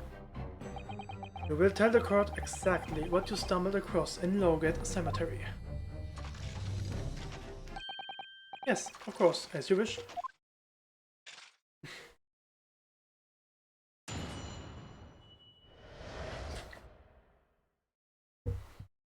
Cemetery 10 years earlier. The reason I was in Logate Cemetery at all 10 years ago was for a spot of moonlighting, shall we say. Yes, the illustration in that newspaper article was based on what I witnessed that night. But thinking back now, I realized that I never actually saw the professor. And afterwards, I was visited by a young woman who scrapped a model of me from wax. And I gave up on my dream of becoming a scientist, and it was because of that newspaper article. Okay. That sucks. Wait a minute. You're claiming you didn't actually see the professor now? Of course. You would have to have a screw loose if you believed a corpse could come back from the dead. But so you're saying this article is not worth the paper it's been done? I think that would describe it perfectly. Yes. Ugh. The details in the article aren't true. It nullifies your argument for why Mr. Weber and Dr. Seiss would have been working together. So he is discrediting himself to cripple my argument? Tell me, witness. You claim to have been in the cemetery on some actuary business. Can you elaborate? That's right. Grave robbing, to be precise. As you know, Logate Cemetery is the rear of Bursley Prison. So among students at the university, it had a reputation for being haunted by the ghosts of condemned convicts. Grave robbing, you say? Yes, examining fresh corpses to sell is reasonably lucrative. Of course, I never laid a finger on any valuable buried with the dead. So you were one of the so-called resurrectionists, a particularly unpleasant scourge on society. Actually, my fellows and I went by another name, the repurposers. That is quite beyond pale. You would invite divine retribution, sir? Yes, well, I think I suffered retribution enough.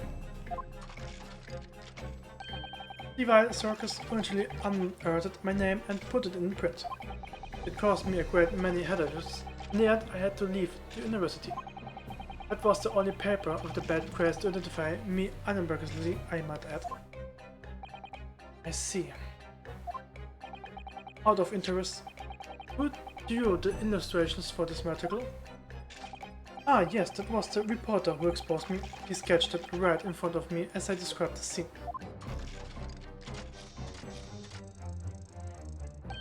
Obviously, as time ticked on, I bitterly regretted what I'd done. Jetzt haben wir ein Motiv. Claiming to have seen something I never truly saw. Foolish. Very foolish. Huh. Well, counsel for the defense, we may proceed to the cross-examination now. Ja, mein Motiv. At once, my lord. Denn dieser Reporter war dieser Assmann. War dieser Rolle. Das bringt mir sonst Licht. Hold it! By moonlighting, you mean grave robbing, do you? Surely you only need to look at the graveyard scene and my appearance to cause the answer to that. The lantern and spade. But who on earth would want to buy a dead body? Any major hospital? A hospital? In order to better understand the human body, the study of anatomy is crucial to medical science. But there isn't a hospital in the world that has enough specimens to work with. Very obviously, they can't openly express an interest in obtaining more by dubious means. Aspiring scientists, we young research students had no money to work with, as I'm sure you can imagine. So we made surreptitious arrangements with a hospital via some of our medical students' acquaintances. We would never take anything of value from the graves. This was all of the furtherance of science, you see. This is what we all told ourselves every time we stole into the graveyard at night, spade in hand. You realize body snatching is a serious crime. If you were thought, you could expect the gravest of consequences. We students were sort of between the hammer and the elbow. We needed funds for research. The Professor Herbrain said exactly the same. I'm quite speechless at the apparent levity with which you revealed this apparent behavior. Well, if you wanted to know what why I was there at Logan Cemetery, that's the reason. But I never expected it to end the way that I regret today.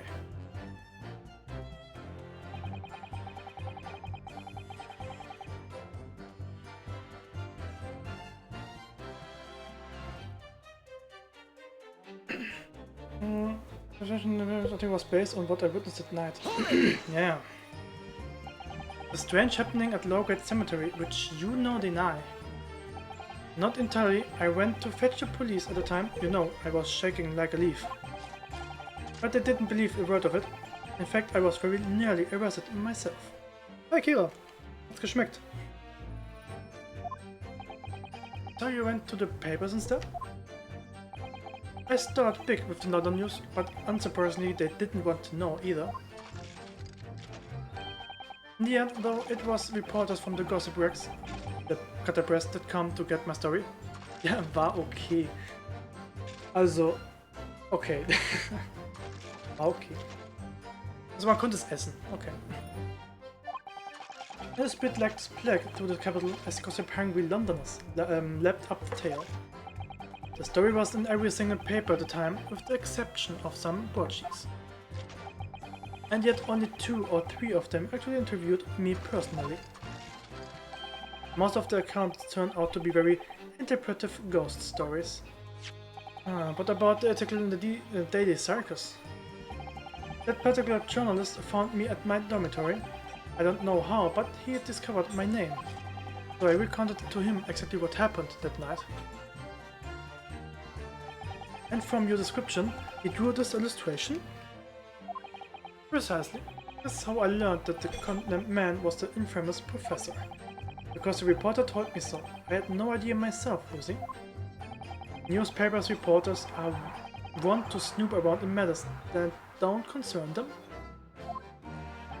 So the scene portrayed in the illustration is accurate, then? Well...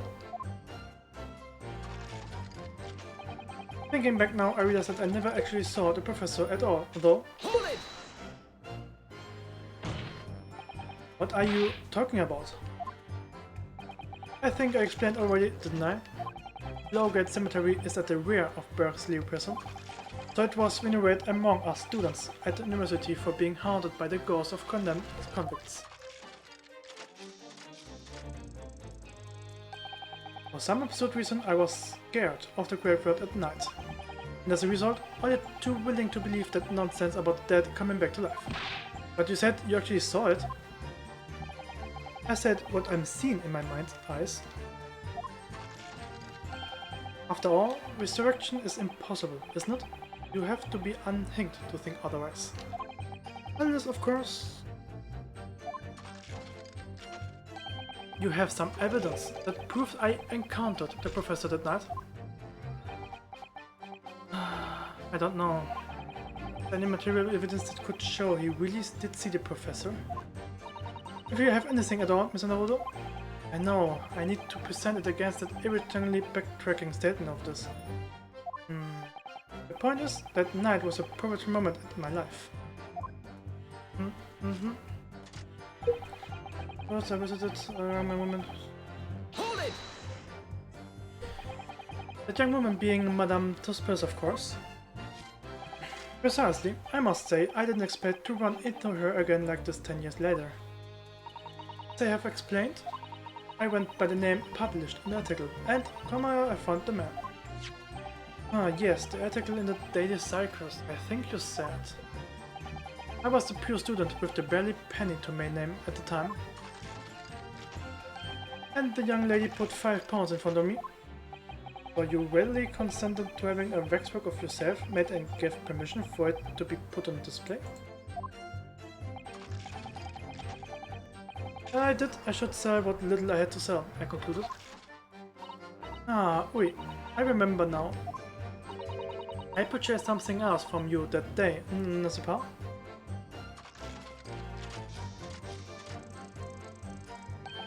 Did you? I can't say I remember. What was it, madame? This camera? Ah. Oh yes, I made a point of taking it with me whenever I made an excursion like any cemetery. You took a camera with you, sir? To what end? To record the details of the bodies I disinterred. But I had no intention of ever visiting a graveyard again after that night, so I sold it. Ah, I see. But I still have it, monsieur. It is part of the special exhibit in my House of Horrors. I will be meticulous about such details. Is it the Toothpaste way? Proceed then. Is this the very camera Mr. Driver took him with a low-gate camera on the night in question? Yes, interesting.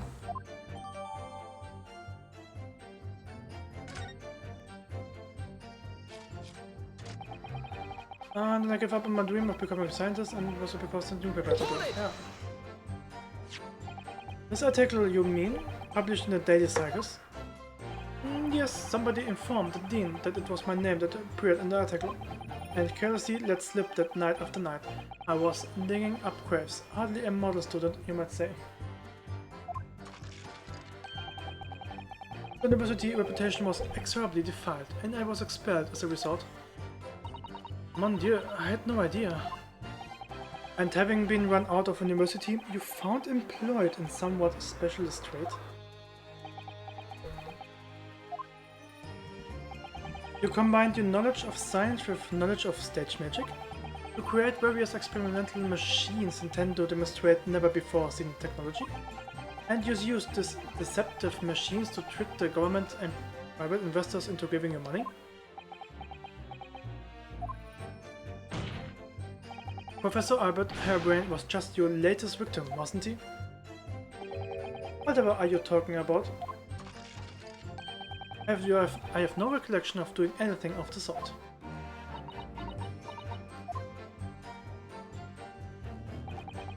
What's Trevor up to? Why would he suddenly change his tune and recant this claim? I wonder if perhaps it's because the circumstances have changed now. What circumstances? Well, if he admits to having seen the professor emerging alive from his grave 10 years ago, it will expose a secret in Dr. Say's past that she would desperately want to hide. Yes, of course. Rivers and Miss Dr. Say are working together now, and if Trevor were to betray her, there would be no reason for her to continue to cooperate. In that case, only one way to around it. I have to prove it really did see it. Prove he really did see the Professor Corpse coming back from the dead, as he originally claimed. Yes, Mr. Nodo, exactly.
Hold it!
Objection! Yeah, okay. Ah.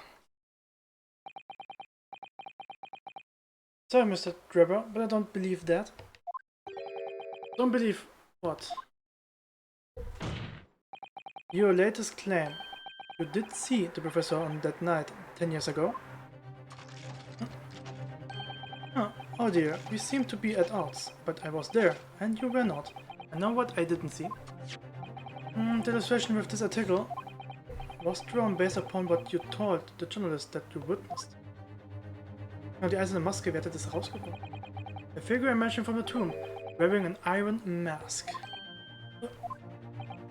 Yes, when the killer was tried 10 years ago, it was decided to close courts ruling that the man would wear the mask to hide his identity. It wasn't to be removed even during his execution at subsequent burial. Not even the prison wardens were to see the man's face. But obviously, the provision of this mask was not public knowledge. So, Mr. Drebber, as you have just heard, a lowly student of the University of London certainly wouldn't have known about the condemned man's mask. So unless you'd actually seen the professor that night, it's inconceivable that the artist would have included the mask in his illustration.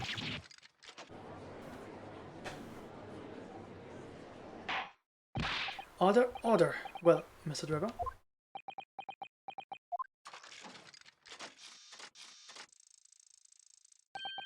It's a wild scene, isn't it? If you look closely. And as I've already been at pains to point out, I was utterly petrified. Which is why I had it in my head that it seemed such a blood-curdling sight. But afterwards I came to my senses and realized that I'd been mistaken. You're still saying you didn't see it? If you are stubbornly sticking to that story, witness, then I mount your testimony to explain exactly how you think your eyes deceived you. Of course, only too happy to oblige. Can't believe he's still not going to concede the point.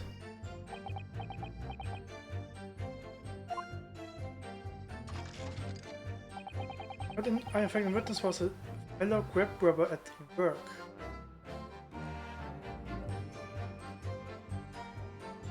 Hold it! A fellow grave robber? What are you talking about? Well, I wasn't the only one busy on the cemetery that night, you know, other body snatchers were at work. Of course, when I saw one emerging from the hole, I would duck my heart where we nearly stopped. So that's the terrifying sight I actually saw, you see. You're claiming it was just another student on equally inslubrious business as yourself? Many of the medical students would wear metal masks to protect them from bacteria during dissections. Really, the fellow was using such a mask to protect his anonymity, wouldn't you say? Objection! But there's more to the story, isn't there? The article goes on to say, in the next second, a gunshot rang out suddenly from behind. The bullet pierced the resurrected man's chest, whose breath and silence stilled once more. You might assume that the section discovered the miscreants at work, perhaps, and fired upon one of them? If Gravedigger had shot someone in the cemetery, I think it might have been rather big news, my lord. Yes, well, I can only assume it was an embellishment bolted on the letter by the reporter. Excuse me! Madame Tuspers, don't take it out on Mr. Sholmes. Oh la la, pardon. I was lost in my thoughts. Would it be fair to say that Mr. Drebber's last remark was significant to you in some way? I thought it was a little strange, that's all. Oh, Monsieur Drebber would claim this now. You don't mind me saying, madam, what are you talking about? Well, when I met you 10 years ago at your university dormitory, you recounted to me about your adventures in the cemetery now. Including the gunshot. Stop. You might wanted to watch your tongue, you know. Objection! Have a care, Drebber. No way to speak to a lady. Please, Madame Tuspers. Carry on. Of course. According to what Monsieur Drebber told me at the time, he did hear a gunshot from behind him and the bullet hit the condemned man. I said nothing of the sort. None. You were very explicit about the details.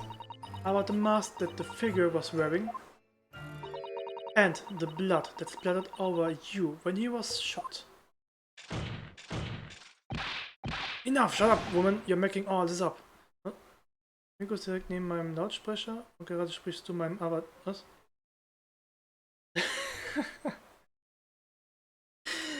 Oh shit, okay. Das ist lustig. Versteht dich? Okay. Nice. Auch gut.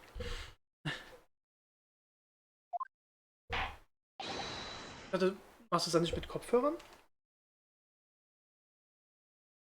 Bitte war lustig. Stell ich mir schon lustig vor. That will do. Mr. Drebber? Yes. You reviewed the account just given by Madame Tuspers. I have no recollection of ever saying those things. Weil die Software bei denen aktuell nicht aktualisieren möchte. Oh, okay. Uff. Oh, wow. Noch Probleme? Das ist blöd. Come on, do you really expect us to be... Control yourself, Counsel. I will not permit baseless accusations in my courtroom. Right. Under the circumstances, I think it will be best that you supplement your testimony with a statement to clarify your position on this witness. Very well.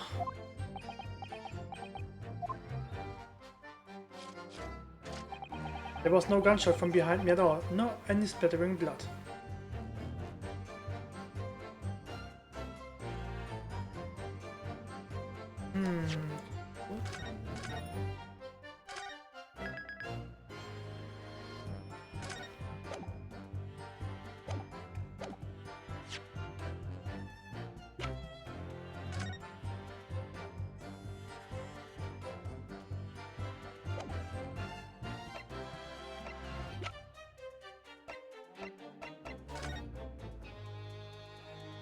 Warte mal, ich muss auch reingucken.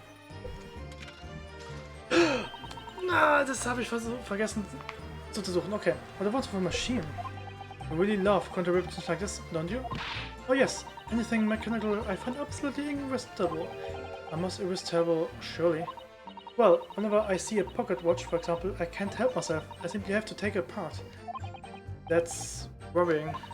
Yes, Father tells the time, but the rumblings of his stomachs now is giving up having a watch. Nur Professor Mikotova. Und da ist ein bisschen Blut.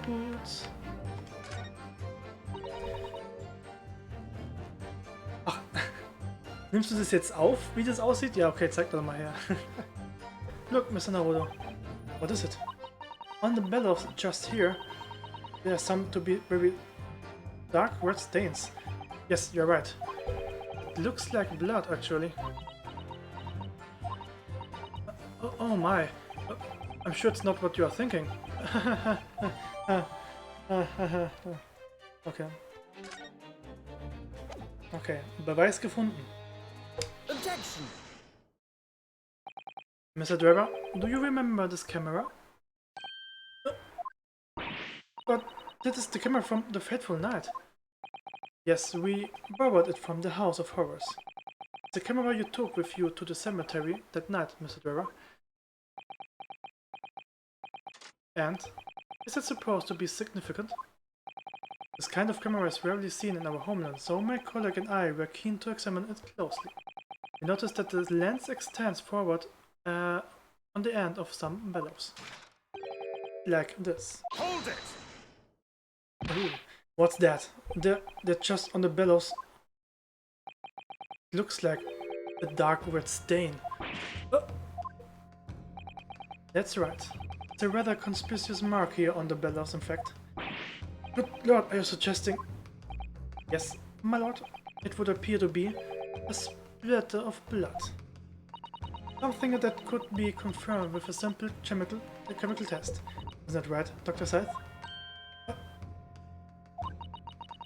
would be difficult to determine if it was human blood or not the blood of some animal.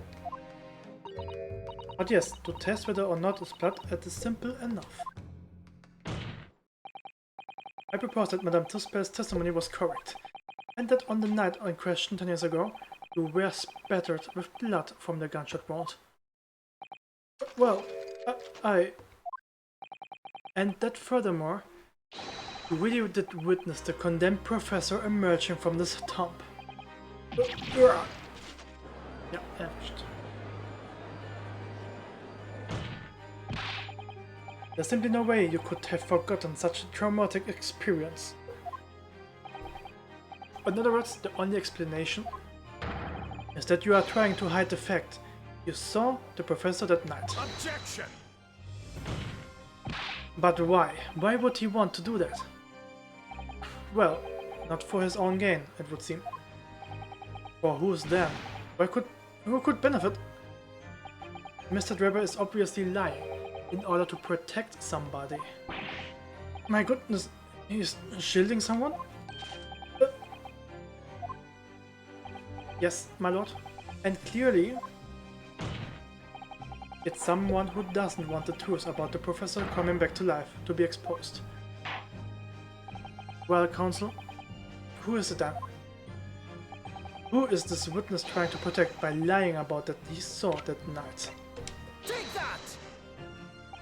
The obvious answer is Dr. Scythe. Scythe? Whatever do you mean?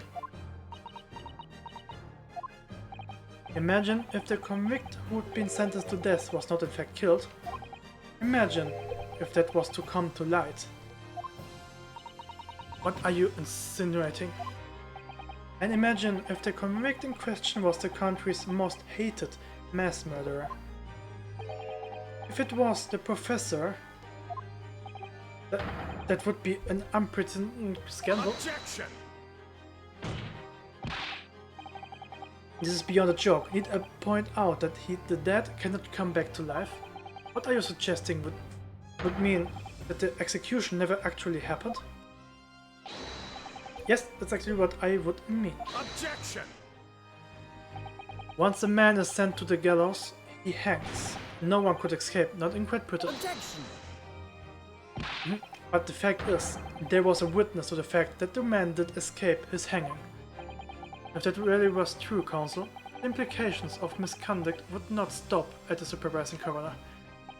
If it would taint the honor of the entire judiciary from the ground up. And it's exactly because of those monumental repercussions that Dr. Scythe would consent to any demand made of her by someone who threatened to expose the secret, even if it meant being complicit in a crime. You mean... I mean that Dr. Scythe wasn't collaborating in Dr. Drebber's wicked scheme. She was coerced into collaborating in order to protect her kid old secret. She switched the dead body of Mr. Asman with the waxwork model and fabricated the autopsy report.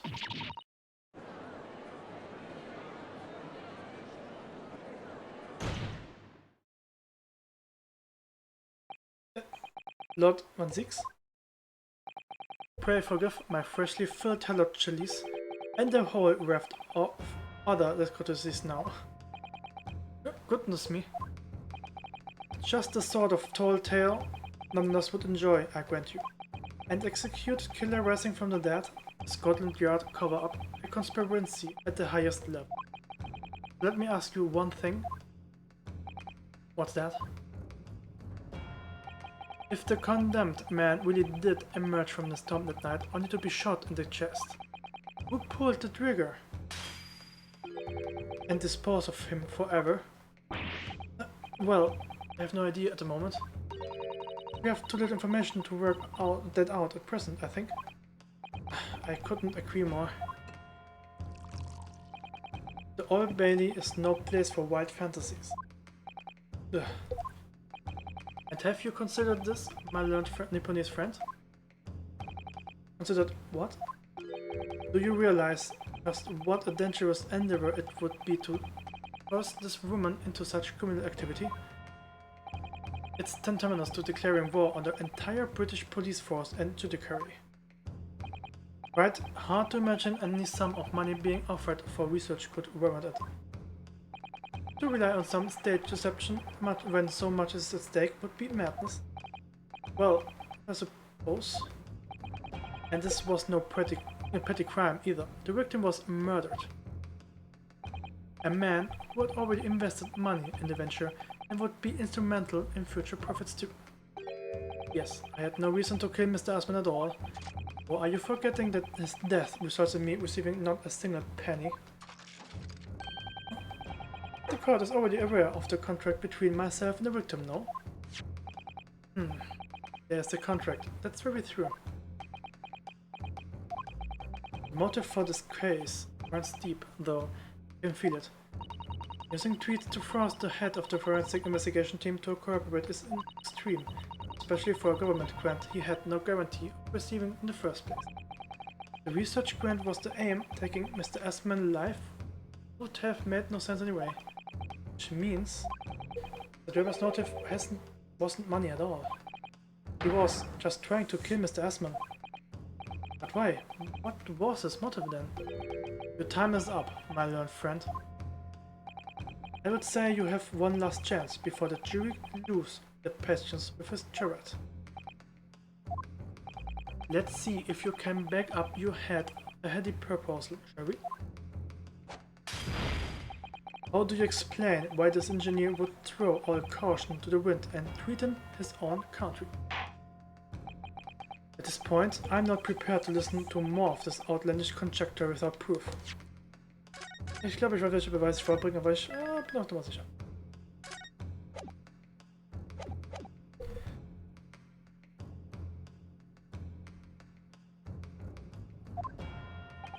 So, counsel, present your evidence.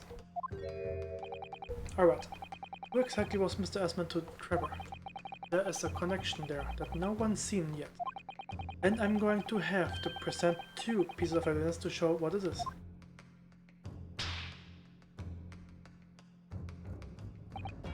Yes, my lord. Evidence that establishes a motive and explains why the witness wanted the victim dead is right here. On the title. It's this newspaper article, my lord. That was written 10 years ago, and every detail has been examined already. What can it possibly tell us? The drivel should never have written. It's typical gutter press nonsense that means nothing. Yes, on its own, it's incredibly significant. However, when considered alongside another piece of evidence, it will completely explain your motive for wanting Mr. Asman dead. Unterschrift. What other evidence? Counsel, you will present your supplementary evidence without delay. The evidence which ran cross-reference with the newspaper article established a motive for the death. Take that! Is this contract, my lord? Mr. Driver, this is the contract you signed with Mr. Asman. Yes, that's right. The very argument, in fact. That proves I had no reason to kill the man. No, I'm afraid not. What? There's something very significant that this newspaper article and this contract have in common. Really? And it's that common link that shows very clearly why you were determined to kill Mr. Odi Asman. It seems the defense has uncovered something the rest of us have missed. So, my learned friend, point out what these 2 pieces of evidence have in common. Where exactly is the link between the newspaper article and the contract? Take that! What these 2 pieces of evidence have in common? The signature. Signature? The signature on the illustration that accompanies the 10-year-old article and the signature on the contract belongs to the same person. What? As the court has heard, the illustration was drawn 10 years ago. by the newspaper reporter who found Mr. Drebber and interviewed him about his ordeal. If you look closely, the reporter's signature can be seen in the bottom right corner of the drawing. And if you look at the contract here, which was signed between the witnesses and the victim last year, you can clearly see Mr. Assman's signature at the bottom. Let me see now. Good lord, yes, they are identical. In short, journalists who drew the illustration and wrote the article published about Mr. Drebber 10 years ago was the victim of the case, Mr. Ollie Assman.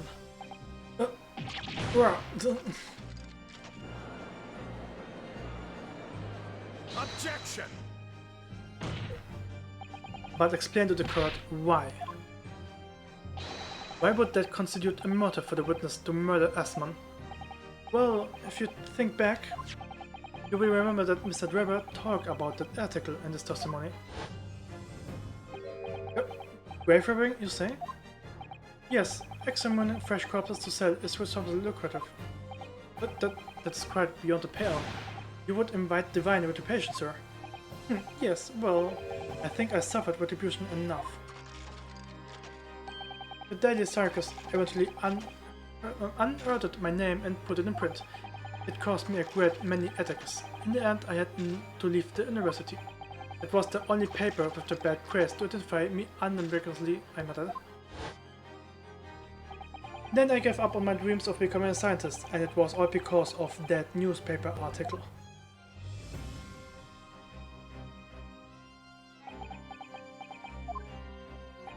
At the time, you were a student of the University of London who dreamed of becoming a scientist. However, this single newspaper article changed your entire life. So Mr. Assman used to be a newspaper journalist, did he? He did, my lord. In fact, it's a widely held belief that Assman managed to position himself at the heart of his criminal network, thanks to the many dubious connections he made during his time as reporter. So you had to give up on your dream and leave university. You lost everything. Eventually you found yourself working in the field of science, but only in the shadows. And all because of that article, written by Mr. Assman. Enough.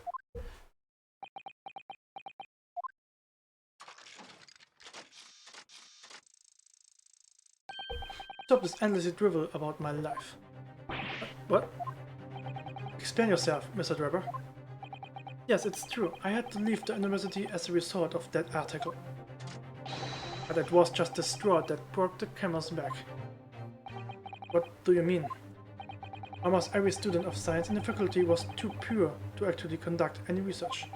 But I struggled on with the hypothesis anyway. We all did, only to have them taken by vultures. Sooner or later, you knew your ideas would be stolen and patented by some wretch or another after all. Good gracious. Making a name for yourself as a scientist is in a climate like that was a miracle only a select few geniuses could ever hope to achieve. Personally, I wasn't one of those geniuses, but it was hardly to wrench. Being forced out of the university because of Lowgate, it was the best thing that could have happened to me. Objection! Mr. Drebber, do you genuinely believe that? Of course I do. Who's better placed to know whether or not I possess a little talent for science than me? I'm sorry to say that your words don't ring true at all. How dare you? And I have evidence to prove it.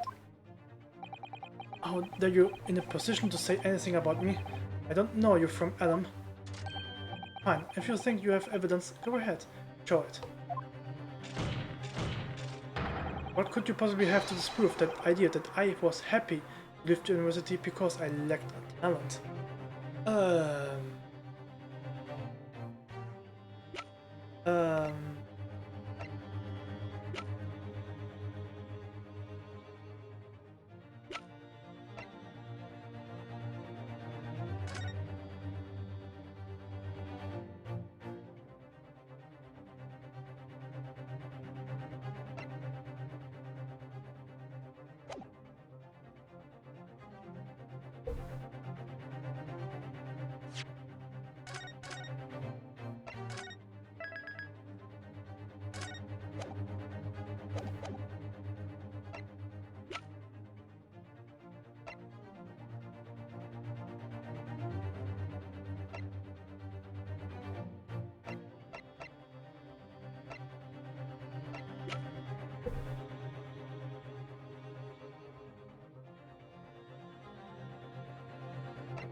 Das wird auch nicht untersucht.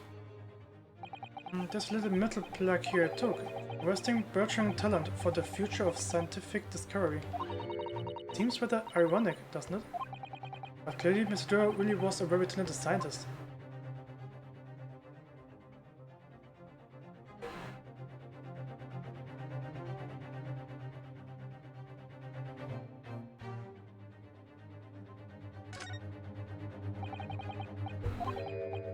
Resting, burgeoning. Warte.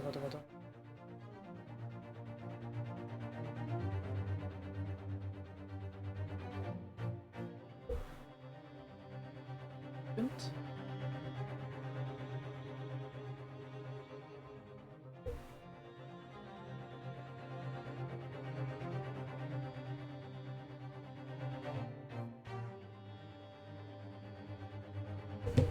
Ich glaube, das muss das hier sein.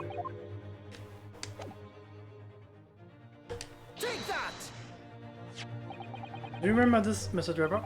We found it at your workshop. Huh. Is that a Royal Society trophy for excellence in science? What exactly is this trophy, Council? It's the greatest honor that can be bestowed on a young scientist, my lord. There's no higher accolade. It recognizes emerging talent and promises a bright future. Good gracious! Your prospects for the future were excellent, weren't today, Mr. Drebber? Because even then, you were a genius in your field. But you lost everything. You had no more future. Your talents would go to waste. All as a result of this one newspaper article. I don't know when you realized who Mr. Asman was, but when it dawned at you that it was the same journalist who 10 years ago ruined your life, it's abundantly clear that you had no intention of forgiving the man.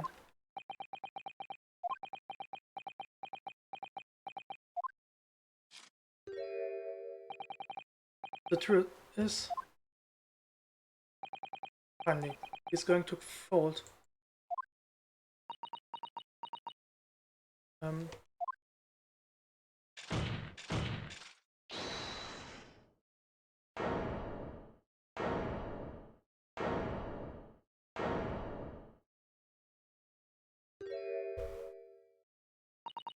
Oh.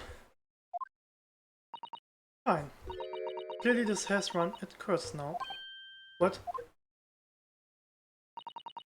I admit it. All of it. What? What are you doing? It's exactly as the Japanese man said. I was coerced into going along with this man's plot to murder the victim, on the condition that he kept my dirty secret from 10 years ago. No. Good lord. What? Also, nein, das ist doch nicht so einfach, was? Dr. Seiss, do you realize what you are saying, woman? It's all true. That day, when I arrived at the Crystal Tower and saw the birdcage, my heart nearly stopped beating. That memory from a decade ago that I've done my best to bury deep inside myself. It was the professor again, staring me in the face.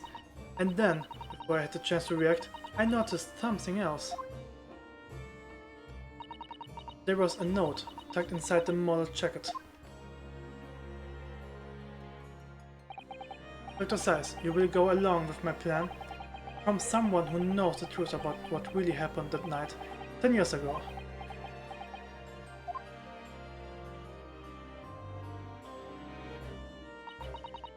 All instructions were there in the note. Every detail was meticulously written out.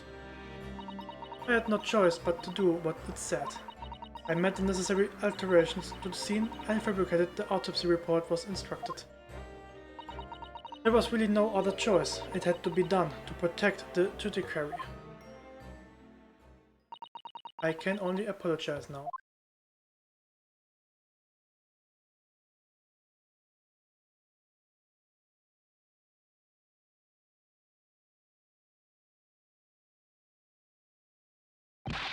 Why on earth would you buckle now? Well, there's no point trying to hide it anymore, isn't there? Would have done anything to stop it coming out, even collaborate in a murder. But the great lie about the execution 10 years ago has been exposed. Whatever happens, I'm finished. So then, Mr. Trevor, what do you say to that? Your accomplice has admitted everything.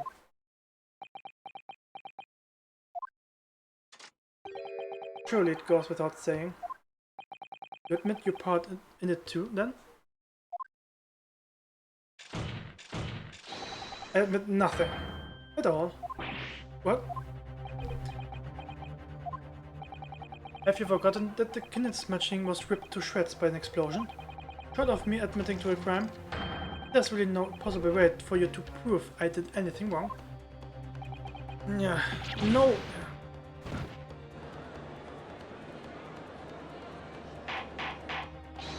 Order. Whatever this man says, I admit everything. He threatened to expose my secret, so I went along with his plan. And Lord 16? Yes. I hope you will accept my apologies. What happens next is in your hands, of course. I have heard more than enough now. I hereby present the final findings of this court.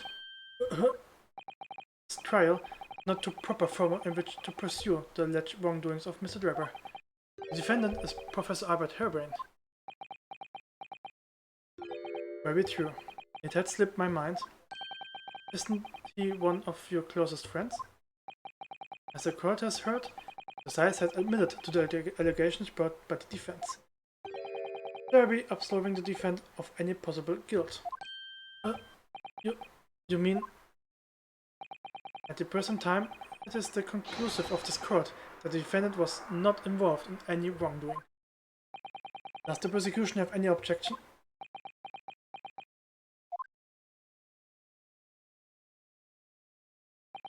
None, my lord. Oh, congratulations, Mr. Naruto. You've proven Miss Professor Herbrain's innocence.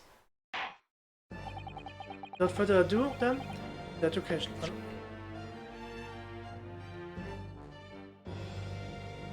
Okay. Unless the prosecution or defense have any other matters to discuss?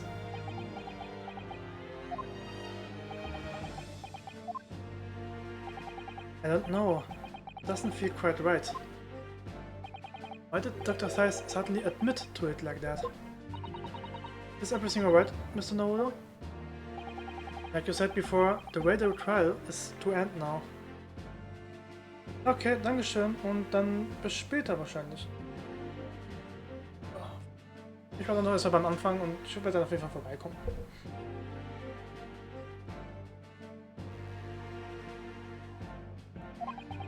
The judge will certainly deliver a verdict of not guilty. But is that really what we want? What the defense should be pushing for now is... Ah, Mann, ist das... Der will nicht mehr.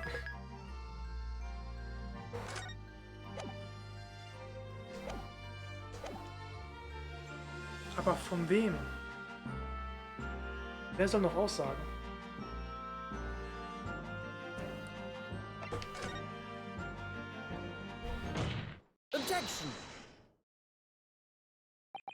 Defense objects to the trial ending at this time, my lord. I beg your pardon. We demand one final testimony. What?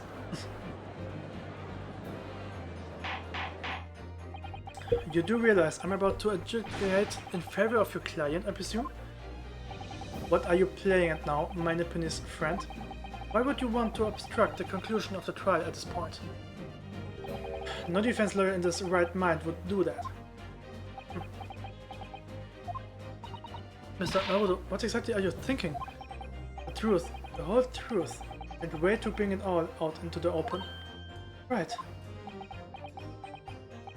Yes, in hindsight. Ah yes, one word of warning before I go. If if in the course of the trial this afternoon you perceive even a shadow of doubt about the truth, don't let it out of your sight. Pursue it like a dog with a bone. To the bitter end, you understand? Do not falter, whatever may come to pass.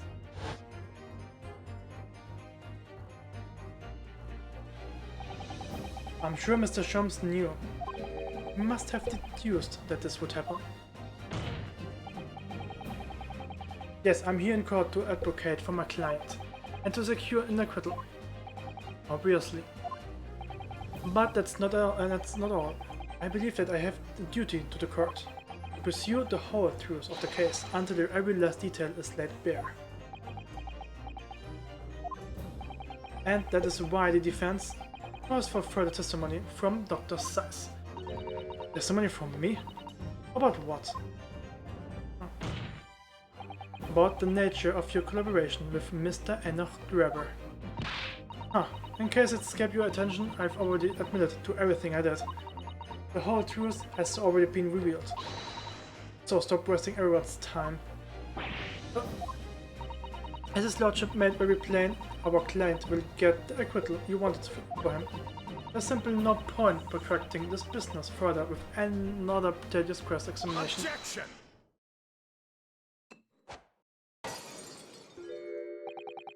Pray forgive my careless handling of that locked bottle. I slipped. That's what you call it? What is your objection, Lord Van Six? The prosecution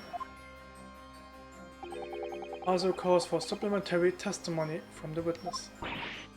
Don't be stupid. If there's more to this case than last has yet come to light, then I will join my learned friend in pursuing the facts under the bitter end. You will what? Lord Van Six? Yeah. This is most irregular to say the least. However, as the prosecution also calls for it, I will uphold the request. Dr. Seiss, you will testify for the court,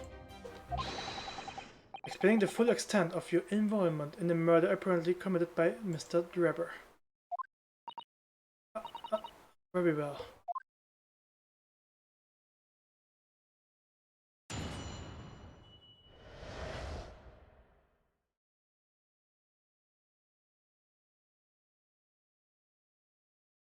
Waxwork plot. I began at the scene when I saw the waxwork and the note stuck inside a jacket. The actual body of the victim, as indicated in the notes instructed, was beneath the experimental stage. The body had to be arranged in certain ways to implicate the defendant, which was my job. I enlisted the help of the entire forensic investigation team to dress the scene appropriate. The truth about the execution 10 years ago is state secret of the highest level. I had to protect it.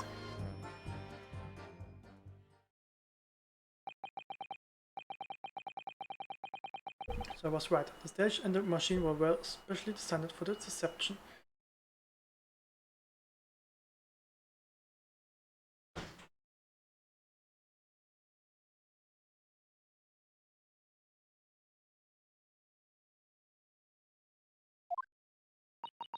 So it seems, and all meticulously prepared, you did well to see through it. You are a very shrewd boy. So kind of you to say. And what about this autopsy report then? All I did was record the location of the body as being at the Crystal Tower instead of under the stage.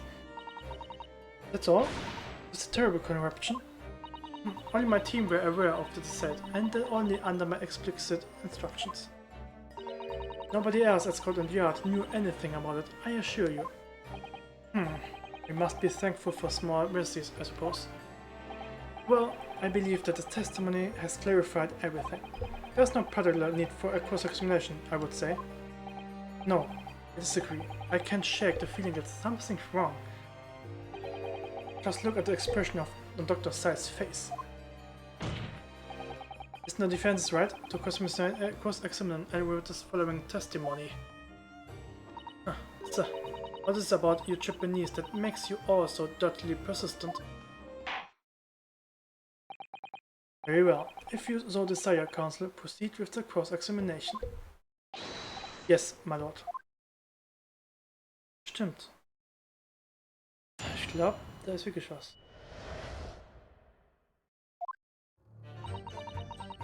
Give me a sort of expert and note tucked inside the check. From what you described before, it sounds like the note was anonymous. Did you have any idea of who was behind it? There are very few people in the know about what really happened 10 years ago to start with. But anyway, I would never heard of this engineer, so no, I had no idea. Yet despite not knowing who was behind the plan, you went along with it? I had no choice, protecting the professor's secret as my only concern. But the horse has bolted now, and the stable door will never shut again. Scotland Yard reputation will be immeasurably damaged as a result of all this. Yes, thank you, Lord 16. I'm well aware of that. So, as I understand it, what you found in the birdcage was the Rexwork model. Where then was the victim's body?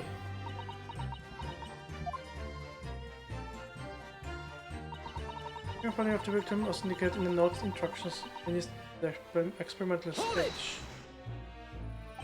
So you knew about the special construction of the stage used to carry out the trick then? It was quite obvious what had happened with the victim and the Rexwork. And you switched the two over, didn't you? In other words, you recorded the victim's body as having been grooved in the Crystal Tower and the Rexwork. I wrapped it and sent it by the carriage to the specified address at the specified time. And why were you giving such directions? Presumably so it could be recovered by Trevor and returned to Madame Claspers. I see, and then you put the birdcage back to the experimental stage.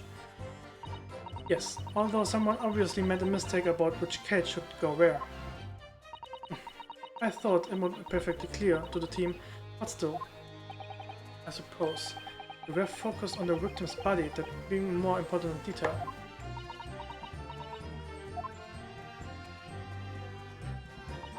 The body had to be arranged in certain ways to replicate the defendant. When you say arranged, I presume you mean with this? Yes, instructions on the engineer's note said something along the line of fabricate some evidence to make it clear that Herobrine alone would have killed Asman. So, you mean that was you doing? I fetched Herobrine's ridiculous screwdriver from the stage. I took it with me, alone, to the abyss under the stage where its birdcage had fallen. Alone, Doctor. I didn't feel it would be appropriate to involve anybody else in the particular part of the deception.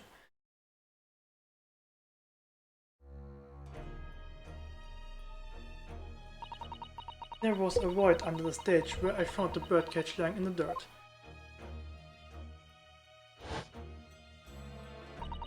I approached it, leaned down, and slowly opened it up.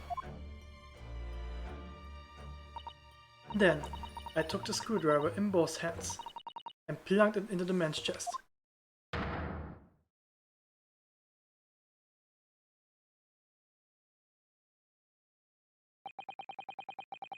And then you noted that in your fake autopsy report?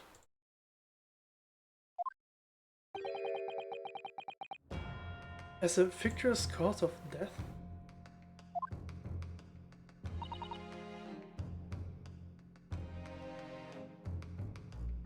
Exactly. So, the actual cause of death was...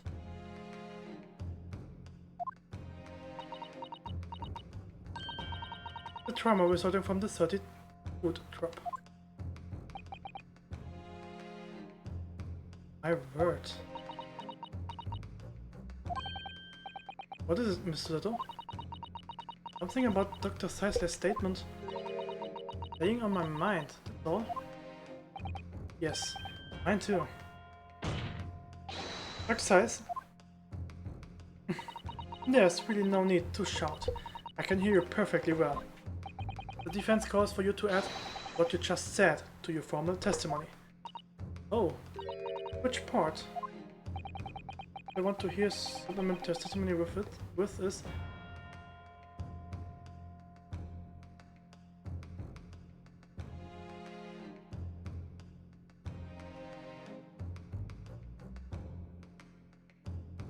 what she did to the victim. How do you stab the victim in the chest? That part. Fine, if that's what you want. But there's really no need to point. The prosecution concurs.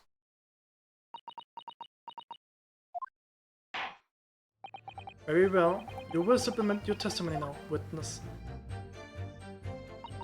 If you wish, my lord. I stood over the victim's corpse where it lay in a topper cage and plunked the screwdriver into the chest. Ja, aber warum war es dann nicht da?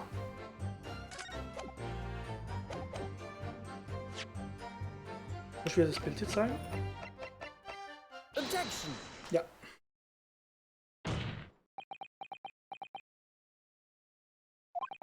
I've got a nasty feeling that this inconsistency points to an extremely uncomfortable truth. What on earth is the matter, counsel? Have you lost your tongue? I apologize, my lord. Dr. Size, is that last statement of yours, there's just one point that seems to defy explanation. Out with it, my lord friend. There's one obvious inconsistency between your description and this photograph, which shows the victim in the birdcage following the events that led to his death. Objection! The court has already examined the photograph in depth. There's nothing new we can learn from it. Objection! Yes, we have already considered it, that's true. But we now know the facts to be different. What do you mean? I believe we should let the defense explain. Where in the photograph would we see the alleged inconsistency with the witness statement? Here auf jeden Fall. Take that! Look closely, the blood stain on the victim's chest clearly extends on the downward direction toward the man's feet. Ach stimmt, das auch. Das ist runtergeflossen. Also wenn er gelegen hätte, dürfte das eigentlich gar nicht passieren. And why is that significant cause? Ich dachte jetzt nur weil der Bohrer nicht da war. If the victim was stabbed moments before the Candace's machine was set in motion, that's entirely respected. Of course, no, that's not what happened.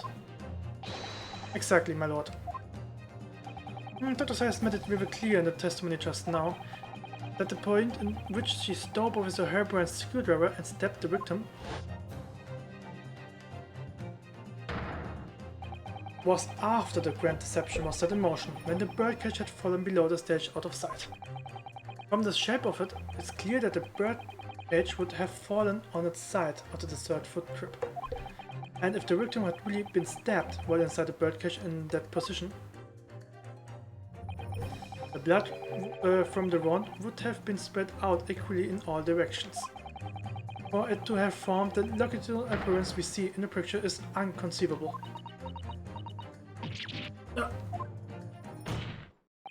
Given that the victim's blood seeped vertically downwards from the wound, it must be the case that when you stabbed Mr. Asman, he was standing up. In short, Dr. Size, your latest testimony was a total fabrication.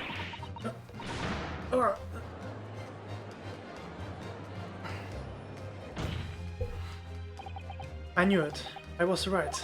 Now I have identified that contradiction. There's only one way to explain the facts. We have all been under a great misapprehension here. What? What sort of misapprehension? Dr. Size? You claim you were cursed into helping Mr. Drebber as a result of the note he left in the waxwork. You claim that you made changes to the scene of the crime to implicate the defendant. And you claim that you authored a fake autopsy report to cover your tracks. But one of those claims is an out-and-out lie. Because the question of what the bloodstain really tells us has only one possible answer.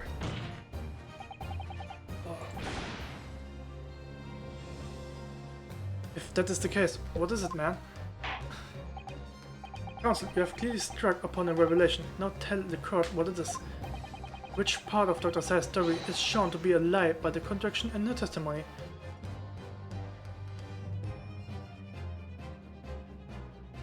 Warte. Where is it?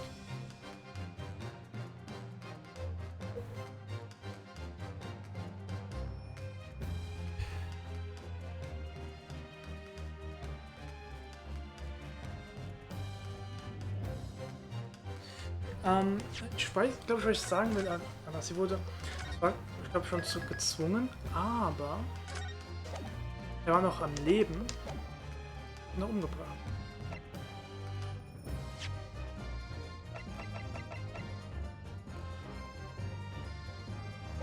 Ja, so genau. Autopsy report. You say that you examined the body and wrote this report based on your findings. But that's a blatant lie, isn't it? I'm sorry, but I simply can't follow what you're attempting to say. The truth is, you had your subordinates do the work for you and uttered the report. But then you wielded your superiority over them and claimed the credit for yourself. Can you honestly say that's not what happened? Yes, I cannot honestly say that's not what happened. Well, good. Glad to hear it. Oh. What on earth would propose of this chase? Scheiße. Das war richtig. Oh no. Okay, nochmal. Ja, also meint man noch mit diesem Stabbing? Also. How was good. Oh, stimmt. Okay, wie sie gut. Okay, okay. Dr. Scythe, clearly you weren't really cursed by some letter at all. What? Oh, doch, sie. Oh nein. Where's the note? This number is to be seen. Huh. That's as maybe. So why don't you present it to the court? The situation vexes you? Obviously, I've already disposed of it, and I'm not vexed in the slightest. Also, need I remind you that it was yourself who established the correction? Oh shit.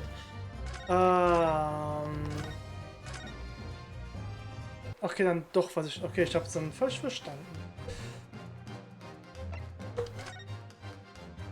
Ich meinte zwar das Richtige, aber ja.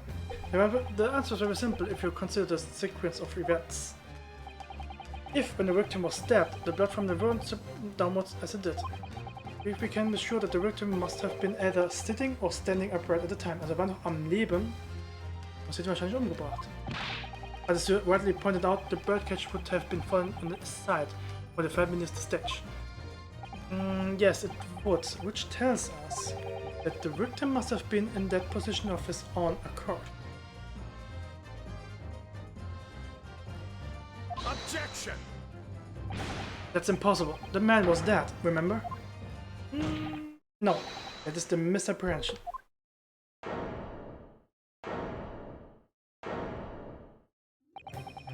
When a birdcage fell from the stage into the world below, it must have hit the ground with considerable force.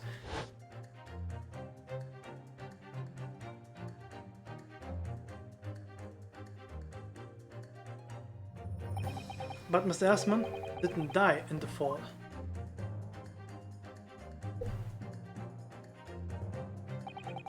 He probably lost consciousness for a while, but when he came around, he got to his feet to climb out of the cage.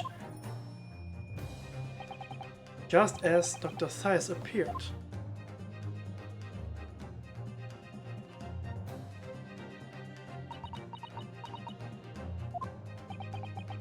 If the victim was in fact alive at the point in time, it changed everything.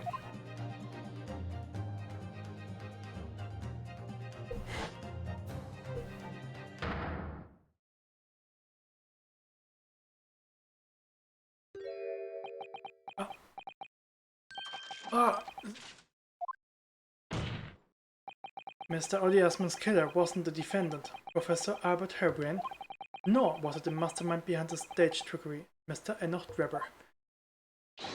It was you, Dr. Courtney Scythe.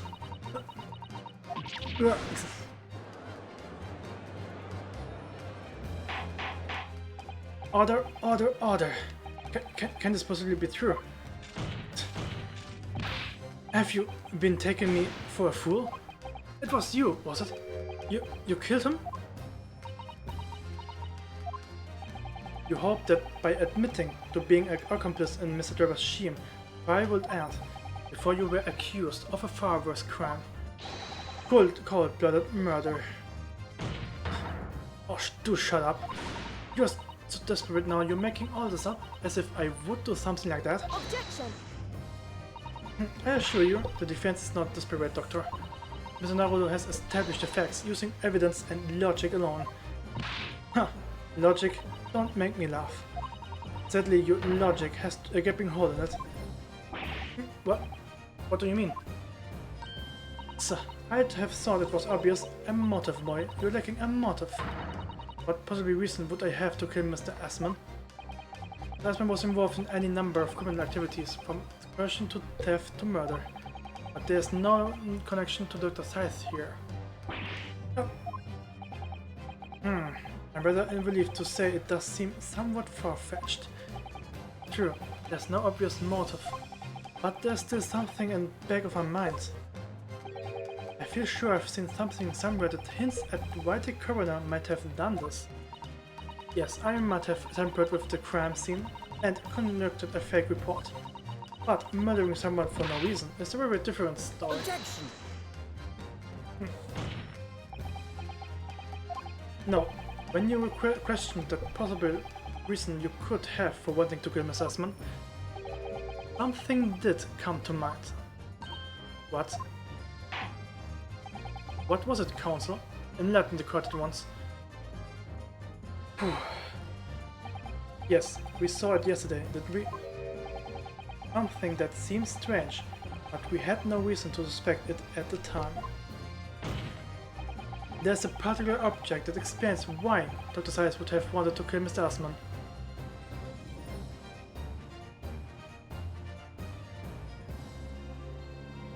Hello? Was? Stimmt.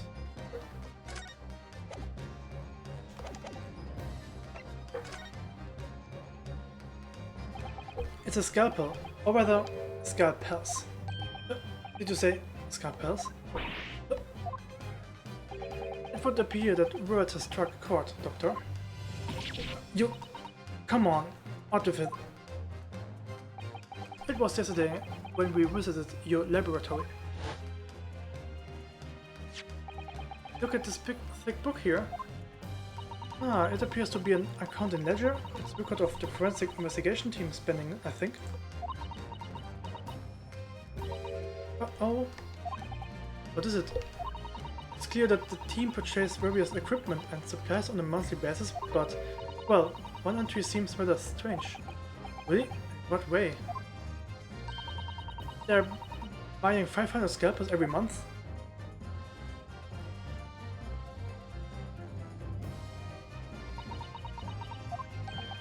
$500 scalpers? A month? At first I wondered what on earth you could be using that many scalpers for. But actually, I realize now it's not the scalpers themselves that are significant. It's the money for them. It's appearing every month from the department's accounts. Asman's criminal organization relied heavily on extradition for its funding. Raising the money from the forensic investigation team's account to find out where it was going would be extremely straightforward.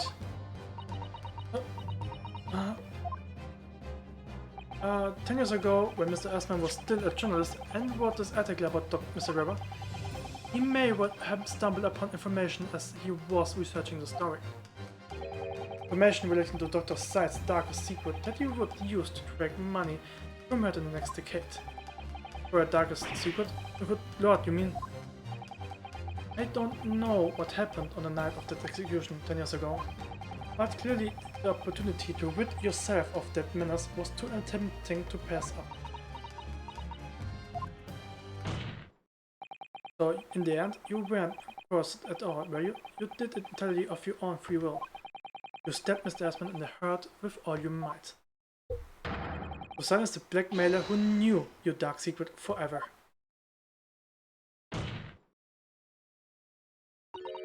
You will never understand, none of you.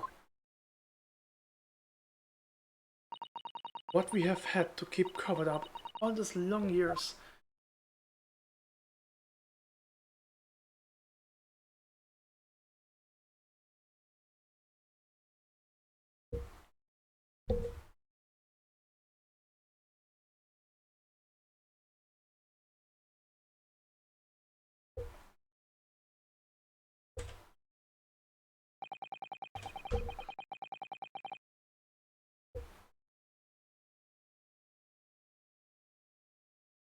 Very little of the machine remains after it was ripped apart by the bomb. The rules of this case can never be properly established unless you speak out. And if you decided not to, it's very possible that Courtney's side will escape punishment for her crimes. Please, sir, own up to what you have done and tell your court the truth about what happened. 10 years ago, you told the truth, and you were robbed of a bright and successful future as a result. I can certainly understand your bitterness and your consideration now. However, this is really the chance you have been waiting for, to save the hold that fates had over you all these years. Super high voltage instantaneous kinesis? I mean, really.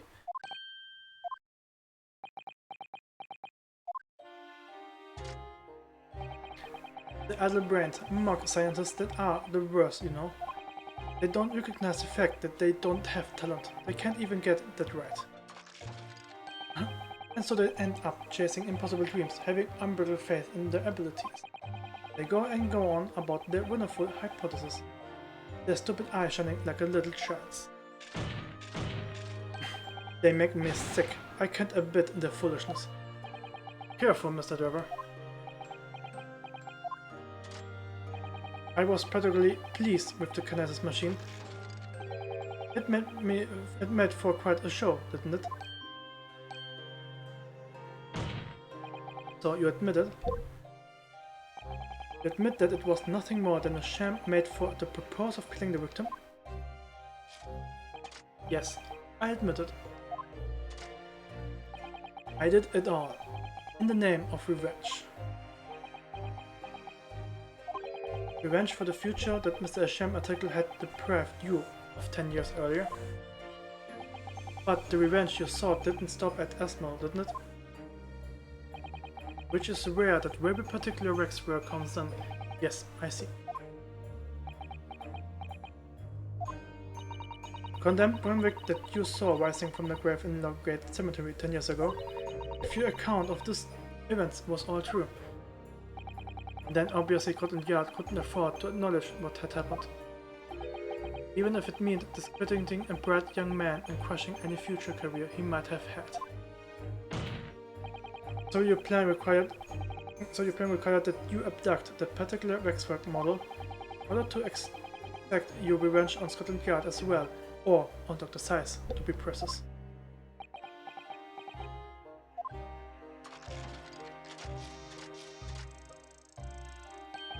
It was a year ago, but some extraordinary twist of fate Esmond turned up at my workshop. He didn't remember me who I was, of course. He just wanted to employ my services as an engineer. And he happened to have a paper with him, an article of the front page caught my eye, about the coroner who had handled the burger's autopsy being appointed head of a new forensic team. When I learned that news, my cognitive processes started to devise the plan. The horrid tale. He robbed me of my future, so I wanted to use the man's own wills against him for revenge. And have the rotten Scotland Yard eating out of my hand at the same time. I wanted them all to suffer the same humiliation I had to suffer.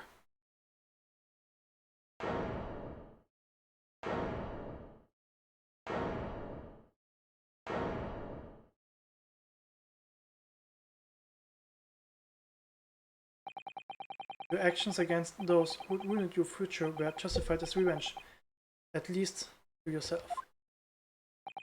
Certainly, no one has the right to destroy another prospects, especially for purely selfish gain.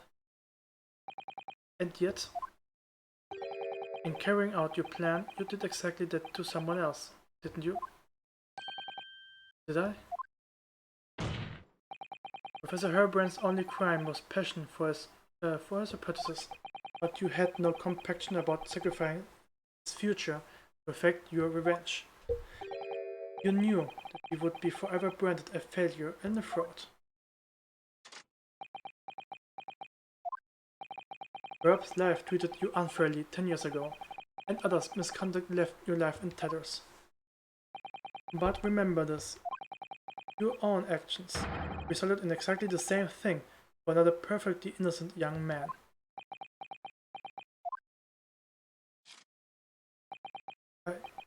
I...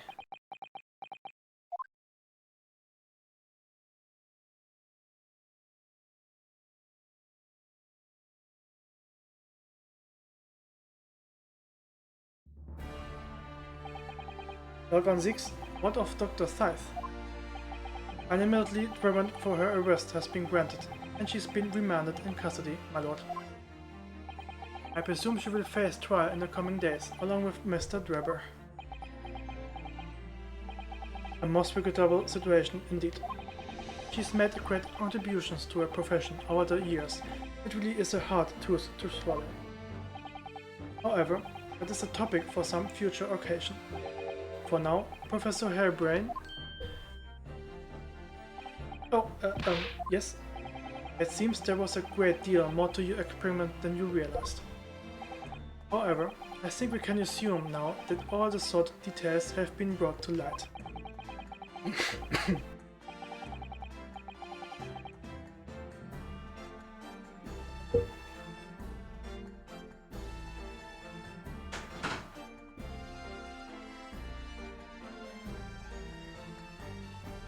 It has been a very long and profound trial, but I'm pleased to say you are absolved of all guilt. Whew. This whole experience has taught me a very great but painful lesson. I've been, me, this dedicated scientist, this is the devote of nature philosophy. I've been selfish and self-centered, and above all, it was Professor, what? A fool. Oh. I've spent my life thinking of nothing but my research, misguidedly believing that I could do whatever I set my mind to, despite my lack of talent. And the worst of it is, in the process I've caused others pain and misery, others who are far, far greater people than I. No, Professor, that's not true. What? Don't tar yourself with the same brush as Drebber. What happened was his doing, and his alone. This outcome is his fate, not yours. You're not to blame in any way. Lord Van Zeeks. And the derision with which he referred to you earlier, calling you a fool, talentless even. The man has no idea. So believe in yourself and work your fingers to the bone to realize your dreams. That's laudable, not laughable. Not one has the right to deride another for such choices. Thank you, Barak. So, ladies and gentlemen of the jury, yes, my lord. It is court's expectation that you find the defendant not guilty of the charge on which he stands accused. I presume there are no objections? No, for me, my lord. Certainly not. This trial has really made me think, but this is the right decision. It's all been proven methodically and rigorously. I have no misgivings whatsoever. What's that? Is none? Is he? It's all over?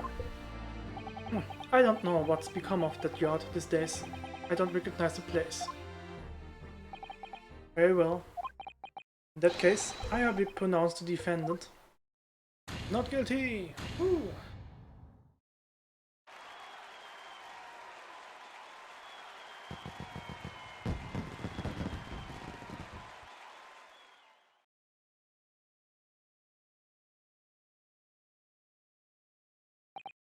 Court is adjourned. Ich kann mich wieder hinsetzen. Okay.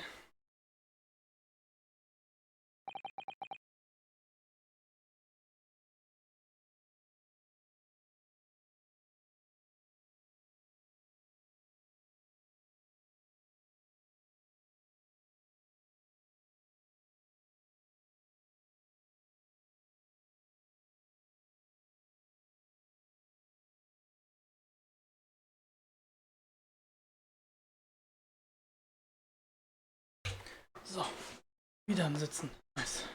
Okay. It's over. Ja, endlich. It was some trial.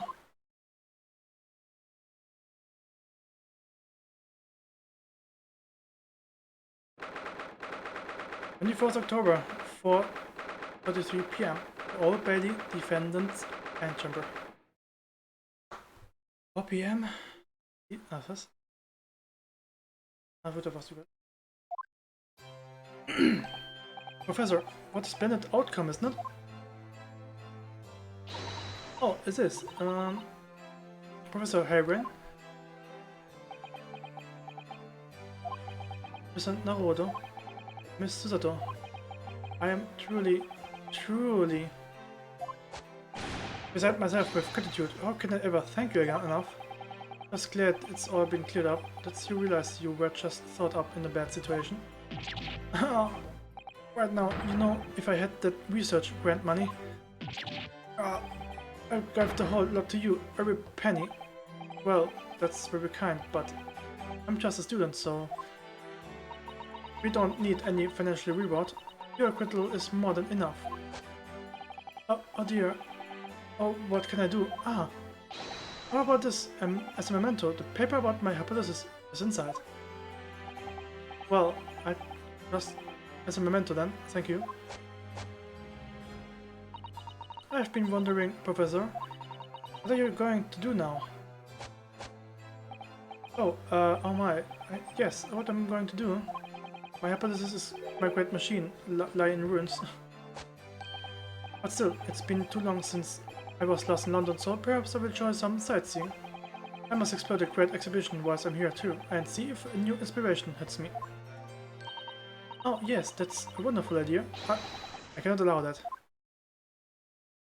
Oh. Lord Van Zieks, what are you doing in here? Barack. I'm so sorry. You had to go through that, Albert. Well, if I'm honest, it was terrifying. You were like a great demon behind your bench there, snuggling down on your prey. You are one of the few true friends I have. I couldn't leave it to anybody else to handle the prosecution or the defense. Sorry? Or the defense? Did I just hear that right? I always knew that you had my best interests at heart, don't worry. How about you show me around while I'm here in town? Okay, dann gute Nacht. Danke, dass du da warst. Bin auch gleich raus, wenn es hier fertig ist. Just show me around while I'm here in town. It's been a long time since we left university. We have a lot to catch up on. Listen, Albert. In a few days, your acquittal will be made official. When that happens, you must head straight to Dover. I will accompany you. What?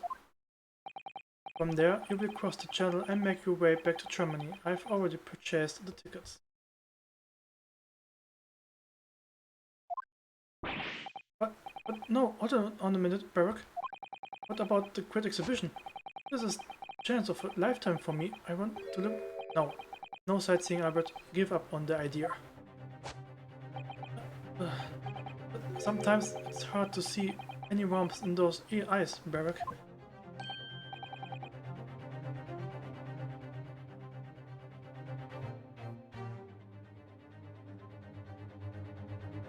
Lord Van Zieks. What's all this about? A necessary precaution.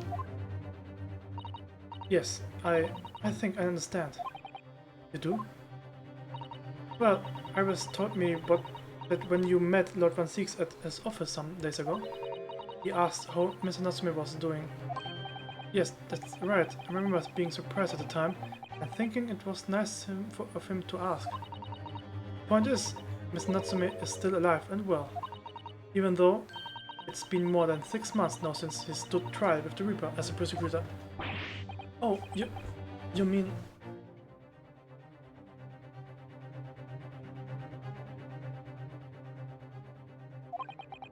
The Reaper's influence doesn't stretch overseas. Those in the Reaper's sights meet their ends days or sometimes months after their acquittal. It's been the pattern up to now. But of course, we know that both Mr. Natsume and Gina were completely innocent. True. And perhaps that were once the Reaper's actions, the truly innocent, are spared. But I don't want to take any chance with a close but personal friend. Barack.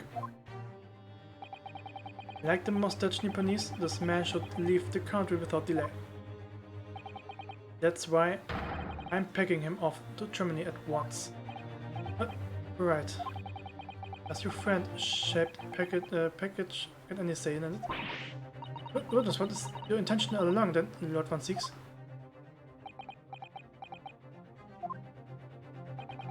In court, where people think of him as a Reaper, this man seems absolutely merciless, and yet, sometimes I feel as though I don't understand him at all. It's time to go, Albert. Back to prison for the time being. Ah, yes, alright. Well done, Mr. Naruto. Thank you so much for everything. The door, Professor. It was a pleasure getting to know you.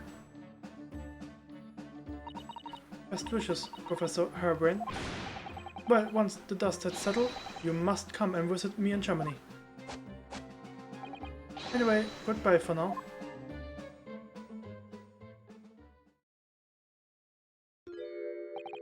Now, my Nipponese friend. Oh, yes, I thought you're gone too. We have matters to discuss. Can you spare me some time? You want to talk with me? I will be waiting in the courtroom in 10 minutes.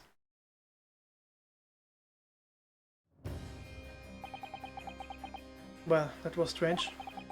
For some reason I didn't get that sense of impending doom as he walked away this time.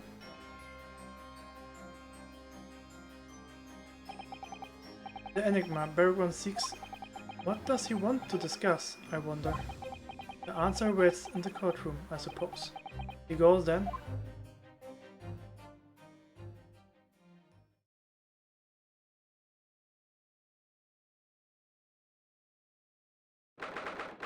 On the 1st October, 4:48 PM, the Almighty courtroom.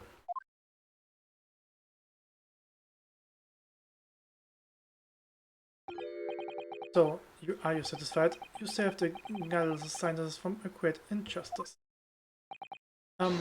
Yes, I think so. I'm relieved at least that the man's innocence could be proven. Anyway, I imagine you have been wondering where my animosity towards you Nipponese comes from.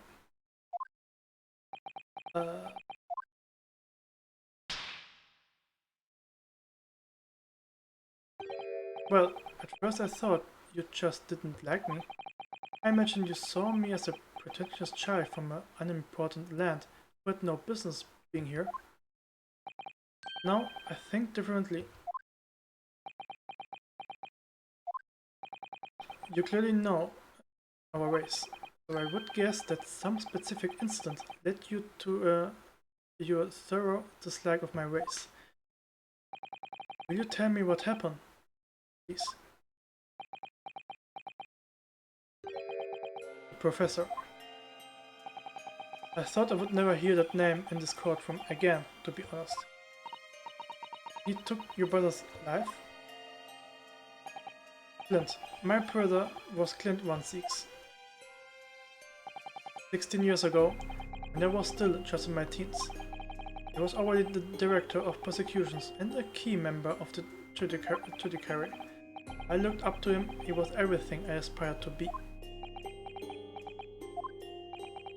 He was involved in the establishment of justice systems in foreign countries as well. There were exchange programs between Britain and other nations, then due to share knowledge and ideas. As part of one of those programs, 3 judicial students came to Britain from your homeland, the Empire of Japan. It was 16 years ago, then One of them could have been my father? Of course. I remember Dr. Mikotoba well. I had no idea. I was a minor at the time, training at the prosecutor's office. One day, Glenn introduced me to the 3 visiting Nipponese. So, you have actually met my father? He and his colleagues were polite and amicable. They were adept at their work and exacting in their standards. It was my first encounter with the Nipponese spirit, and it made a very great impression upon me. But 6 years later, that's when it happened. The investigation was going nowhere, there were no suspects even. It was an ever-growing list of victims. And in the end, my brother became one of them. Last, in fact, before the case was finally resolved. I'm so sorry, Lord Van Six, truly. Clint was always ready to put his life on the line for justice anyway. So he wouldn't have wanted it any other way. He lost his life to the killer, but it was his victory at the end. For me personally, though, it was a great loss. I found myself in a very dark place indeed. When I finally found out the killer's identity, the reason why no one had been able to catch the man do not cease to be such a mystery. He would be hiding in plain sight all the time. In plain sight? Are you aware of political events 10 years ago? It was a period of extremely sensitive diplomacy between the British and Japanese empires. A new treaty was being forged, I think? Correct. The Anglo-Japanese Treaty of Friendship and Navigation has been concluded. The leaders of both countries were deep in extensive political discussions. Which is why this particular killer's appearance in court was conducted as a closed trial. If the British public had known the identity of the killer, not only would the treaty have been in jeopardy, but our 2 nations could have been really well have ended up at war. What? A war? Between Britain and Japan? But that would mean... Oh my... You mean to say the professor was...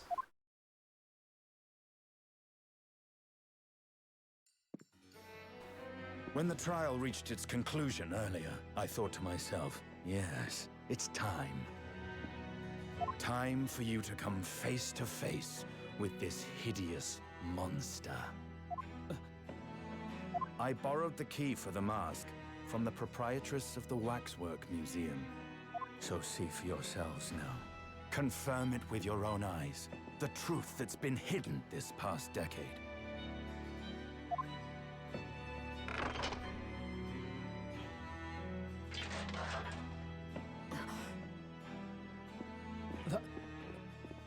That's the professor? Yes, that's him. Until now, the thought never even crossed my mind. That the mass murderer, whose crimes shook Britain as never before, was Japanese. Wait a minute. That face. I feel as though I've seen it somewhere. It's strangely familiar.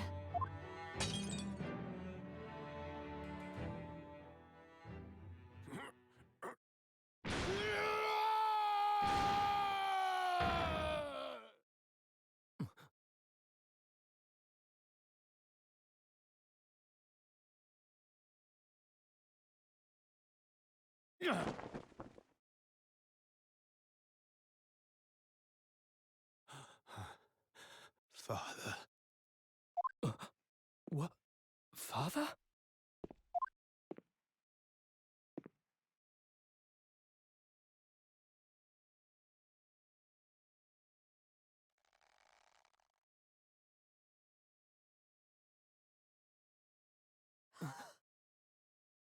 Kazuma!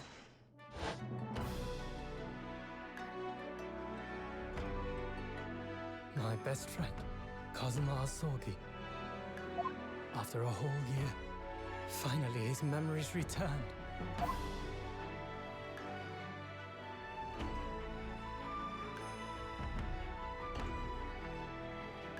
As he stood there before me,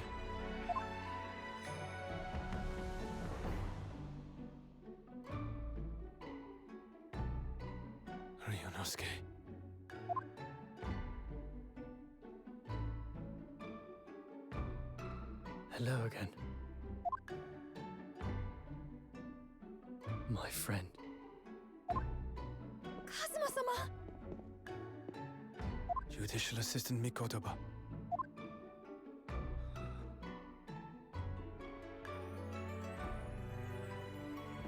It's been a very long road. Thank you. Thank you for guiding my friend here when I could not. It was an honor.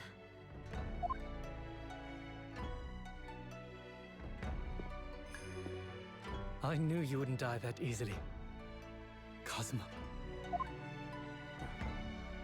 I owe you thanks, too, for taking good care of that in my absence. Oh. Karuma. Great blade of the Asogi clan. Passed down through the generations.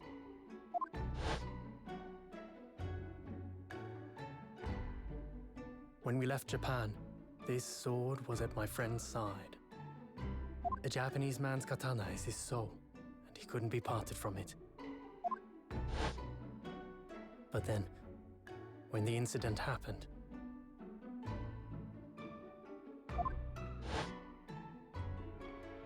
it was Susato-san's wish that I inherit the sword, and I've kept it with me ever since, along with my memories of the friendship we shared.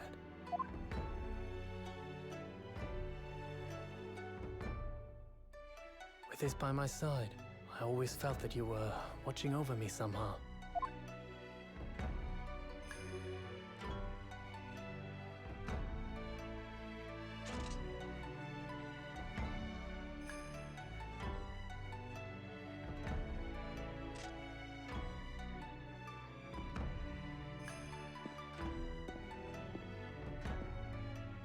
I've made it. At last. Father.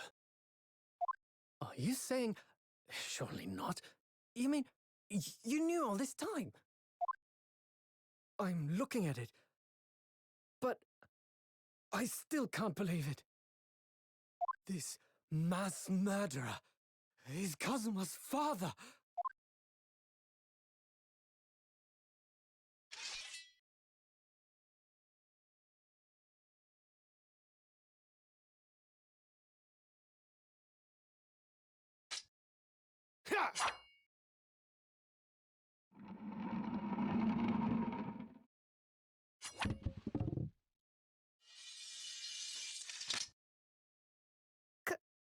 Kazuma-sama.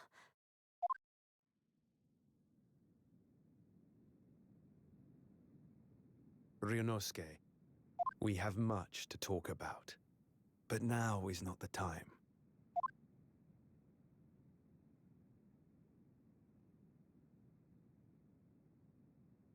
I'll be seeing you.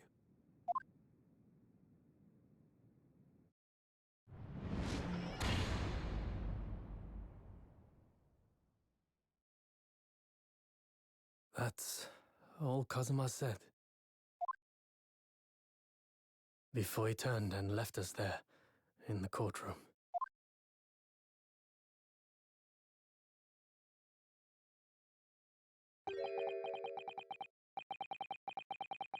So here's the living after image of the man who took my brother's life, is he?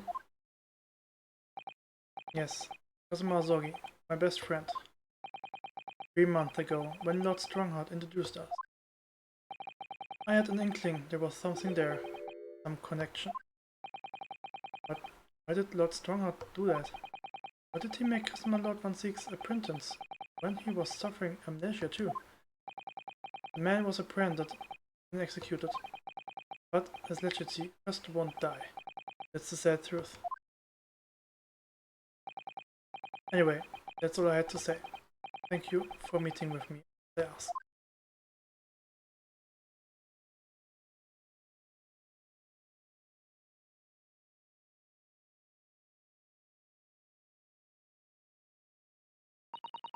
Ten years ago, my grandmother took me to the railway station. We were there to meet my father from the train. For me,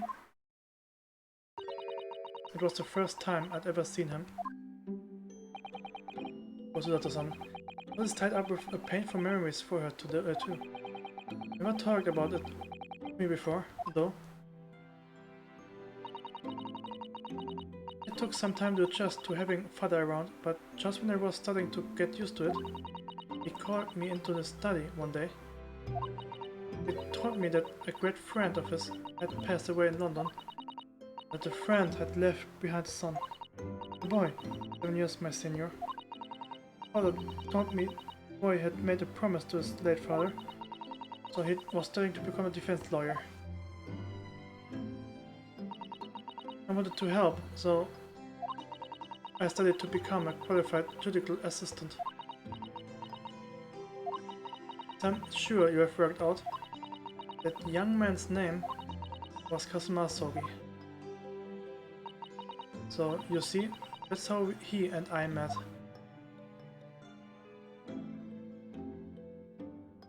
For a brief moment, my great friend had returned, only to disappear again all too soon. But in that fleeting encounter, something stirred. Something that had been dormant for a long time. As if great wheels had been set in motion. I could almost hear them creaking into life. In some ways, it was the end of a chapter, but in many, it was the start of a new one.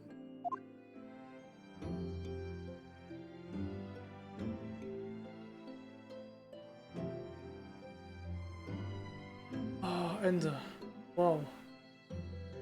Wow, shit.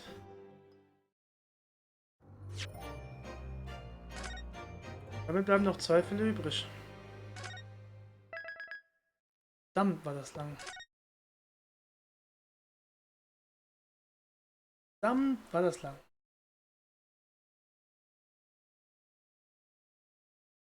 Dann beende ich das für jetzt. War lang genug. Oh, bin ich fertig. Uff, Alter, uff. Aber hat Spaß gemacht. Viele rausgefunden. Uff. Okay. Dann gehe ich mal rüber zu Kira und verabschiede mich mal. Genau. Und dann nächsten Mal.